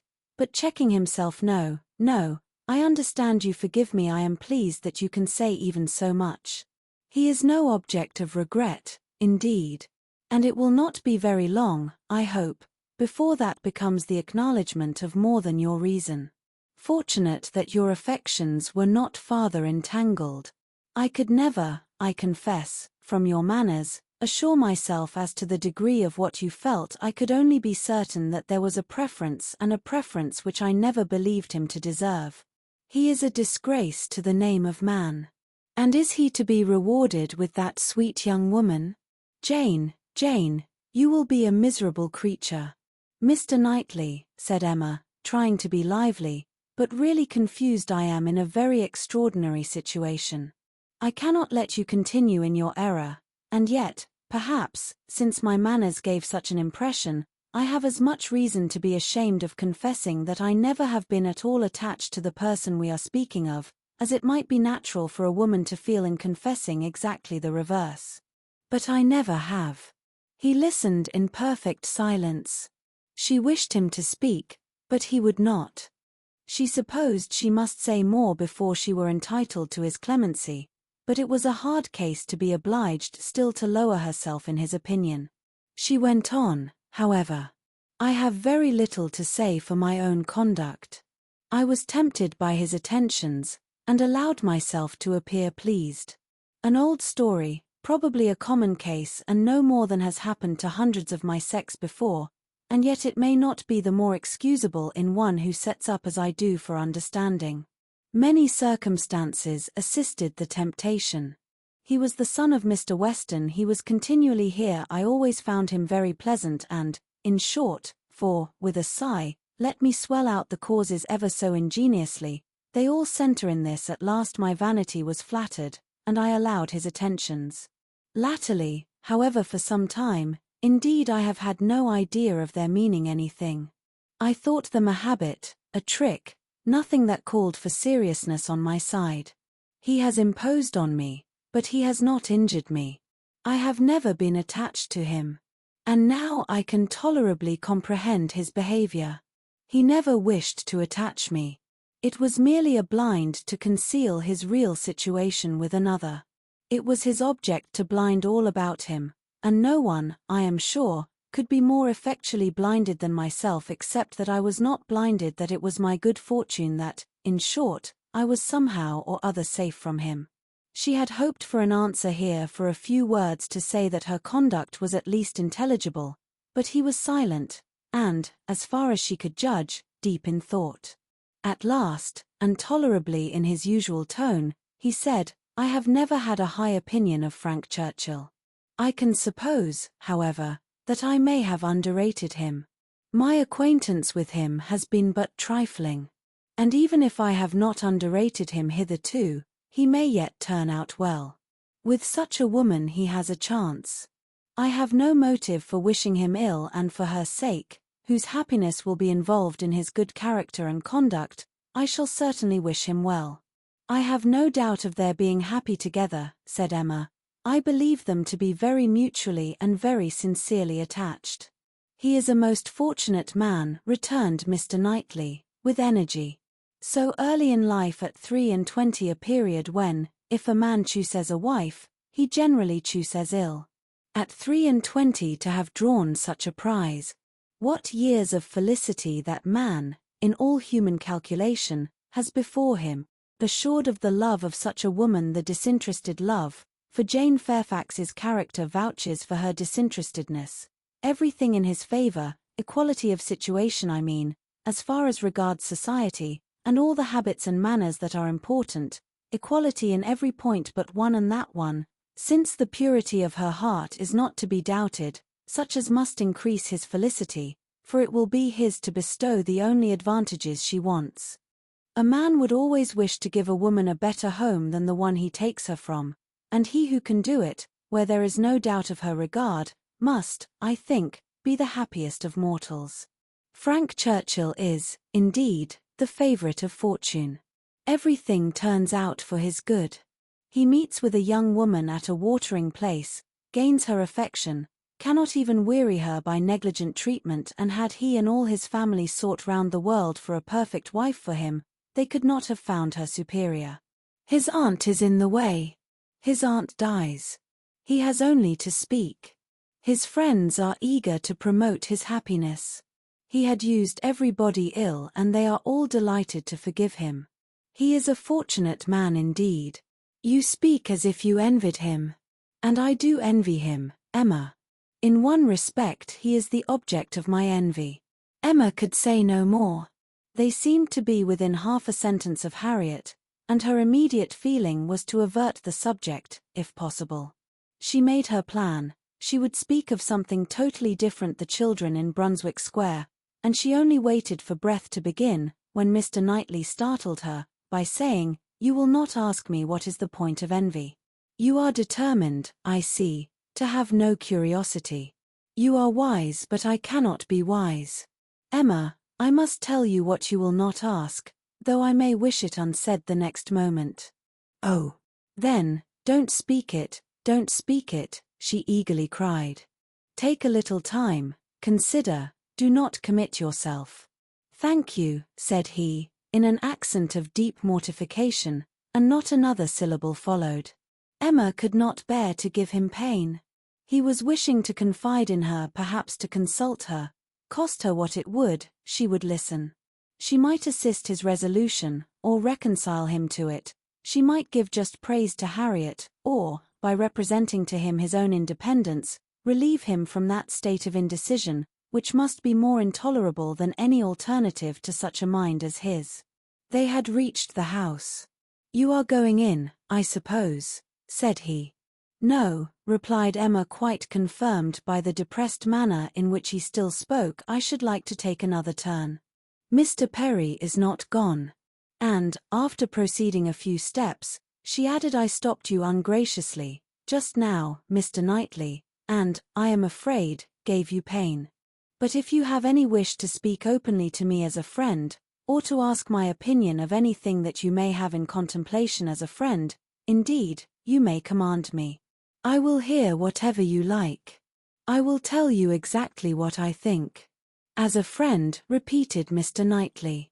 "Emma, that I fear is a word. No, I have no wish. Stay, yes, why should I hesitate? I have gone too far already for concealment.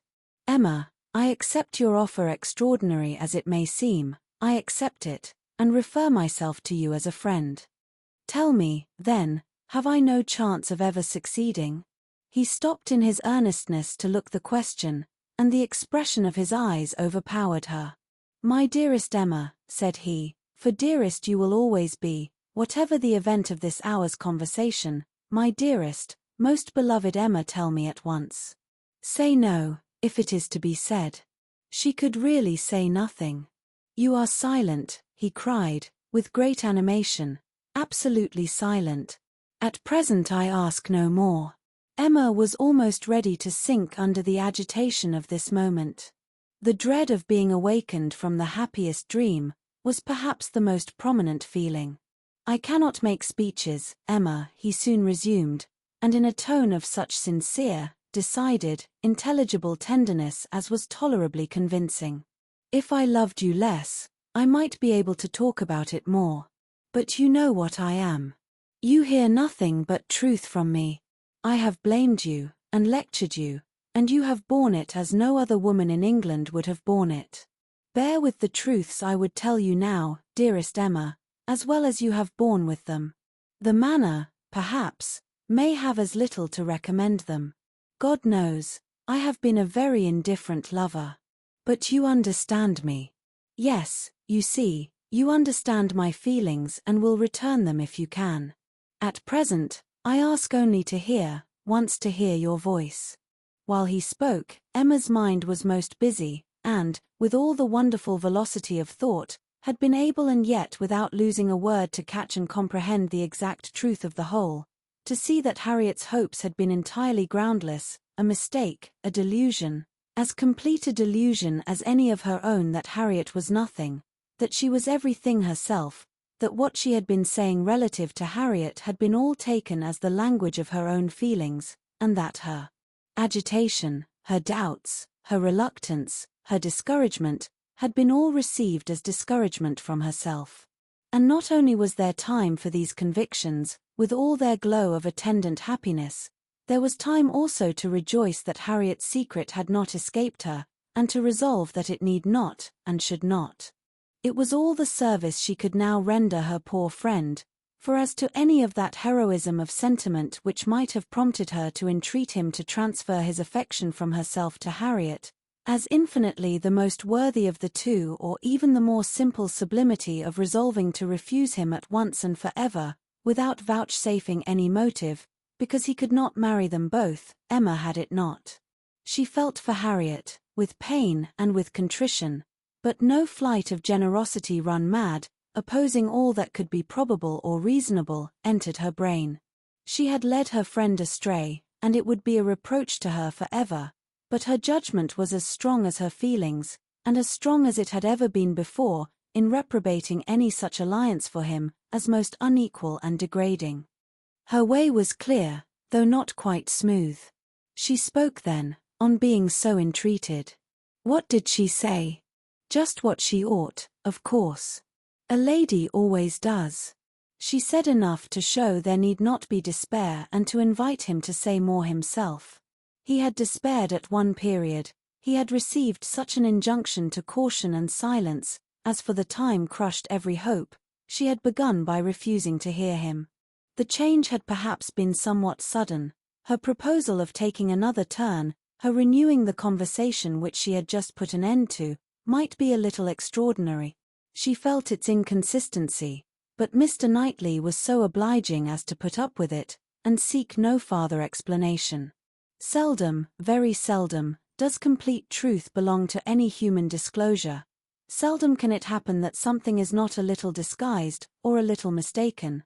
But where, as in this case, though the conduct is mistaken, the feelings are not, it may not be very material. Mr. Knightley could not impute to Emma a more relenting heart than she possessed, or a heart more disposed to accept of his.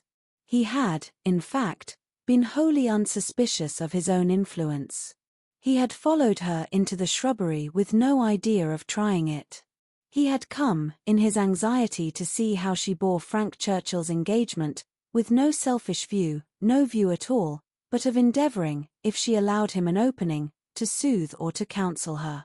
The rest had been the work of the moment, the immediate effect of what he heard, on his feelings. The delightful assurance of her total indifference towards Frank Churchill, of her having a heart completely disengaged from him, had given birth to the hope that, in time, he might gain her affection himself, but it had been no present hope. He had only, in the momentary conquest of eagerness over judgment, aspired to be told that she did not forbid his attempt to attach her. The superior hopes which gradually opened were so much the more enchanting. The affection, which he had been asking to be allowed to create, if he could, was already his. Within half an hour, he had passed from a thoroughly distressed state of mind, to something so like perfect happiness, that it could bear no other name. Her change was equal. This 1/2 hour had given to each the same precious certainty of being beloved, had cleared from each the same degree of ignorance, jealousy, or distrust. On his side, there had been a long-standing jealousy, old as the arrival, or even the expectation, of Frank Churchill. He had been in love with Emma, and jealous of Frank Churchill, from about the same period, one sentiment having probably enlightened him as to the other. It was his jealousy of Frank Churchill that had taken him from the country. The Box Hill party had decided him on going away. He would save himself from witnessing again such permitted, encouraged attentions. He had gone to learn to be indifferent. But he had gone to a wrong place. There was too much domestic happiness in his brother's house. Woman wore too amiable a form in it. Isabella was too much like Emma, differing only in those striking inferiorities, which always brought the other in brilliancy before him, for much to have been done, even had his time been longer. He had stayed on, however, vigorously, day after day till this very morning's post had conveyed the history of Jane Fairfax.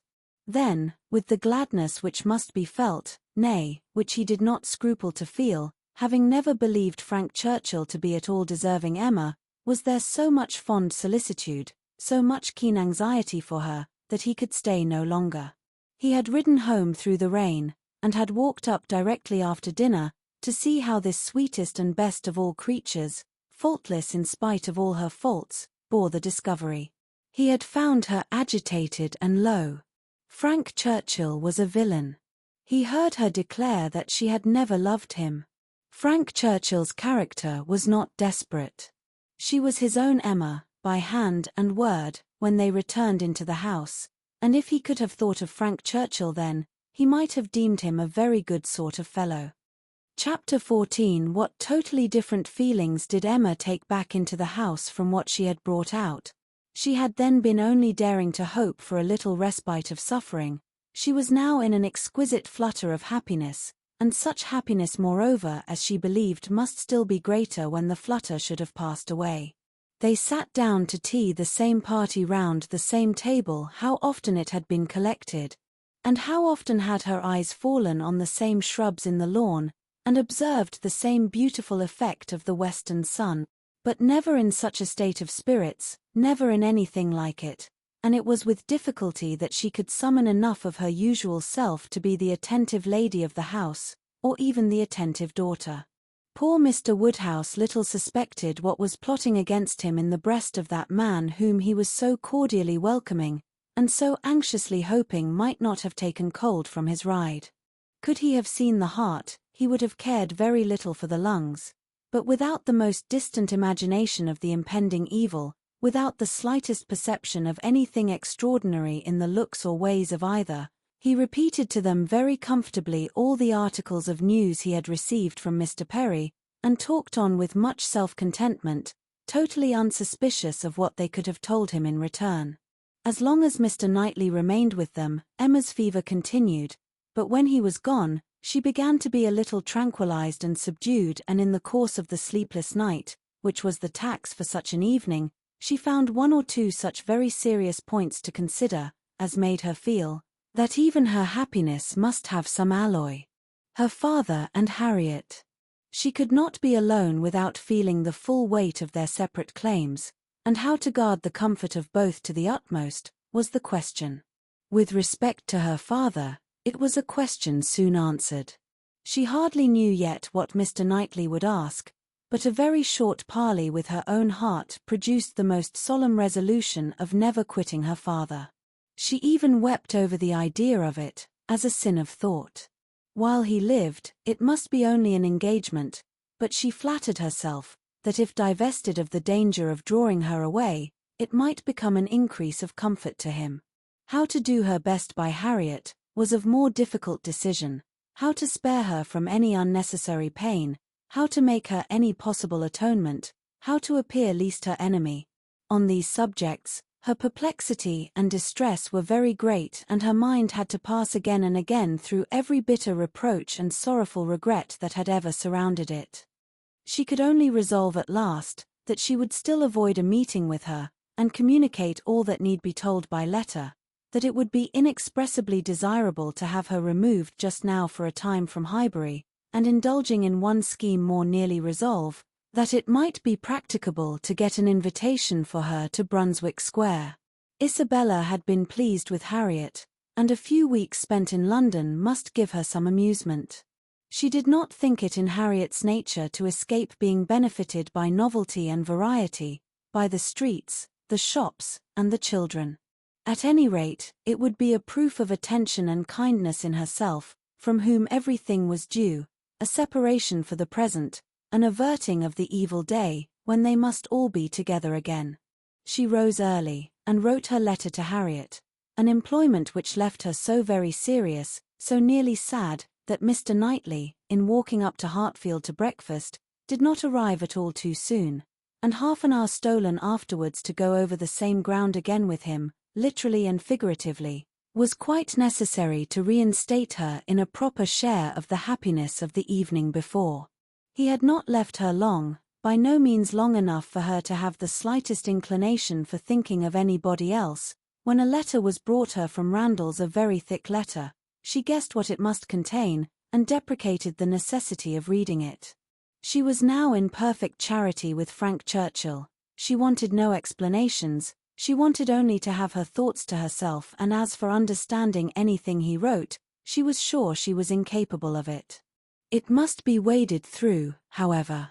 She opened the packet, it was too surely so, a note from Mrs. Weston to herself, ushered in the letter from Frank to Mrs. Weston. I have the greatest pleasure, my dear Emma, in forwarding to you the enclosed. I know what thorough justice you will do it, and have scarcely a doubt of its happy effect. I think we shall never materially disagree about the writer again, but I will not delay you by a long preface. We are quite well. This letter has been the cure of all the little nervousness I have been feeling lately. I did not quite like your looks on Tuesday, but it was an ungenial morning, and though you will never own being affected by weather, I think everybody feels a northeast wind. I felt for your dear father very much in the storm of Tuesday afternoon and yesterday morning, but had the comfort of hearing last night, by Mr. Perry, that it had not made him ill. Yours ever, A.W. Windsor, July. My dear Madam, if I made myself intelligible yesterday, this letter will be expected, but expected or not, I know it will be read with candor and indulgence. You are all goodness, and I believe there will be need of even all your goodness to allow for some parts of my past conduct.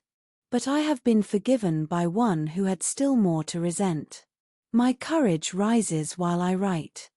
It is very difficult for the prosperous to be humble. I have already met with such success in 2 applications for pardon, that I may be in danger of thinking myself too sure of yours, and of those among your friends who have had any ground of offence. You must all endeavour to comprehend the exact nature of my situation when I first arrived at Randalls. You must consider me as having a secret which was to be kept at all hazards. This was the fact. My right to place myself in a situation requiring such concealment is another question. I shall not discuss it here. For my temptation to think it a right, I refer every caviller to a brick house, sashed windows below, and casements above, in Highbury. I dared not address her openly. My difficulties in the then state of Inscombe must be too well known to require definition, and I was fortunate enough to prevail, before we parted at Weymouth, and to induce the most upright female mind in the creation to stoop in charity to a secret engagement. Had she refused, I should have gone mad. But you will be ready to say, what was your hope in doing this? What did you look forward to? To anything, everything, to time, chance, circumstance, slow effects, sudden bursts, perseverance and weariness, health and sickness. Every possibility of good was before me, and the first of blessings secured, in obtaining her promises of faith and correspondence.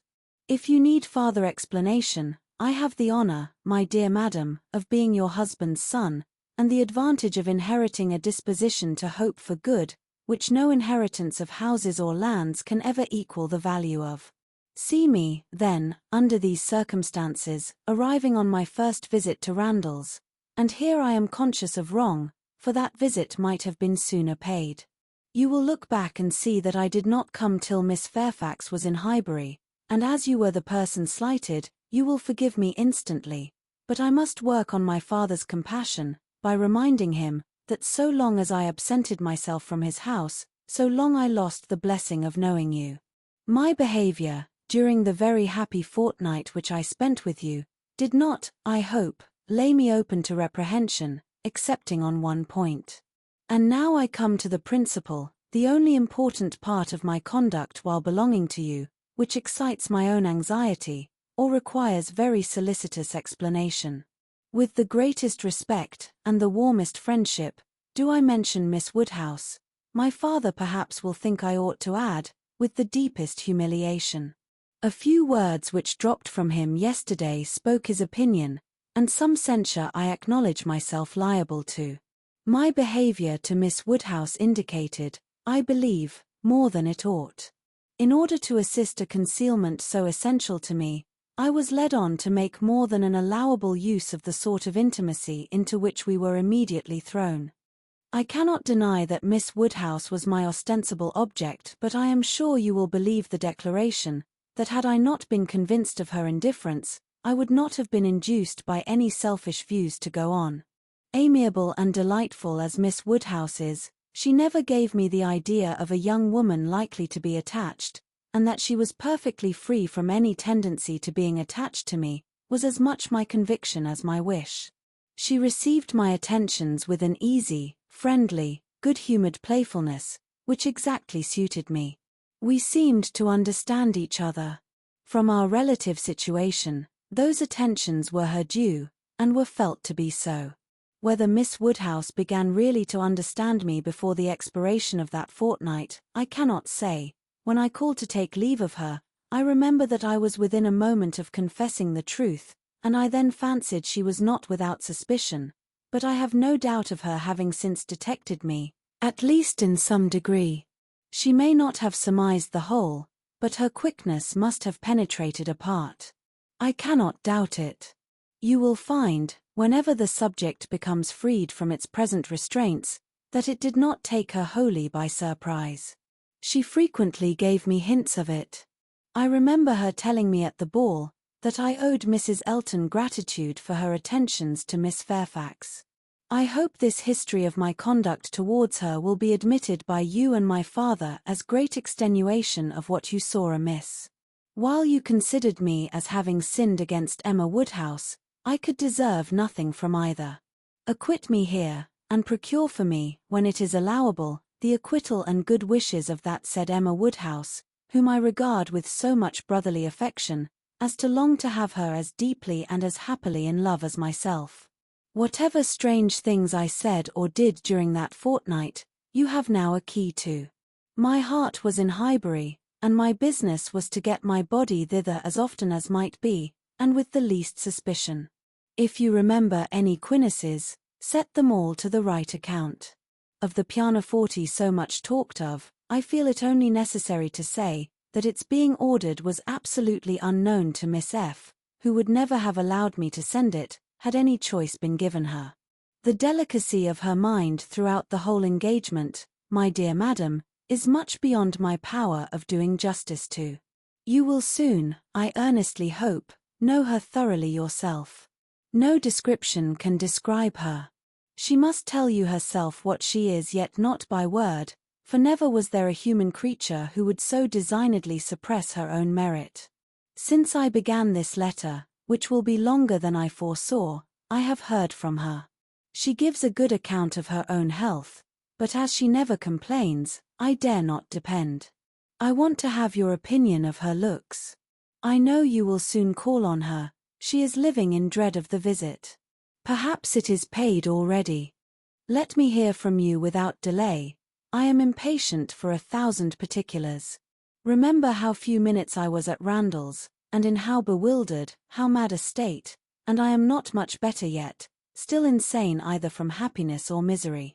When I think of the kindness and favor I have met with, of her excellence and patience, and my uncle's generosity, I am mad with joy, but when I recollect all the uneasiness I occasioned her, and how little I deserve to be forgiven, I am mad with anger. If I could but see her again, but I must not propose it yet.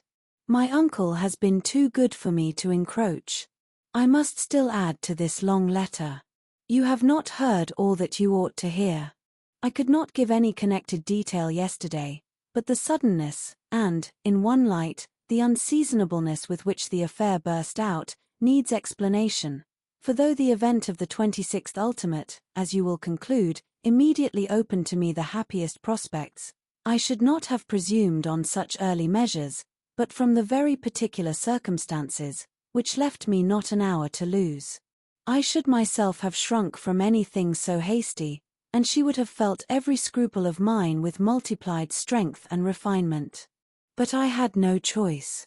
The hasty engagement she had entered into with that woman here, my dear madam, I was obliged to leave off abruptly, to recollect and compose myself. I have been walking over the country, and am now, I hope, rational enough to make the rest of my letter what it ought to be. It is, in fact, a most mortifying retrospect for me. I behaved shamefully. And here I can admit that my manners to Miss W., in being unpleasant to Miss F., were highly blamable. She disapproved them, which ought to have been enough. My plea of concealing the truth she did not think sufficient. She was displeased, I thought unreasonably so. I thought her, on 1,000 occasions, unnecessarily scrupulous and cautious. I thought her even cold. But she was always right. If I had followed her judgment, and subdued my spirits to the level of what she deemed proper, I should have escaped the greatest unhappiness I have ever known. We quarrelled. Do you remember the morning spent at Donwell? There every little dissatisfaction that had occurred before came to a crisis. I was late. I met her walking home by herself, and wanted to walk with her, but she would not suffer it. She absolutely refused to allow me, which I then thought most unreasonable. Now, however, I see nothing in it but a very natural and consistent degree of discretion. While I, to blind the world to our engagement, was behaving 1 hour with objectionable particularity to another woman, was she to be consenting the next to a proposal which might have made every previous caution useless? Had we been met walking together between Donwell and Highbury, the truth must have been suspected. I was mad enough, however, to resent. I doubted her affection.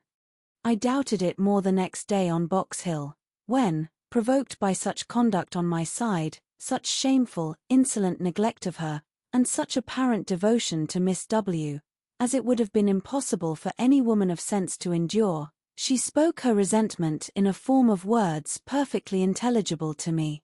In short, my dear madam, it was a quarrel blameless on her side, abominable on mine, and I returned the same evening to Richmond, though I might have stayed with you till the next morning, merely because I would be as angry with her as possible. Even then, I was not such a fool as not to mean to be reconciled in time, but I was the injured person, injured by her coldness, and I went away determined that she should make the first advances. I shall always congratulate myself that you were not of the Box Hill party. Had you witnessed my behavior there, I can hardly suppose you would ever have thought well of me again. Its effect upon her appears in the immediate resolution it produced. As soon as she found I was really gone from Randalls, she closed with the offer of that officious Mrs. Elton, the whole system of whose treatment of her, by the by, has ever filled me with indignation and hatred. I must not quarrel with a spirit of forbearance which has been so richly extended towards myself, but, otherwise, I should loudly protest against the share of it which that woman has known. Jane, indeed. You will observe that I have not yet indulged myself in calling her by that name, even to you. Think, then, what I must have endured in hearing it bandied between the Eltons with all the vulgarity of needless repetition, and all the insolence of imaginary superiority. Have patience with me, I shall soon have done. She closed with this offer, resolving to break with me entirely, and wrote the next day to tell me that we never were to meet again. She felt the engagement to be a source of repentance and misery to each. She dissolved it. This letter reached me on the very morning of my poor aunt's death. I answered it within an hour, but from the confusion of my mind, and the multiplicity of business falling on me at once, my answer, instead of being sent with all the many other letters of that day, was locked up in my writing desk, and I, trusting that I had written enough, though but a few lines, to satisfy her, remained without any uneasiness. I was rather disappointed that I did not hear from her again speedily, but I made excuses for her, and was too busy, and may I add, too cheerful in my views to be captious. We removed to Windsor, and 2 days afterwards I received a parcel from her, my own letters all returned, and a few lines at the same time by the post, stating her extreme surprise at not having had the smallest reply to her last, and adding, that as silence on such a point could not be misconstrued, and as it must be equally desirable to both to have every subordinate arrangement concluded as soon as possible, she now sent me, by a safe conveyance, all my letters, and requested, that if I could not directly command hers, so as to send them to Highbury within a week, I would forward them after that. Period to her at, in short, the full direction to Mr. Smallridge's, near Bristol, stared me in the face. I knew the name, the place, I knew all about it, and instantly saw what she had been doing. It was perfectly accordant with that resolution of character which I knew her to possess, and the secrecy she had maintained, as to any such design in her former letter, was equally descriptive of its anxious delicacy. For the world would not she have seemed to threaten me. Imagine the shock, imagine how, till I had actually detected my own blunder, I raved at the blunders of the post. What was to be done? One thing only. I must speak to my uncle. Without his sanction I could not hope to be listened to again. I spoke. Circumstances were in my favor. The late event had softened away his pride, and he was, earlier than I could have anticipated, wholly reconciled and complying, and could say at last, poor man, with a deep sigh, that he wished I might find as much happiness in the marriage state as he had done. I felt that it would be of a different sort. Are you disposed to pity me for what I must have suffered in opening the cause to him, for my suspense while all was at stake? No, do not pity me till I reached Highbury, and saw how ill I had made her.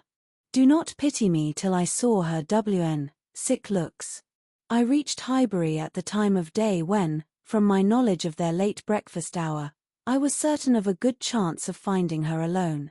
I was not disappointed, and at last I was not disappointed either in the object of my journey.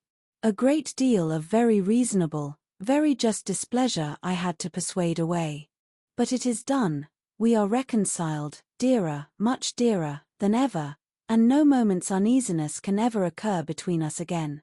Now, my dear madam, I will release you, but I could not conclude before. 1,000 thanks for all the kindness you have ever shown me, and 10,000 for the attentions your heart will dictate towards her.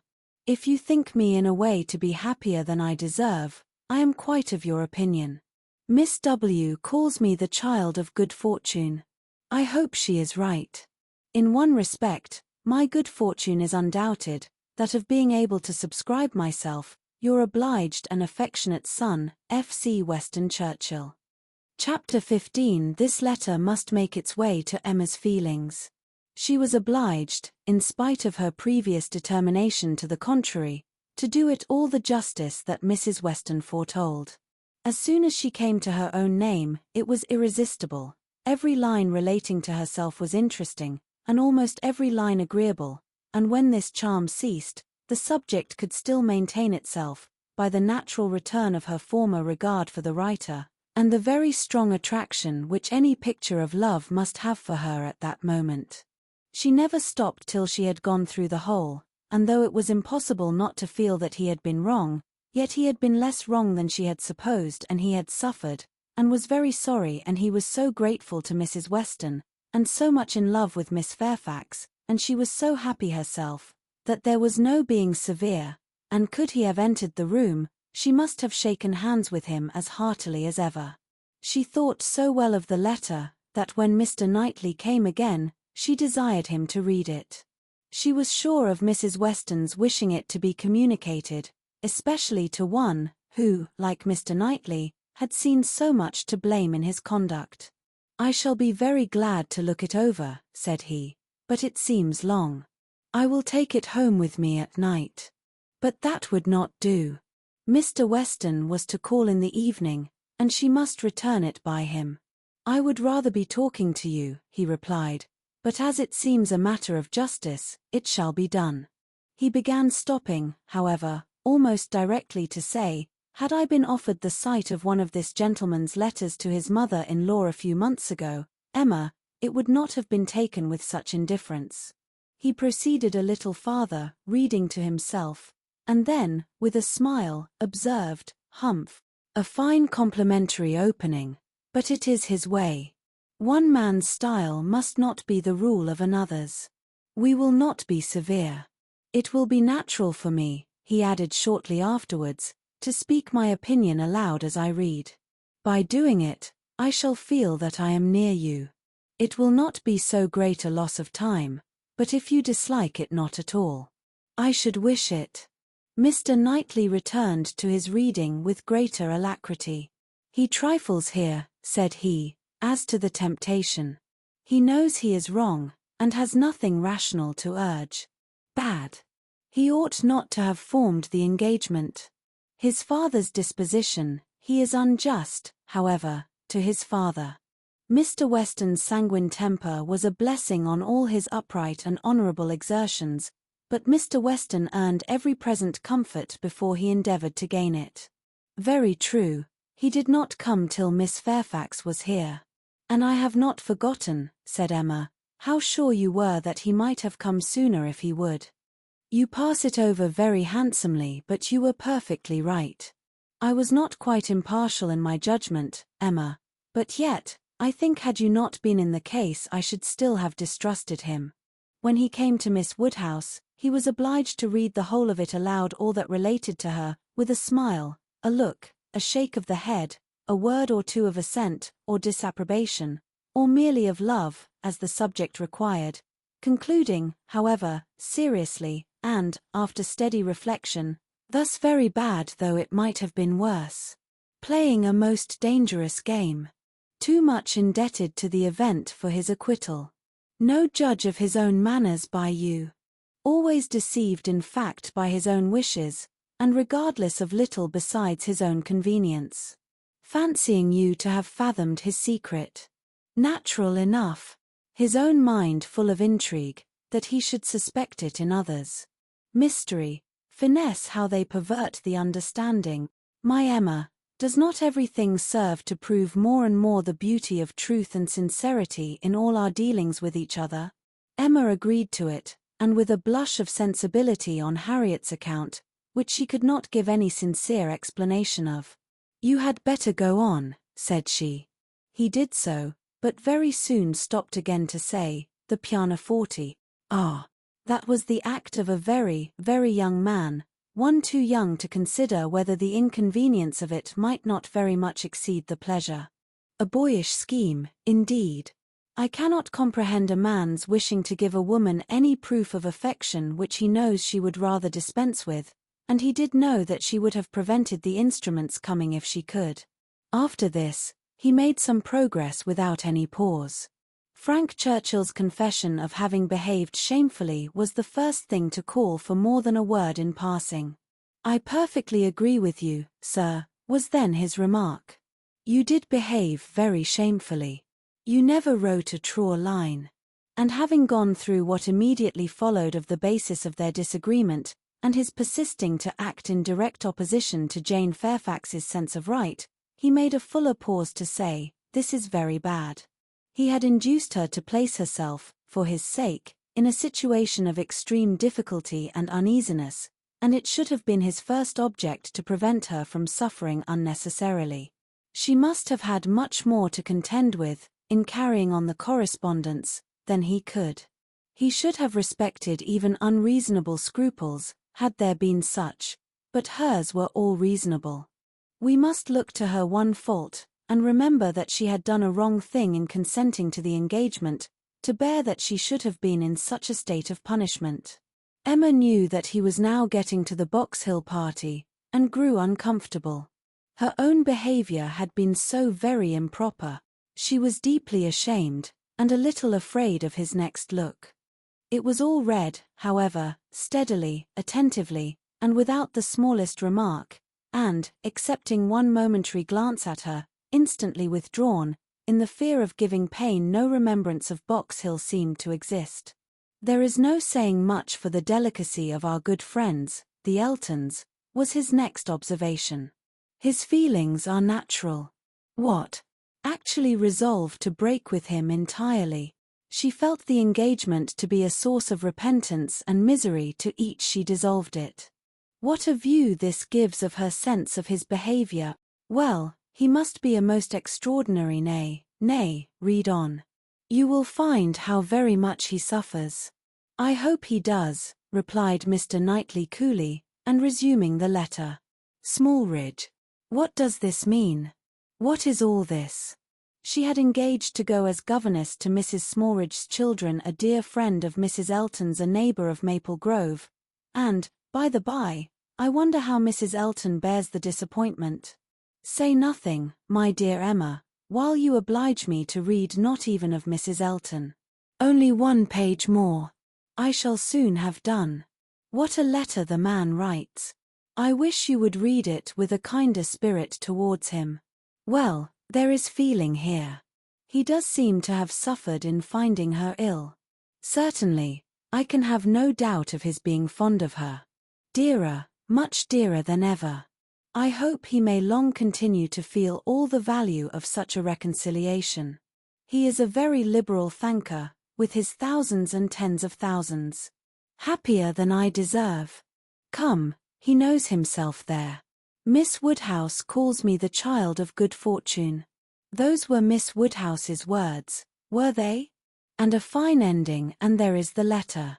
The child of good fortune, that was your name for him, was it? You do not appear so well satisfied with his letter as I am, but still you must, at least I hope you must, think the better of him for it.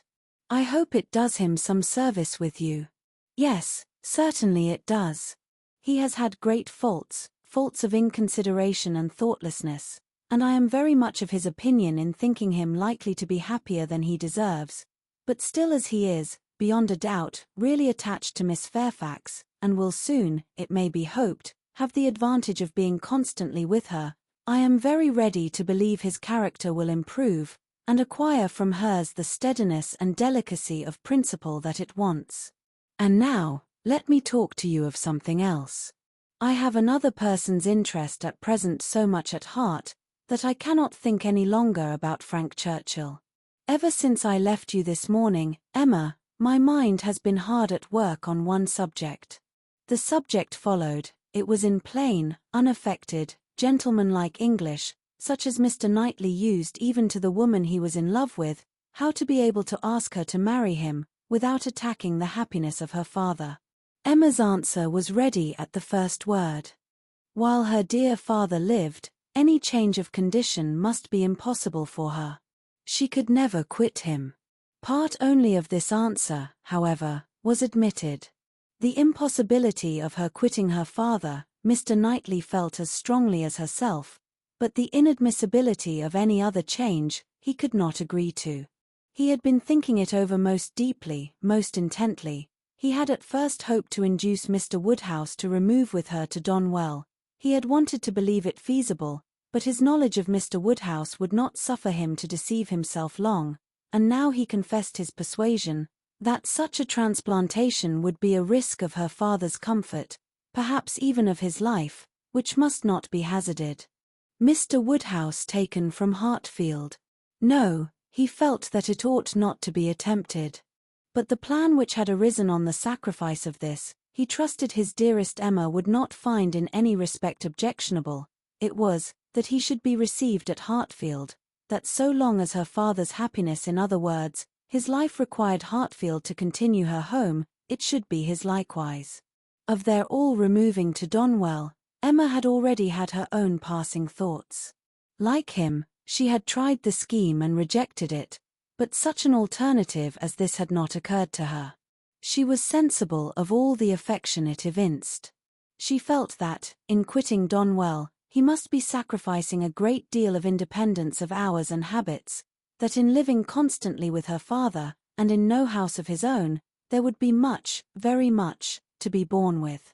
She promised to think of it, and advised him to think of it more, but he was fully convinced that no reflection could alter his wishes or his opinion on the subject.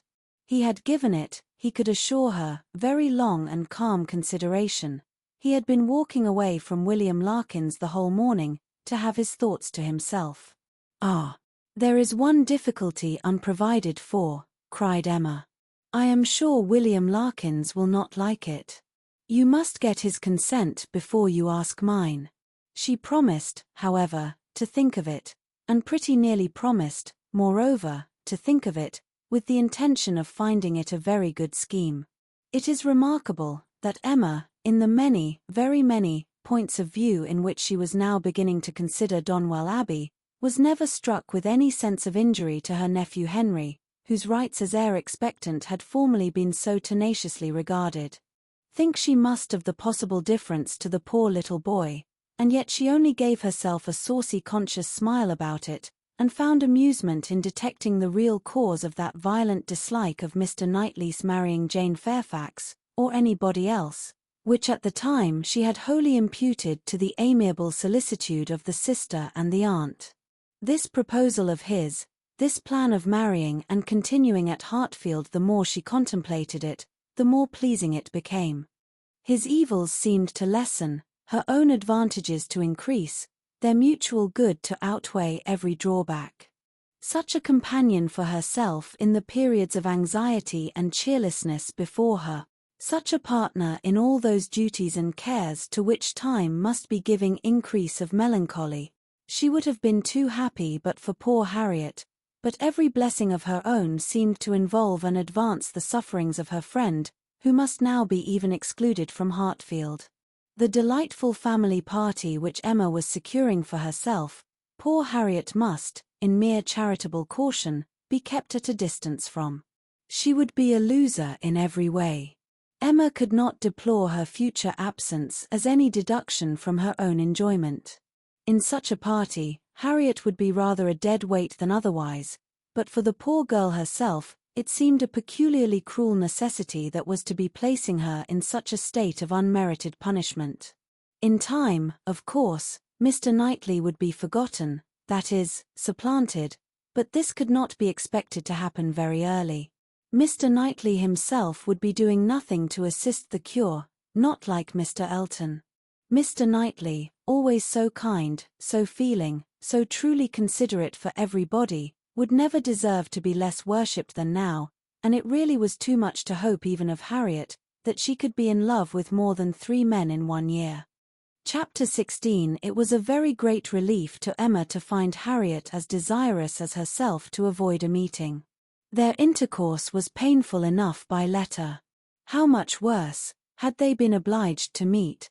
Harriet expressed herself very much as might be supposed, without reproaches, or apparent sense of ill usage, and yet Emma fancied there was a something of resentment, a something bordering on it in her style, which increased the desirableness of their being separate.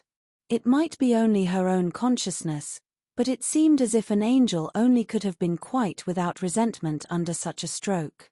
She had no difficulty in procuring Isabella's invitation, and she was fortunate in having a sufficient reason for asking it, without resorting to invention. There was a tooth amiss. Harriet really wished, and had wished some time, to consult a dentist. Mrs. John Knightley was delighted to be of use. Anything of ill health was a recommendation to her, and though not so fond of a dentist as of a Mr. Wingfield, she was quite eager to have Harriet under her care. When it was thus settled on her sister's side, Emma proposed it to her friend, and found her very persuadable. Harriet was to go, she was invited for at least a fortnight, she was to be conveyed in Mr. Woodhouse's carriage. It was all arranged, it was all completed, and Harriet was safe in Brunswick Square. Now Emma could, indeed, enjoy Mr. Knightley's visits. Now she could talk, and she could listen with true happiness, unchecked by that sense of injustice, of guilt, of something most painful, which had haunted her when remembering how disappointed a heart was near her, how much might at that moment, and at a little distance, be enduring by the feelings which she had led astray herself. The difference of Harriet at Mrs. Goddard's, or in London, made perhaps an unreasonable difference in Emma's sensations, but she could not think of her in London without objects of curiosity and employment, which must be averting the past, and carrying her out of herself. She would not allow any other anxiety to succeed directly to the place in her mind which Harriet had occupied. There was a communication before her, one which she only could be competent to make the confession of her engagement to her father, but she would have nothing to do with it at present. She had resolved to defer the disclosure till Mrs. Weston was safe and well. No additional agitation should be thrown at this period among those she loved, and the evil should not act on herself by anticipation before the appointed time. A fortnight, at least, of leisure and peace of mind, to crown every warmer, but more agitating, delight, should be hers. She soon resolved, equally as a duty and a pleasure, to employ half an hour of this holiday of spirits in calling on Miss Fairfax.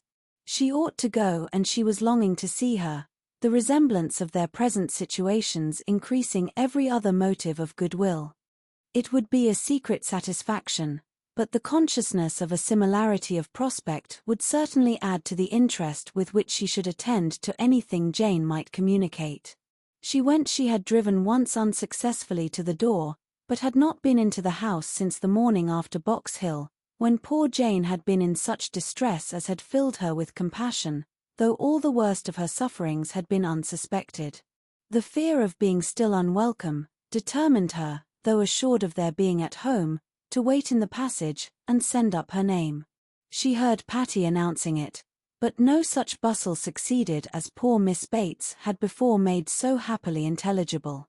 No, she heard nothing but the instant reply of, "Beg her to walk up," and a moment afterwards she was met on the stairs by Jane herself, coming eagerly forward, as if no other reception of her were felt sufficient. Emma had never seen her look so well, so lovely, so engaging. There was consciousness, animation, and warmth. There was everything which her countenance or manner could ever have wanted. She came forward with an offered hand, and said, in a low, but very feeling tone, "This is most kind, indeed. Miss Woodhouse, it is impossible for me to express. I hope you will excuse me for being so entirely without words." Emma was gratified, and would soon have shown no want of words, if the sound of Mrs. Elton's voice from the sitting-room had not checked her, and made it expedient to compress all her friendly and all her congratulatory sensations into a very, very earnest shake of the hand. Mrs. Bates and Mrs. Elton were together. Miss Bates was out, which accounted for the previous tranquillity. Emma could have wished Mrs. Elton elsewhere, but she was in a humour to have patience with everybody, and as Mrs. Elton met her with unusual graciousness, she hoped the rencontre would do them no harm. She soon believed herself to penetrate Mrs. Elton's thoughts, and understand why she was, like herself, in happy spirits. It was being in Miss Fairfax's confidence, and fancying herself acquainted with what was still a secret to other people. Emma saw symptoms of it immediately in the expression of her face, and while paying her own compliments to Mrs. Bates, and appearing to attend to the good old lady's replies, she saw her with a sort of anxious parade of mystery fold up a letter which she had apparently been reading aloud to Miss Fairfax, and return it into the purple and gold reticule by her side, saying, with significant nods, "We can finish this some other time, you know. You and I shall not want opportunities. And, in fact, you have heard all the essential already. I only wanted to prove to you that Mrs. S. admits our apology, and is not offended. You see how delightfully she writes. Oh, she is a sweet creature. You would have doted on her, had you gone. But not a word more. Let us be discreet quite on our good behaviour. Hush. You remember those lines. I forget the poem at this moment, for when a lady's in the case, you know all other things give place. Now I say, my dear, in our case, for lady, read mum, a word to the wise. I am in a fine flow of spirits, auntie I? But I want to set your heart at ease as to Mrs. S. My representation, you see, has quite appeased her. And again, on Emma's merely turning her head to look at Mrs. Bates's knitting, she added, in a half-whisper, I mentioned no names, you will observe. Oh, no, cautious as a minister of state. I managed it extremely well. Emma could not doubt.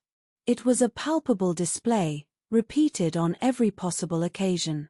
When they had all talked a little while in harmony of the weather and Mrs. Weston, she found herself abruptly addressed with, Do not you think, Miss Woodhouse, our saucy little friend here is charmingly recovered? Do not you think her cure does Perry the highest credit? Here was a side glance of great meaning at Jane. Upon my word, Perry has restored her in a wonderful short time. Oh, if you had seen her, as I did, when she was at the worst. And when Mrs. Bates was saying something to Emma, whispered farther, we do not say a word of any assistance that Perry might have, not a word of a certain young physician from Windsor. Oh, no, Perry shall have all the credit. I have scarce had the pleasure of seeing you, Miss Woodhouse, she shortly afterwards began, since the party to Box Hill. Very pleasant party. But yet I think there was something wanting. Things did not seem, that is, there seemed a little cloud upon the spirits of some. So it appeared to me at least, but I might be mistaken. However, I think it answered so far as to tempt one to go again. What say you both to our collecting the same party, and exploring to Box Hill again, while the fine weather lasts? It must be the same party, you know, quite the same party, not one exception. Soon after this Miss Bates came in, and Emma could not help being diverted by the perplexity of her first answer to herself, resulting, she supposed, from doubt of what might be said, and impatience to say everything. Thank you, dear Miss Woodhouse, you are all kindness. It is impossible to say yes, indeed, I quite understand dearest Jane's prospects, that is, I do not mean. But she is charmingly recovered. How is Mr. Woodhouse? I am so glad. Quite out of my power.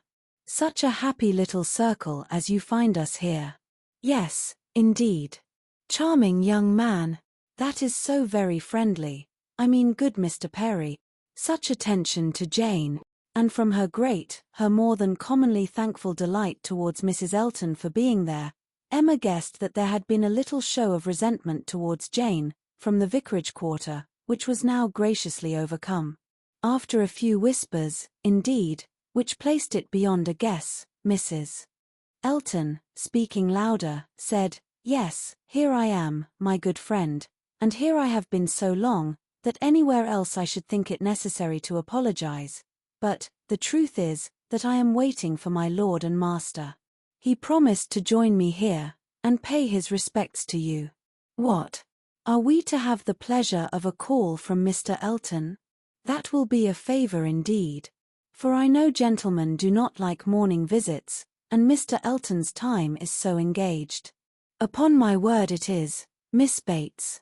He really is engaged from morning to night. There is no end of people's coming to him, on some pretense or other. The magistrates, and overseers, and church wardens, are always wanting his opinion. They seem not able to do anything without him. Upon my word, Mr. E., I often say, rather you than I. I do not know what would become of my crayons and my instrument, if I had half so many applicants. Bad enough as it is, for I absolutely neglect them both to an unpardonable degree. I believe I have not played a bar this fortnight. However, he is coming, I assure you. Yes, indeed, on purpose to wait on you all." And putting up her hand to screen her words from Emma, "A congratulatory visit, you know." "Oh, yes, quite indispensable." Miss Bates looked about her, so happily. "He promised to come to me as soon as he could disengage himself from Knightley, but he and Knightley are shut up together in deep consultation. Mr. E. is Knightley's right hand." Emma would not have smiled for the world, and only said, "Is Mr. Elton gone on foot to Donwell? He will have a hot walk." "Oh, no, it is a meeting at the Crown, a regular meeting. Weston and Cole will be there too, but one is apt to speak only of those who lead. I fancy Mr. E. and Knightley have everything their own way." "Have not you mistaken the day?" said Emma. "I am almost certain that the meeting at the Crown is not till tomorrow. Mr. Knightley was at Hartfield yesterday, and spoke of it as for Saturday." "Oh, no, the meeting is certainly today," was the abrupt answer, which denoted the impossibility of any blunder on Mrs. Elton's side. "I do believe," she continued, "this is the most troublesome parish that ever was. We never heard of such things at Maple Grove." "Your parish there was small," said Jane. "Upon my word, my dear, I do not know, for I never heard the subject talked of. But it is proved by the smallness of the school, which I have heard you speak of, as under the patronage of your sister and Mrs. Bragg, the only school, and not more than 25 children." "Ah, you clever creature, that's very true. What a thinking brain you have. I say, Jane, what a perfect character you and I should make, if we could be shaken together.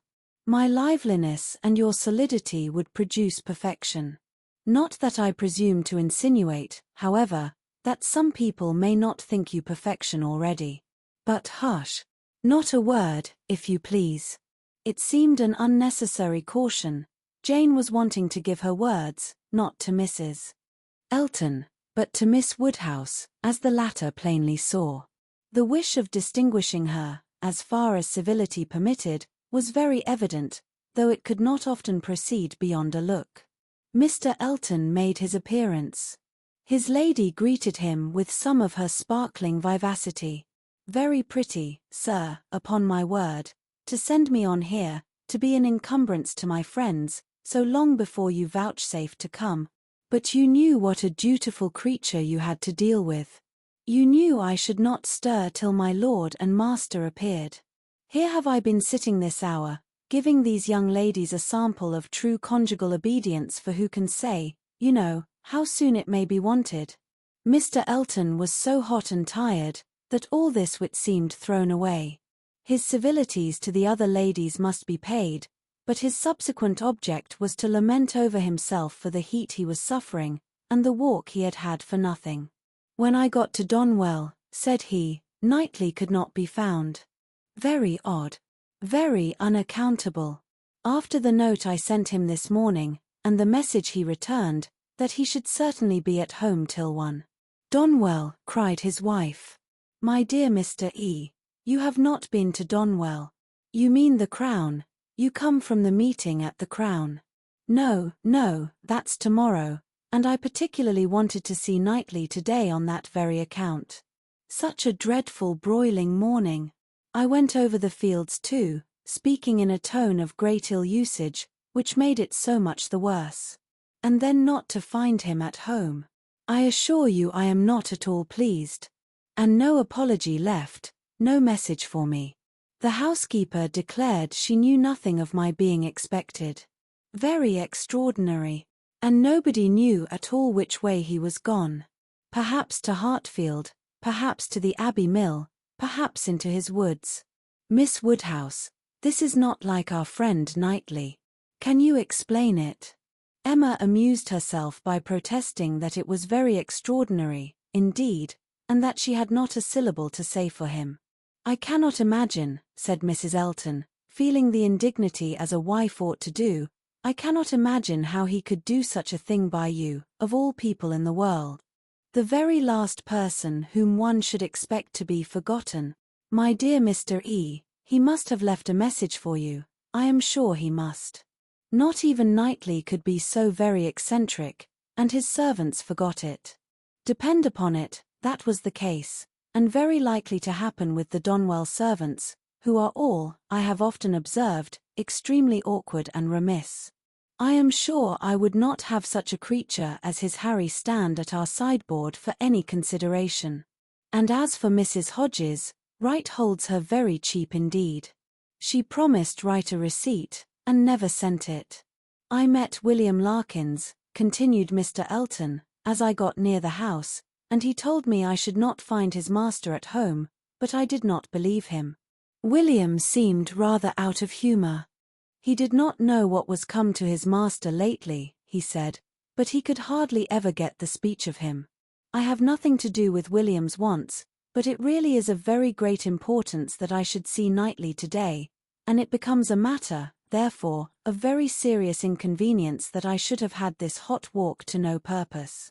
Emma felt that she could not do better than go home directly. In all probability she was at this very time waited for there, and Mr. Knightley might be preserved from sinking deeper in aggression towards Mr. Elton, if not towards William Larkins. She was pleased, on taking leave, to find Miss Fairfax determined to attend her out of the room, to go with her even downstairs. It gave her an opportunity which she immediately made use of, to say, "It is as well, perhaps, that I have not had the possibility. Had you not been surrounded by other friends, I might have been tempted to introduce a subject, to ask questions, to speak more openly than might have been strictly correct. I feel that I should certainly have been impertinent." "Oh," cried Jane, with a blush and an hesitation which Emma thought infinitely more becoming to her than all the elegance of all her usual composure, "there would have been no danger. The danger would have been of my wearying you. You could not have gratified me more than by expressing an interest.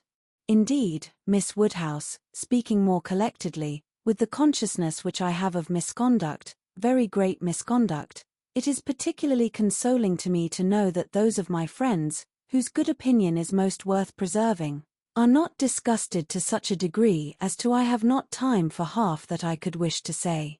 I long to make apologies, excuses, to urge something for myself. I feel it so very due.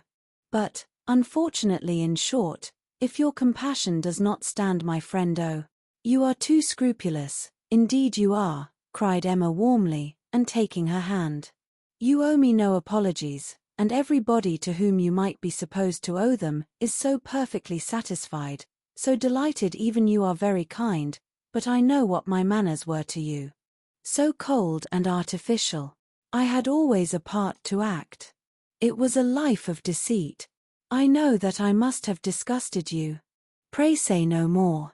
I feel that all the apologies should be on my side. Let us forgive each other at once. We must do whatever is to be done quickest, and I think our feelings will lose no time there. I hope you have pleasant accounts from Windsor." "Very. And the next news, I suppose, will be, that we are to lose you just as I begin to know you." "Oh, as to all that, of course nothing can be thought of yet. I am here till claimed by Colonel and Mrs. Campbell.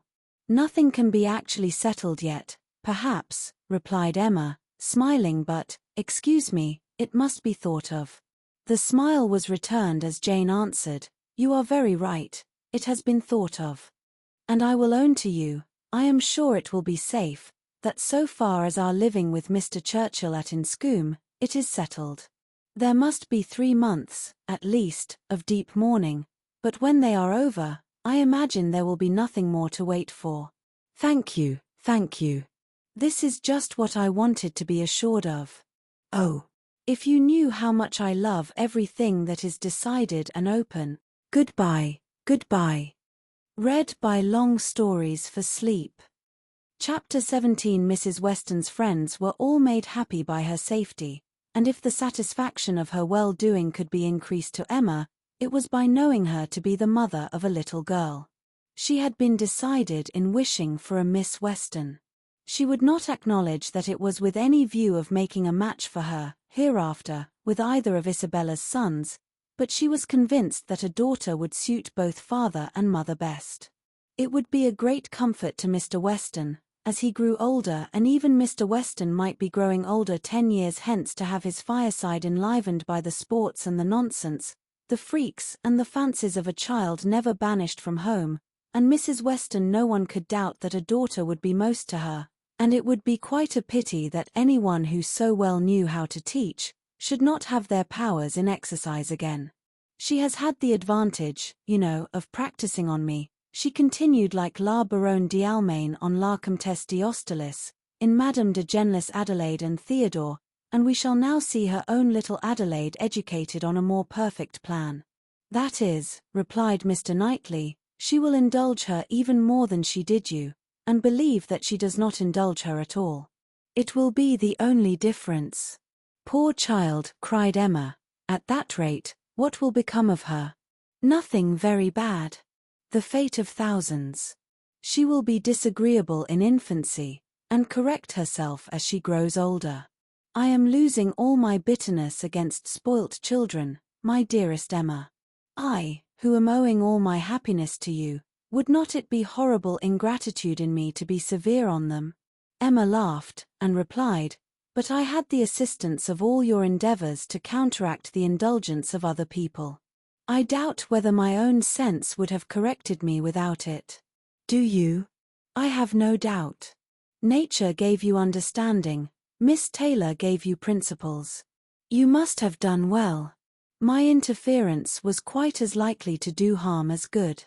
It was very natural for you to say, what right has he to lecture me? And I am afraid very natural for you to feel that it was done in a disagreeable manner. I do not believe I did you any good. The good was all to myself, by making you an object of the tenderest affection to me. I could not think about you so much without doting on you, faults and all, and by dint of fancying so many errors, have been in love with you ever since you were 13 at least. I am sure you were of use to me, cried Emma. I was very often influenced rightly by you, oftener than I would own at the time. I am very sure you did me good. And if poor little Anna Weston is to be spoiled, it will be the greatest humanity in you to do as much for her as you have done for me, except falling in love with her when she is 13. How often, when you were a girl, have you said to me, with one of your saucy looks, Mr. Knightley, I am going to do so and so, Papa says I may, or I have Miss Taylor's leave something which, you knew, I did not approve. In such cases my interference was giving you 2 bad feelings instead of 1. What an amiable creature I was. No wonder you should hold my speeches in such affectionate remembrance. Mr. Knightley. You always called me Mr. Knightley, and, from habit, it has not so very formal a sound. And yet it is formal. I want you to call me something else, but I do not know what. I remember once calling you George, in one of my amiable fits, about 10 years ago. I did it because I thought it would offend you, but, as you made no objection, I never did it again. And cannot you call me George now? Impossible. I never can call you anything but Mr. Knightley. I will not promise even to equal the elegant terseness of Mrs. Elton, by calling you Mr. K. But I will promise, she added presently, laughing and blushing, I will promise to call you once by your Christian name. I do not say when, but perhaps you may guess where, in the building in which N takes M for better, for worse. Emma grieved that she could not be more openly just to one important service which his better sense would have rendered her, to the advice which would have saved her from the worst of all her womanly follies, her wilful intimacy with Harriet Smith, but it was too tender a subject. She could not enter on it. Harriet was very seldom mentioned between them. This, on his side, might merely proceed from her not being thought of, but Emma was rather inclined to attribute it to delicacy, and a suspicion, from some appearances, that their friendship were declining. She was aware herself, that, parting under any other circumstances, they certainly should have corresponded more, and that her intelligence would not have rested, as it now almost wholly did, on Isabella's letters. He might observe that it was so. The pain of being obliged to practice concealment towards him was very little inferior to the pain of having made Harriet unhappy. Isabella sent quite as good an account of her visitor as could be expected. On her first arrival she had thought her out of spirits, which appeared perfectly natural, as there was a dentist to be consulted, but, since that business had been over, she did not appear to find Harriet different from what she had known her before. Isabella, to be sure, was no very quick observer, yet if Harriet had not been equal to playing with the children, it would not have escaped her. Emma's comforts and hopes were most agreeably carried on, by Harriet's being to stay longer. Her fortnight was likely to be a month at least. Mr. and Mrs. John Knightley were to come down in August, and she was invited to remain till they could bring her back. "John does not even mention your friend," said Mr. Knightley. "Here is his answer, if you like to see it." It was the answer to the communication of his intended marriage. Emma accepted it with a very eager hand, with an impatience all alive to know what he would say about it, and not at all checked by hearing that her friend was unmentioned. "John enters like a brother into my happiness," continued Mr. Knightley, "but he is no complimenter, and though I well know him to have, likewise, a most brotherly affection for you, he is so far from making flourishes, that any other young woman might think him rather cool in her praise. But I am not afraid of your seeing what he writes." "He writes like a sensible man," replied Emma, when she had read the letter. "I honor his sincerity. It is very plain that he considers the good fortune of the engagement as all on my side, but that he is not without hope of my growing, in time, as worthy of your affection, as you think me already. Had he said anything to bear a different construction, I should not have believed him. My Emma, he means no such thing. He only means he and I should differ very little in our estimation of the two," interrupted she, with a sort of serious smile, "much less, perhaps, than he is aware of, if we could enter without ceremony or reserve on the subject. Emma, my dear Emma, oh," she cried with more thorough gaiety, "if you fancy your brother does not do me justice, only wait till my dear father is in the secret, and hear his opinion. Depend upon it, he will be much farther from doing you justice. He will think all the happiness, all the advantage, on your side of the question, all the merit on mine. I wish I may not sink into poor Emma with him at once. His tender compassion towards oppressed worth can go no farther. Ah," he cried, "I wish your father might be half as easily convinced as John will be, of our having every right that equal worth can give, to be happy together. I am amused by one part of John's letter, did you notice it? Where he says, that my information did not take him wholly by surprise, that he was rather in expectation of hearing something of the kind. If I understand your brother, he only means so far as your having some thoughts of marrying. He had no idea of me.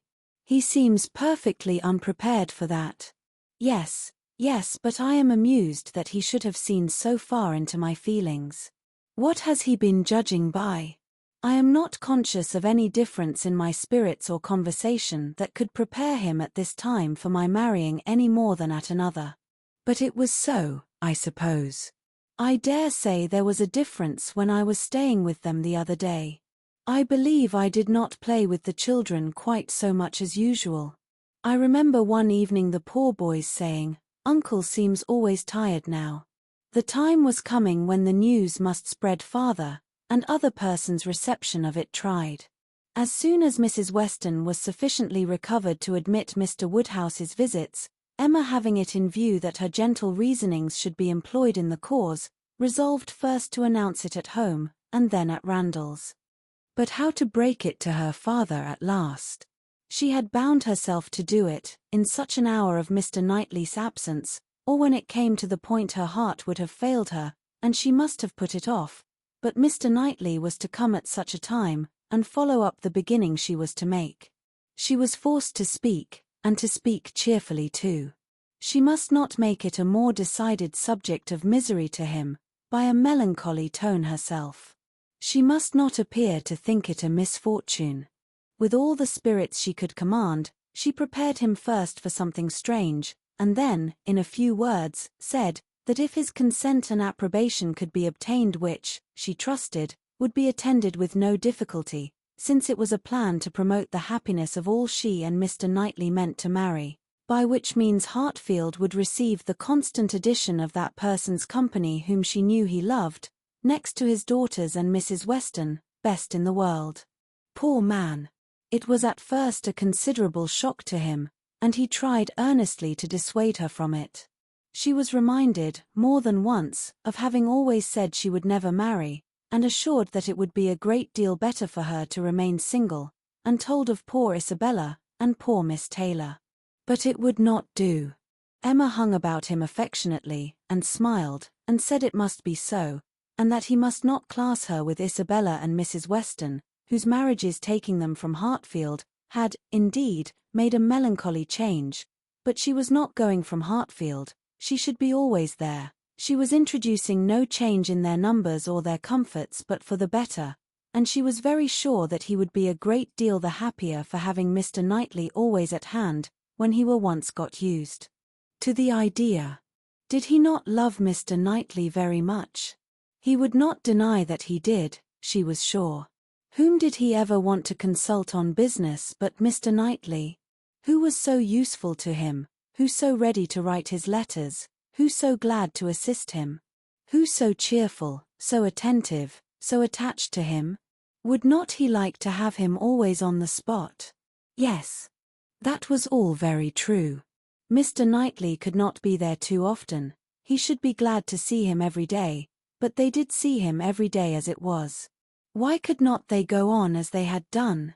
Mr. Woodhouse could not be soon reconciled, but the worst was overcome, the idea was given, time and continual repetition must do the rest. To Emma's entreaties and assurances succeeded Mr. Knightley's, whose fond praise of her gave the subject even a kind of welcome, and he was soon used to be talked to by each, on every fair occasion. They had all the assistance which Isabella could give, by letters of the strongest approbation, and Mrs. Weston was ready, on the first meeting, to consider the subject in the most serviceable light first, as a settled, and, secondly, as a good one, well aware of the nearly equal importance of the two recommendations to Mr. Woodhouse's mind. It was agreed upon, as what was to be, and everybody by whom he was used to be guided assuring him that it would be for his happiness, and having some feelings himself which almost admitted it, he began to think that some time or other in another year or two, perhaps it might not be so very bad if the marriage did take place. Mrs. Weston was acting no part, feigning no feelings in all that she said to him in favour of the event. She had been extremely surprised, never more so, than when Emma first opened the affair to her, but she saw in it only increase of happiness to all, and had no scruple in urging him to the utmost. She had such a regard for Mr. Knightley, as to think he deserved even her dearest Emma, and it was in every respect so proper, suitable, and unexceptionable a connection, and in one respect, one point of the highest importance, so peculiarly eligible, so singularly fortunate, that now it seemed as if Emma could not safely have attached herself to any other creature, and that she had herself been the stupidest of beings in not having thought of it, and wished it long ago. How very few of those men in a rank of life to address Emma would have renounced their own home for Hartfield.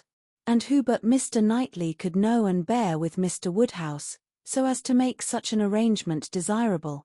The difficulty of disposing of poor Mr. Woodhouse had been always felt in her husband's plans and her own, for a marriage between Frank and Emma. How to settle the claims of Inscombe and Hartfield had been a continual impediment, less acknowledged by Mr. Weston than by herself, but even he had never been able to finish the subject better than by saying, "Those matters will take care of themselves, the young people will find a way." But here there was nothing to be shifted off in a wild speculation on the future. It was all right, all open, all equal. No sacrifice on any side worth the name. It was a union of the highest promise of felicity in itself, and without one real, rational difficulty to oppose or delay it. Mrs. Weston, with her baby on her knee, indulging in such reflections as these, was one of the happiest women in the world. If anything could increase her delight, it was perceiving that the baby would soon have outgrown its first set of caps. The news was universally a surprise wherever it spread, and Mr. Weston had his 5 minutes' share of it, but 5 minutes were enough to familiarize the idea to his quickness of mind. He saw the advantages of the match, and rejoiced in them with all the constancy of his wife, but the wonder of it was very soon nothing, and by the end of an hour he was not far from believing that he had always foreseen it. "It is to be a secret, I conclude," said he. "These matters are always a secret, till it is found out that everybody knows them. Only let me be told when I may speak out. I wonder whether Jane has any suspicion." He went to Highbury the next morning, and satisfied himself on that point. He told her the news. Was not she like a daughter, his eldest daughter? He must tell her, and Miss Bates being present, it passed, of course, to Mrs. Cole, Mrs. Perry, and Mrs. Elton, immediately afterwards. It was no more than the principals were prepared for. They had calculated from the time of its being known at Randalls, how soon it would be over Highbury, and were thinking of themselves, as the evening wonder in many a family circle, with great sagacity. In general, it was a very well approved match. Some might think him, and others might think her, the most in luck. One set might recommend their all removing to Donwell and leaving Hartfield for the John Knightleys, and another might predict disagreements among their servants, but yet, upon the whole, there was no serious objection raised, except in one habitation, the vicarage. There, the surprise was not softened by any satisfaction.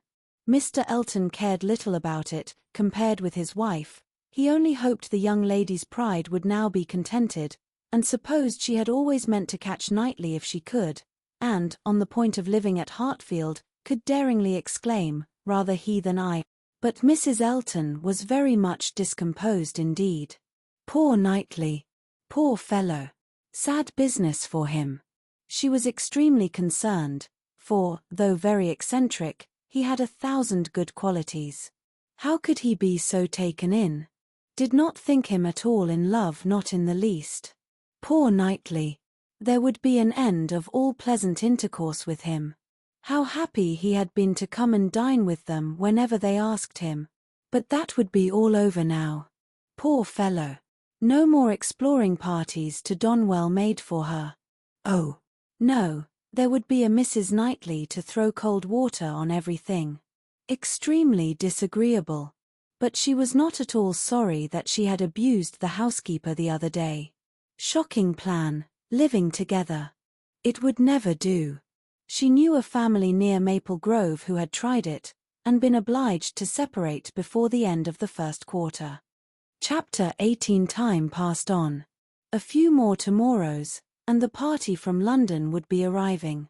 It was an alarming change, and Emma was thinking of it one morning, as what must bring a great deal to agitate and grieve her, when Mr. Knightley came in, and distressing thoughts were put by. After the first chat of pleasure he was silent, and then, in a graver tone, began with, "I have something to tell you, Emma, some news." "Good or bad?" said she, quickly, looking up in his face. "I do not know which it ought to be called." "Oh, good, I am sure." I see it in your countenance. You are trying not to smile. I am afraid, said he, composing his features, I am very much afraid, my dear Emma, that you will not smile when you hear it. Indeed. But why so? I can hardly imagine that anything which pleases or amuses you should not please and amuse me too. There is one subject, he replied, I hope but one, on which we do not think alike. He paused a moment, again smiling, with his eyes fixed on her face. Does nothing occur to you? Do not you recollect? Harriet Smith. Her cheeks flushed at the name, and she felt afraid of something, though she knew not what. Have you heard from her yourself this morning? Cried he. You have, I believe, and know the whole. No, I have not, I know nothing. Pray tell me. You are prepared for the worst, I see, and very bad it is. Harriet Smith marries Robert Martin. Emma gave a start, which did not seem like being prepared, and her eyes, in eager gaze, said, No, this is impossible, but her lips were closed. It is so, indeed, continued Mr. Knightley. I have it from Robert Martin himself. He left me not half an hour ago. She was still looking at him with the most speaking amazement. You like it, my Emma, as little as I feared. I wish our opinions were the same. But in time they will. Time, you may be sure, will make one or the other of us think differently, and, in the meanwhile, we need not talk much on the subject. You mistake me, you quite mistake me, she replied, exerting herself. It is not that such a circumstance would now make me unhappy, but I cannot believe it. It seems an impossibility. You cannot mean to say that Harriet Smith has accepted Robert Martin. You cannot mean that he has even proposed to her again yet. You only mean that he intends it. I mean that he has done it, answered Mr. Knightley, with smiling but determined decision, and been accepted. Good God, she cried. Well. Then, having recourse to her work-basket, in excuse for leaning down her face, and concealing all the exquisite feelings of delight and entertainment which she knew she must be expressing, she added, Well, now tell me everything, make this intelligible to me. How, where, when? Let me know it all. I never was more surprised, but it does not make me unhappy, I assure you. How has it been possible? It is a very simple story. He went to town on business 3 days ago, and I got him to take charge of some papers which I was wanting to send to John. He delivered these papers to John, at his chambers, and was asked by him to join their party the same evening to Astley's. They were going to take the 2 eldest boys to Astley's. The party was to be our brother and sister, Henry, John, and Miss Smith. My friend Robert could not resist. They called for him in their way, were all extremely amused, and my brother asked him to dine with them the next day, which he did, and in the course of that visit, as I understand, he found an opportunity of speaking to Harriet, and certainly did not speak in vain. She made him, by her acceptance, as happy even as he is deserving. He came down by yesterday's coach, and was with me this morning immediately after breakfast, to report his proceedings, first on my affairs, and then on his own. This is all that I can relate of the how, where, and when. Your friend Harriet will make a much longer history when you see her. She will give you all the minute particulars, which only woman's language can make interesting. In our communications we deal only in the great. However, I must say that Robert Martin's heart seemed for him, and to me, very overflowing, and that he did mention, without its being much to the purpose, that on quitting their box at Astley's, my brother took charge of Mrs. John Knightley and little John, and he followed with Miss Smith and Henry, and that at one time they were in such a crowd as to make Miss Smith rather uneasy. He stopped. Emma dared not attempt any immediate reply. To speak, she was sure, would be to betray a most unreasonable degree of happiness. She must wait a moment, or he would think her mad. Her silence disturbed him, and after observing her a little while, he added, Emma, my love, you said that this circumstance would not now make you unhappy, but I am afraid it gives you more pain than you expected. His situation is an evil, but you must consider it as what satisfies your friend, and I will answer for your thinking better and better of him as you know him more. His good sense and good principles would delight you. As far as the man is concerned, you could not wish your friend in better hands. His rank in society I would alter if I could, which is saying a great deal, I assure you, Emma. You laugh at me about William Larkins, but I could quite as ill spare Robert Martin. He wanted her to look up and smile, and having now brought herself not to smile too broadly, she did cheerfully, answering, "You need not be at any pains to reconcile me to the match. I think Harriet is doing extremely well. Her connections may be worse than his.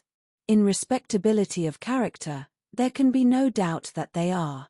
I have been silent from surprise merely, excessive surprise. You cannot imagine how suddenly it has come on me, how peculiarly unprepared I was. For I had reason to believe her very lately more determined against him, much more, than she was before."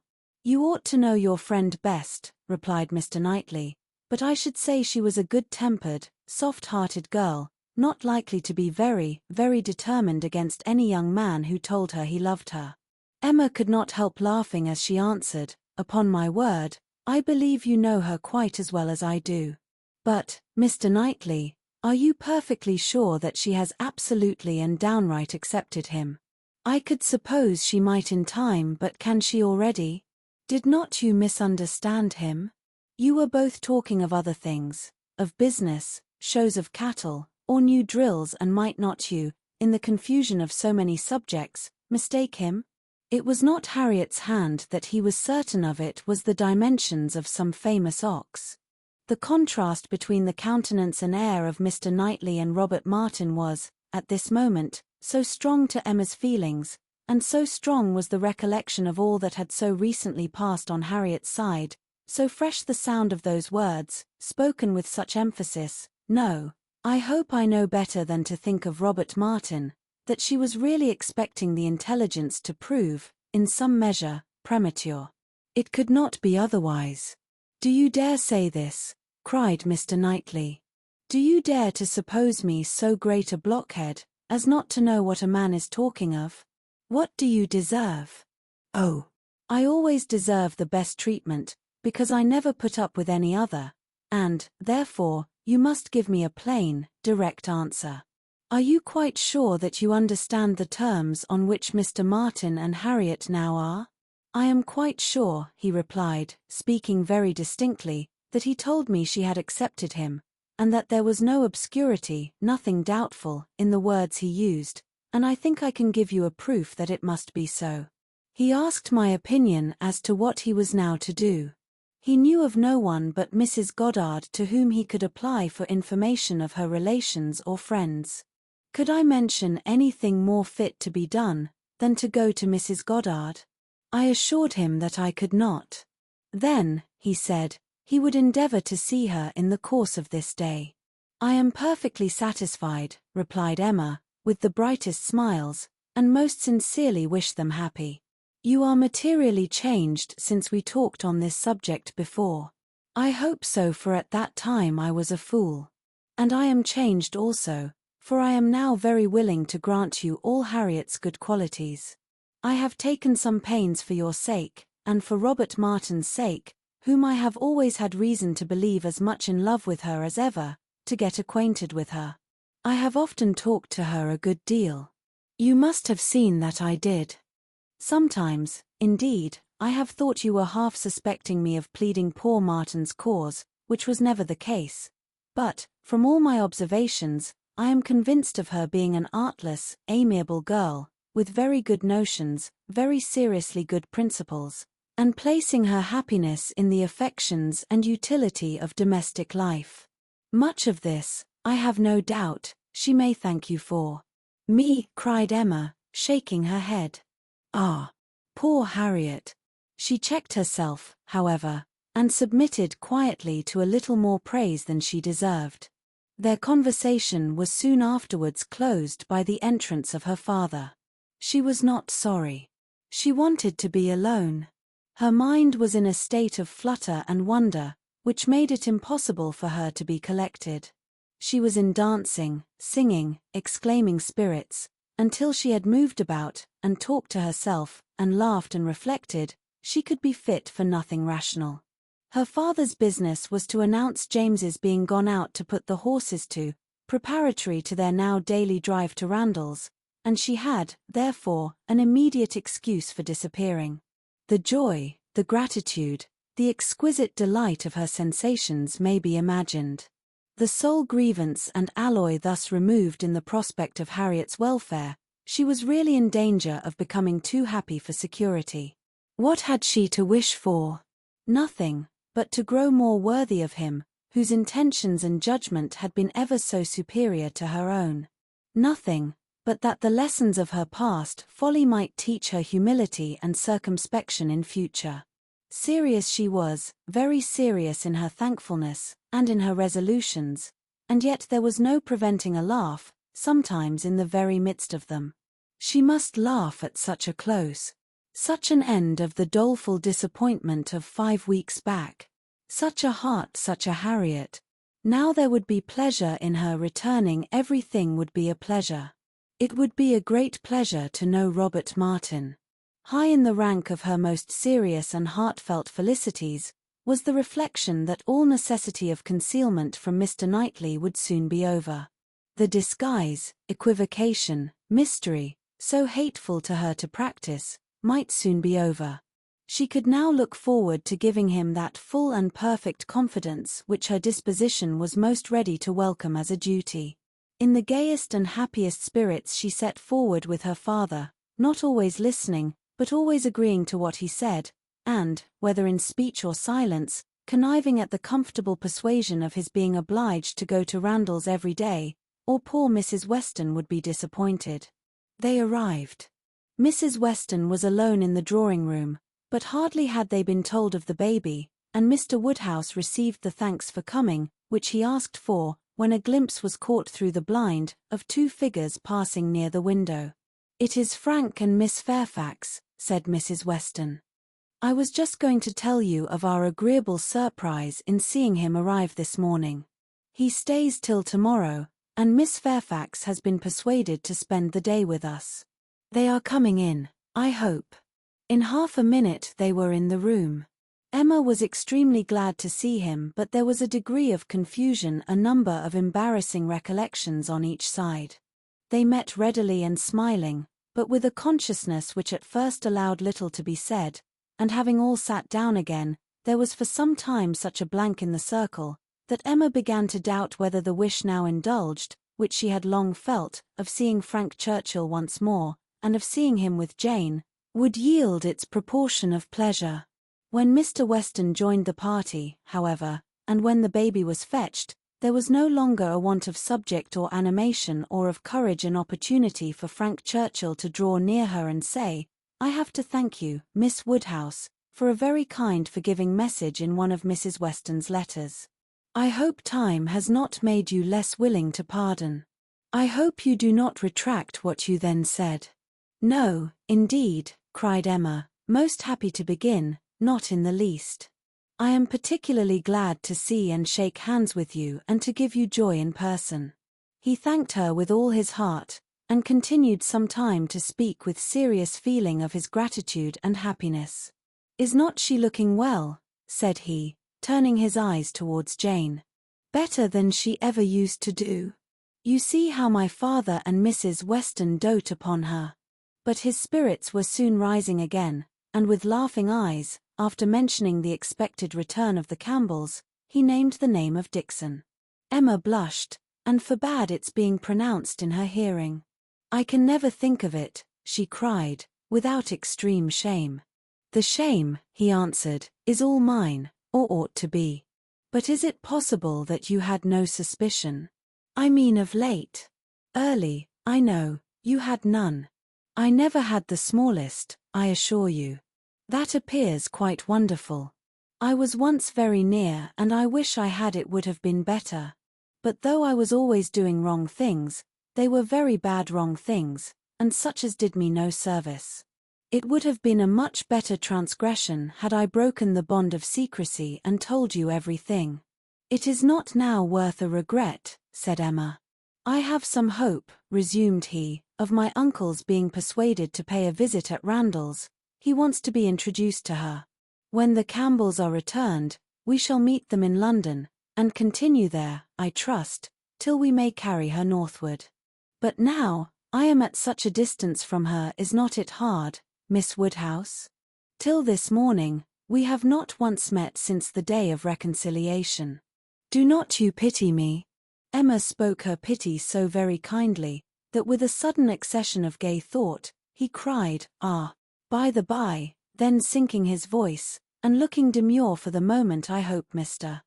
Knightley is well?" He paused. She coloured and laughed. "I know you saw my letter, and think you may remember my wish in your favour. Let me return your congratulations. I assure you that I have heard the news with the warmest interest and satisfaction. He is a man whom I cannot presume to praise." Emma was delighted, and only wanted him to go on in the same style, but his mind was the next moment in his own concerns and with his own Jane, and his next words were, "Did you ever see such a skin? Such smoothness, such delicacy, and yet without being actually fair. One cannot call her fair. It is a most uncommon complexion, with her dark eyelashes and hair a most distinguishing complexion, so peculiarly the lady in it. Just colour enough for beauty." "I have always admired her complexion," replied Emma, archly, "but do not I remember the time when you found fault with her for being so pale? When we first began to talk of her. Have you quite forgotten?" "Oh, no, what an impudent dog I was. How could I dare?" But he laughed so heartily at the recollection, that Emma could not help saying, "I do suspect that in the midst of your perplexities at that time, you had very great amusement in tricking us all." "I am sure you had. I am sure it was a consolation to you." "Oh, no, no, no, how can you suspect me of such a thing? I was the most miserable wretch, not quite so miserable as to be insensible to mirth. I am sure it was a source of high entertainment to you, to feel that you were taking us all in. Perhaps I am the readier to suspect, because, to tell you the truth, I think it might have been some amusement to myself in the same situation. I think there is a little likeness between us." He bowed. "If not in our dispositions," she presently added, with a look of true sensibility, "there is a likeness in our destiny, the destiny which bids fair to connect us with two characters so much superior to our own." "True, true," he answered, warmly.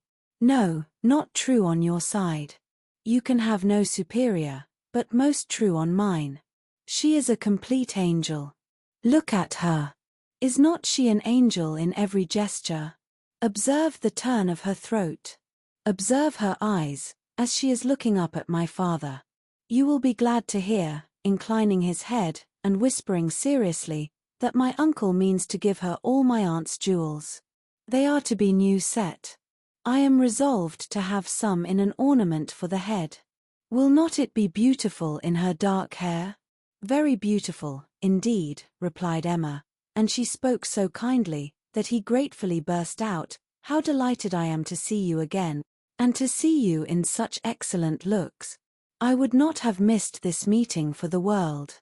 I should certainly have called at Hartfield, had you failed to come." The others had been talking of the child, Mrs. Weston giving an account of a little alarm she had been under, the evening before, from the infant's appearing not quite well. She believed she had been foolish, but it had alarmed her, and she had been within half a minute of sending for Mr. Perry. Perhaps she ought to be ashamed, but Mr. Weston had been almost as uneasy as herself. In 10 minutes, however, the child had been perfectly well again. This was her history, and particularly interesting it was to Mr. Woodhouse, who commended her very much for thinking of sending for Perry, and only regretted that she had not done it. She should always send for Perry, if the child appeared in the slightest degree disordered, were it only for a moment. She could not be too soon alarmed, nor send for Perry too often. It was a pity, perhaps, that he had not come last night, for, though the child seemed well now, very well considering, it would probably have been better if Perry had seen it. Frank Churchill caught the name. Perry, said he to Emma, and trying, as he spoke, to catch Miss Fairfax's eye. My friend Mr. Perry, what are they saying about Mr. Perry? Has he been here this morning? And how does he travel now? Has he set up his carriage? Emma soon recollected, and understood him, and while she joined in the laugh, it was evident from Jane's countenance that she too was really hearing him, though trying to seem deaf. Such an extraordinary dream of mine, he cried. I can never think of it without laughing. She hears us, Miss Woodhouse. I see it in her cheek, her smile, her vain attempt to frown. Look at her. Do not you see that, at this instant, the very passage of her own letter, which sent me the report, is passing under her eye, that the whole blunder is spread before her, that she can attend to nothing else, though pretending to listen to the others? Jane was forced to smile completely, for a moment, and the smile partly remained as she turned towards him, and said in a conscious, low, yet steady voice, How you can bear such recollections, is astonishing to me. They will sometimes obtrude, but how you can court them. He had a great deal to say in return, and very entertainingly, but Emma's feelings were chiefly with Jane, in the argument, and on leaving Randalls, and falling naturally into a comparison of the two men, she felt, that pleased as she had been to see Frank Churchill, and really regarding him as she did with friendship, she had never been more sensible of Mr. Knightley's high superiority of character. The happiness of this most happy day received its completion in the animated contemplation of his worth which this comparison produced. Chapter 19. If Emma had still, at intervals, an anxious feeling for Harriet, a momentary doubt of its being possible for her to be really cured of her attachment to Mr. Knightley, and really able to accept another man from unbiased inclination, it was not long that she had to suffer from the recurrence of any such uncertainty. A very few days brought the party from London, and she had no sooner an opportunity of being 1 hour alone with Harriet, than she became perfectly satisfied, unaccountable as it was, that Robert Martin had thoroughly supplanted Mr. Knightley, and was now forming all her views of happiness. Harriet was a little distressed, did look a little foolish at first, but having once owned that she had been presumptuous and silly, and self-deceived, before, her pain and confusion seemed to die away with the words, and leave her without a care for the past, and with the fullest exultation in the present and future, for, as to her friend's approbation, Emma had instantly removed every fear of that nature, by meeting her with the most unqualified congratulations. Harriet was most happy to give every particular of the evening at Astley's, and the dinner the next day. She could dwell on it all with the utmost delight. But what did such particulars explain? The fact was, as Emma could now acknowledge, that Harriet had always liked Robert Martin, and that his continuing to love her had been irresistible. Beyond this, it must ever be unintelligible to Emma. The event, however, was most joyful, and every day was giving her fresh reason for thinking so. Harriet's parentage became known.